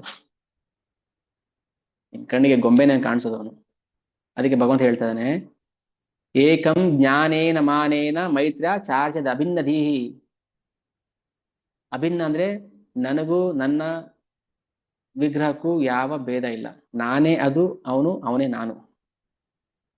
ವಿಗ್ರಹ ರೂಪದಲ್ಲಿರೋ ಅವನು ನಾನೇ. ಇದನ್ನ ಯಾರು ತಿಳ್ಕೊಳ್ತಾರೋ, ಜ್ಞಾತ್ವಾ ಮಾಂ ಚೇತನಂ, ಇದನ್ನ ಸತ್ಯವನ್ನು ಯಾರು ತಿಳ್ಕೊಳ್ತಾರೋ ಅವನು ಅತ್ಯಂತ ಶುಭವನ್ನ ಪಡ್ಕೊಳ್ತಾನೆ. ಕೊನೆಯ ಶುಭ, ಆತ್ಯಂತಿಕ ಸುಖಂ ಆತ್ಯಂತಿಕಂ ಬುದ್ಧಿರ್ಗ್ರಾಹಿ ಮತೀಂದ್ರಿಯಂ. ಅವನು ಈ ಮಣ್ಣಿನ ಕಣ್ಣಿಂದನೇ ನನ್ನನ್ನು ನೋಡ್ಬಿಡ್ಬೋದು. ಯಾರು ಯಾರು ಭಗವಂತನಾದ ನನ್ನನ್ನ ಎಲ್ಲ ಕಡೆ ನೋಡ್ತಾನೋ, ಯೋಮಾಂ ಪಶ್ಯತಿ ಸರ್ವತ್ರ ಸರ್ವಂಚ ಮೈ ಪಶ್ಯತಿ ತಸ್ಯಾಹಂ ನ ಪ್ರಣಶ್ಯಾಮಿ ಸಚಮೇನ ಪ್ರಣಶ್ಯತಿ. ಗೀತೆ. ಅಮ್ಮ, ನೀನು ಅಷ್ಟೇ ಪುತ್ರ ರೂಪೇಣ ವಾ ನಿತ್ಯಂ ಸುಮೃತ್ವ ಶಾಂತಿ ಮವಾಪ್ಸಸಿ. ನನ್ನನ್ನ ಮಗನ ರೂಪದಲ್ಲಿ ನೀನು ಸ್ಮರಣೆ ಮಾಡ್ತಾ ಇರು. ಯಶೋದಮಾಯಿ, ನೀನು ಮಗನ ರೂಪದಲ್ಲಿ ನನ್ನ ಸ್ಮರಣೆ ಮಾಡು. ನಂದಗೋಪ, ಮಗನ ರೂಪದಲ್ಲಿ ಸ್ಮರಣೆ ಮಾಡು. ಗೋಪಿಯರೇ, ನನ್ನ ಸಖನ ರೂಪದಲ್ಲಿ ಸ್ಮರಣೆ ಮಾಡಿ. ಹನುಮಂತ, ದಾಸ ರೂಪದಲ್ಲಿ ಸ್ಮರಣೆ ಮಾಡು. ಹೇ ಮರ ಗಿಡಗಳೇ, ನನ್ನನ್ನ ಶಾಂತ ಭಾವದಲ್ಲಿ ಸ್ಮರಣೆ ಮಾಡ್ರಿ. ಹೇ ಜನಿವಾರ, ನನ್ನ ಶಾಂತ ರೂಪದಲ್ಲಿ ಸ್ಮರಣೆ ಮಾಡು. ಪಾದರಕ್ಷೆ, ಭಗವಂತನ ಪಾದಕ್ಕೆ ಕೂಡ ಭಗವಂತನ ಸ್ಮರಣೆ ಮಾಡಬೇಕು.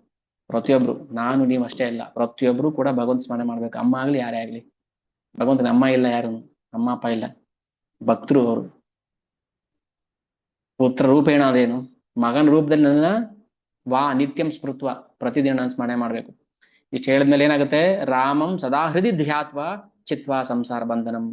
ಯಾರು ಹರಿನಾಮವನ್ನ ಸದಾ ಹೃದಯದಲ್ಲಿ ಧರಿಸಿರ್ತಾರೆ, ಪ್ರತಿ ಕ್ಷಣ ಹರೇ ಕೃಷ್ಣ ಹರೇ ಕೃಷ್ಣ ಕೃಷ್ಣ ಕೃಷ್ಣ ಹರೇ ಹರೇ, ಹರೇ ರಾಮ ರಾಮ ರಾಮ ಹರೇ ಹರೇ, ಚಿತ್ವಾ ಸಂಸಾರ ಬಂಧನಂ, ಸಂಸಾರ ಬಂಧನ ಹೊಡೆದೋಗ್ಬಿಡುತ್ತೆ. ಹ್ಮ್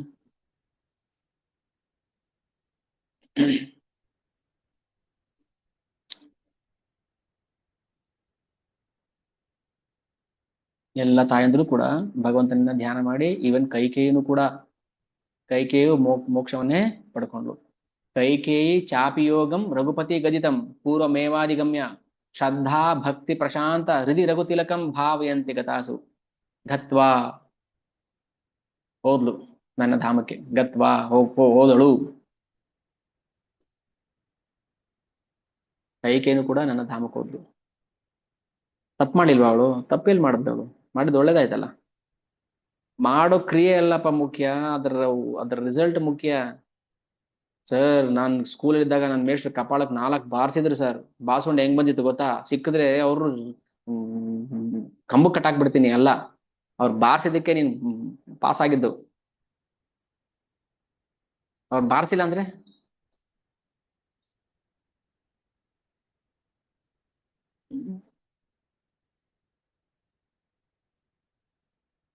ಕ್ಲಾಸಲ್ಲಿ ಒಬ್ರು ನನ್ಗೆ ಹೇಳಿದ್ರು, ಈ ಬೈದ್ರಿ ನನಗೆ, ಅದಕ್ಕೆ ಕ್ಲಾಸ್ ಬಿಟ್ಬಿಟ್ಟೆ ಅಂತ. ಯಾರಿಗೂ ಒಳ್ಳೇದಾಯ್ತು? ನನಗೆ 1 ನಂಬರ್ ಕಮ್ಮಿ ಆಯ್ತು ಅಷ್ಟೇನೆ ಅಲ್ಲಿ. ನನಗಲ್ಲ, ಅಲ್ಲಿ 1 ನಂಬರ್ ಕಮ್ಮಿ ಅಲ್ಲಪ್ಪ. ಬಾರ್ಸಿದಕ್ಕೆ ತಾನೇ ಮೇಷ್ಟ್ರು, ಬಾರ್ಸಿದಕ್ಕೆ ತಾನೇ ಪಾಠ ಕಲ್ತಿದ್ ನಾವು. ಕೈಕೇಯಿ ಹಂಗ್ ಹೇಳಿಲ್ಲ ಅಂದಿದ್ರೆ, ಮಂತ್ರ ಮಾತು ಕೇಳ್ಕೊಂಡಂಗ್ ಮಾಡಿಲ್ಲ ಅಂದ್ರೆ, ರಾಮಚಂದ್ರ ಕಾಡಿಗೆ ಹೋಗ್ತಿರ್ಲಿಲ್ಲ, ಭಕ್ತರು ಉದ್ಧಾರ ಮಾಡಕ್ ಆಗ್ತಿರ್ಲಿಲ್ಲ. ಅದಕ್ಕೆ ಭಗವಂತ ತನ್ನ ಡಿವೈನ್ ಪ್ಲಾನ್ಗೆ ತಾನೇ ಸ್ಕ್ರಿಪ್ಟ್ ಬರೀತಾನೆ. ಅವನೇ script writer, director, producer, actor ಎಲ್ಲ ಅವನೇ. ಹಿಂಗ ಆಗ್ಬೇಕು, ನೆಕ್ಸ್ಟ್ ಹಿಂಗ ಆಗ್ಬೇಕು ಅಂತ. ಬಟ್ ನಾವು ಹಂಗ್ ಮಾಡಕ್ ಆಗೋದಿಲ್ಲ, ನಾವು ಭಗವಂತನ ಅಧೀನ. ಭಗವಂತ ಹೆಂಗ್ ಇಚ್ಛೆ ಪಡ್ತಾನೆ ಹಂಗೆ ಆಗೋದು, ನಾವ್ ಇಚ್ಛೆ ಪಟ್ಟಂಗಲ್ಲ. ನಾವು ಅನ್ಕೋತೀವಿ ಏನೋ ಹಂಗಾಗ್ಬೇಕು ಹಿಂಗಾಗ್ಬೇಕು ಅಂತ. ನಮ್ಗೆ ಇಚ್ಛೆ ಇರೋದು ಒಂದೇ, ಏನು? ಭಗವಂತನ ಸೇವೆ ಮಾಡ್ಬೇಕು ಅನ್ನೋ ಇಚ್ಛೆ ಐತೆಪ್ಪ ನನಗೆ. ಅದಕ್ಕೆ ಭಗವಂತ ಏನ್ ಬೇಕು ಸಹಾಯ ಮಾಡ್ತಾನೆ. ನಾನು ಶ್ರೀಮಂತ ಆಗ್ಬೇಕು, ನಾನು ಅದಾಗ್ಬೇಕು ಇದಾಗ್ಬೇಕು ಅಂದ್ರೆ ನಾನ್ ಮಾಡಲ್ಲ ನೀನಿನ್ನ. ಅದಕ್ಕೆ ನಾವು ಒಂದೇ ಇಚ್ಛೆ, ಒಂದೇ ಶ್ರದ್ಧಾ ಭಕ್ತಿ ಪ್ರಶಾಂತ ಹೃದಯ ರಘುತಿಲಕಂ, ನಮ್ಮ ಹೃದಯದಲ್ಲಿ ಭಗವಂತನನ್ನ ಪ್ರತಿಷ್ಠಾಪನೆ ಮಾಡ್ಕೋಬೇಕು.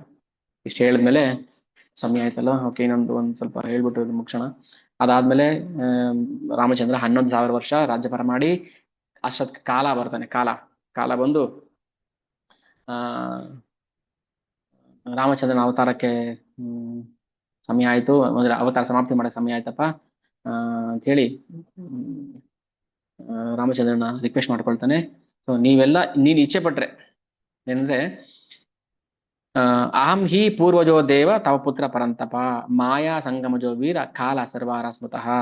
ನಾನು ಕಾಲ, ಅಲ್ಲಿ ಕಾಲಭೈರವನೋ ಯಾರು ಒಟ್ಟಲ್ಲಿ ಭಗವಂತನ ಸೇವಕ ಬಂದ್ಬಿಟ್ಟು ಹೇಳ್ತಾರೆ, ಅಪ್ಪ ನಿನ್ನ ಅವತಾರ ಸಮಾಪ್ತಿ, ಯಾಕಂದ್ರೆ ಬ್ರಹ್ಮದೇವರು ಬಂದು ಪ್ರಾರ್ಥನೆ ಮಾಡಿದ್ರು, ರಾವಣನ ಸಂಹಾರ ಮಾಡ್ಬೇಕು ಅಂತ. ನಿನ್ ಕೆಲಸ ಆಗಿದೆ, ಇಲ್ಲಿ ಧರ್ಮ ಸ್ಥಾಪನೆ ಮಾಡಿದ್ಯಾ, ಸೊ ಹಾಗಾಗಿ ನೀನು ಹೊರಟು ಬಂದ್ಬಿಡು ಅಂತ ಹೇಳ್ತಾರೆ. ಅದಾದ್ಮೇಲೆ ಲಕ್ಷ್ಮಣ, ಭರತ, ಶತ್ರುಘ್ನ ಹೊರಟೋಗ್ತಾರೆ. ಅವರ ಮೂಲ ರೂಪದಲ್ಲಿ ಸಂಕರ್ಷಣನಾಗಿ ಪ್ರದ್ಯುಮ್ನ ಅನಿರುದ್ಧ ಆಗಿ ಹೊರಟೋಗ್ಬಿಡ್ತಾರೆ. ಆಮೇಲೆ ರಾಮಚಂದ್ರ ಅಲ್ಲಿ ಇದ್ದವ್ರನ್ನೆಲ್ಲಾರನು ಭಗವದ್ಧಾಮ ಕರೀತಾನೆ, ಎಲ್ಲ ಹೊರಟೋಗ್ಬಿಡೋಣ ಬನ್ನಿ ಅಂತ. ಎಲ್ಲರಿಗೂ ಭಗವಂತ ಮೋಕ್ಷ ಕೊಟ್ಬಿಡ್ತಾನೆ, ಯಾರೆಲ್ಲ ಭಗವಂತನ ಸೇವೆ ಮಾಡಿದ್ರು ಅವರು. ಆದ್ರೆ ಹನುಮಂತ ಮಾತ್ರ ಇಲ್ಲೇ ಭಗವಂತನ ಸೇವೆಯಲ್ಲಿ ತೊಡಗ್ಬಿಡ್ತಾನೆ. ಹನುಮಂತ, ನಾನು ಇಲ್ಲೇ ಬಿಡ್ತೀನಿ ಭಗವಂತನ ಸೇವೆ ಮಾಡ್ಕೊಂಡು. ಅಂದ್ರೆ ಎಲ್ಲಿ ಭಗವಂತನ ಕಥೆ ನಡೀತೆ ಅಲ್ಲಿ ಹನುಮಂತನೂ ಕೂಡ ಬಂದು ಕೂತ್ಕೊಂಡು ಶ್ರವಣ ಮಾಡ್ತಿರ್ತಾರೆ. ಅದಕ್ಕೆ ಹೇಳೋದು, ನಾವು ರಾಮಾಯಣವನ್ನ ವಾಲ್ಮೀಕಿ ಮೂಲಕ ಓದಬೇಕು, ತಿಳ್ಕೋಬೇಕು. ಎಲ್ಲ ದೇವತೆಗಳು ಬರ್ತಾರೆ. ಬ್ರಹ್ಮದೇವರು ಪ್ರಾರ್ಥನೆ ಮಾಡ್ತಾರೆ, ಪಿತಾಮಹ ಪ್ರಾರ್ಥನೆಯ ಸ ರಾಮ ಪಶ್ಯತ್ಸು ದೇವೇಶು ಮಹಾಪ್ರಕಾಶಃ. ಬ್ರಹ್ಮದೇವರಿಗೆ ಚತುರ್ಭುಜ ರೂಪದಲ್ಲಿ ದರ್ಶನ ಕೊಡ್ತಾನೆ ರಾಮಚಂದ್ರ. ಅಲ್ಲಿಂದ ಆ, ತನ್ನ ಸ್ವಧಾಮಕ್ಕೆ ಹೊರಟೋಗ್ಬಿಡ್ತಾನೆ. ಇದೆಲ್ಲ ಆಯ್ತು. ಇಷ್ಟಕ್ಕೆ ರಾಮಾಯಣ ಸಮಾಪ್ತಿ ಮಾಡ್ತಾರೆ. ವಾಲ್ಮೀಕಿಗಳು ಒಂದೆರಡು ಪ್ರಕ್ಷಿಪ್ತ ಭಾಗ ಇದೆ, ಅದು ಯಾವಾಗಾದ್ರೂ ಚರ್ಚೆ ಮಾಡೋಣ. ಎಷ್ಟೊಂದು ಕಥೆಗಳಿದೆ ಅದರಲ್ಲಿ. ಸುಮಂತ್ರ ದುರ್ವಾಸನಿಂದ ಕೇಳಿದ ಕತೆ, ಭೃಗು ಮಹರ್ಷಿ ಶಾಪ ಕೊಟ್ಟಿದ್ದು, ಅದೆಲ್ಲ ಓಕೆ. ಎಲ್ಲಾನು ಹೇಳಕ್ ಆಗೋದಿಲ್ಲ, ಎಷ್ಟಾಗುತ್ತೆ ಅಷ್ಟು ನಾವು ಶ್ರವಣ ಮಾಡ್ಬೇಕಿತ್ತು. ಒಂದು 15 ದಿನ 2 ವಾರ ನಾವು ರಾಮಾಯಣದಿಂದ ಏನ್ ಶ್ರವಣ ಮಾಡಿದ್ವು, ಇದರಿಂದ ನಮ್ಗೆ ಏನು ಫಲ ಬಂತೋ ಅದನ್ನ ಭಗವಂತನಿಗೆ ಸರ್ವ ಸಮರ್ಪಣೆ ಮಾಡಬೇಕು. ಇಷ್ಟೇ, ಸಮರ್ಪಣಾ ಭಾವ ಇರಬೇಕು ನಮ್ಗೆ. ಏನ್ ಮಾಡಿದ್ರು ಅದು ಭಗವಂತನಿಗೆ ಸಮರ್ಪಣೆ, ಅವ್ನ್ ಖುಷಿಗೋಸ್ಕರ. ಓಕೆ, ಸೊ ಏನೇ ಇದ್ರು ಎಲ್ಲ ಭಗವಂತನ ಸೇವೆ ಅಂತ ನಾವು ಅನ್ಕೊಂಡು. ನಿನ್ನೆ ಶ್ರೀರಾಮನವಮಿ, ತುಂಬಾ ಜನ ರಾಮಾಯಣ ಡಿಸ್ಟ್ರಿಬ್ಯೂಟ್ ಮಾಡಿದ್ರು. ಎಲ್ರಿಗೂ ನನ್ನ ಹೃತ್ಪೂರ್ವಕ ಧನ್ಯವಾದಗಳು. ಪ್ರತಿಯೊಬ್ರು ಯಾರೆಲ್ಲ ಮಾಡಿದ್ರು, ಯಾರೆಲ್ಲ ಬುಕ್ ಡಿಸ್ಟ್ರಿಬ್ಯೂಷನ್ ಮಾಡಕ್ ಪ್ರಯತ್ನ ಪಟ್ರೋ, ಇಚ್ಛೆ ಪಟ್ರೋ, ಅಟ್ಲೀಸ್ಟ್ ನಾನು ಮಾಡ್ಬೇಕಿತ್ತು ಅಂತ, ಅವ್ರಿಗೆಲ್ರಿಗೂ ಭಗವಂತ ಅನುಗ್ರಹ ಮಾಡ್ತಾನೆ.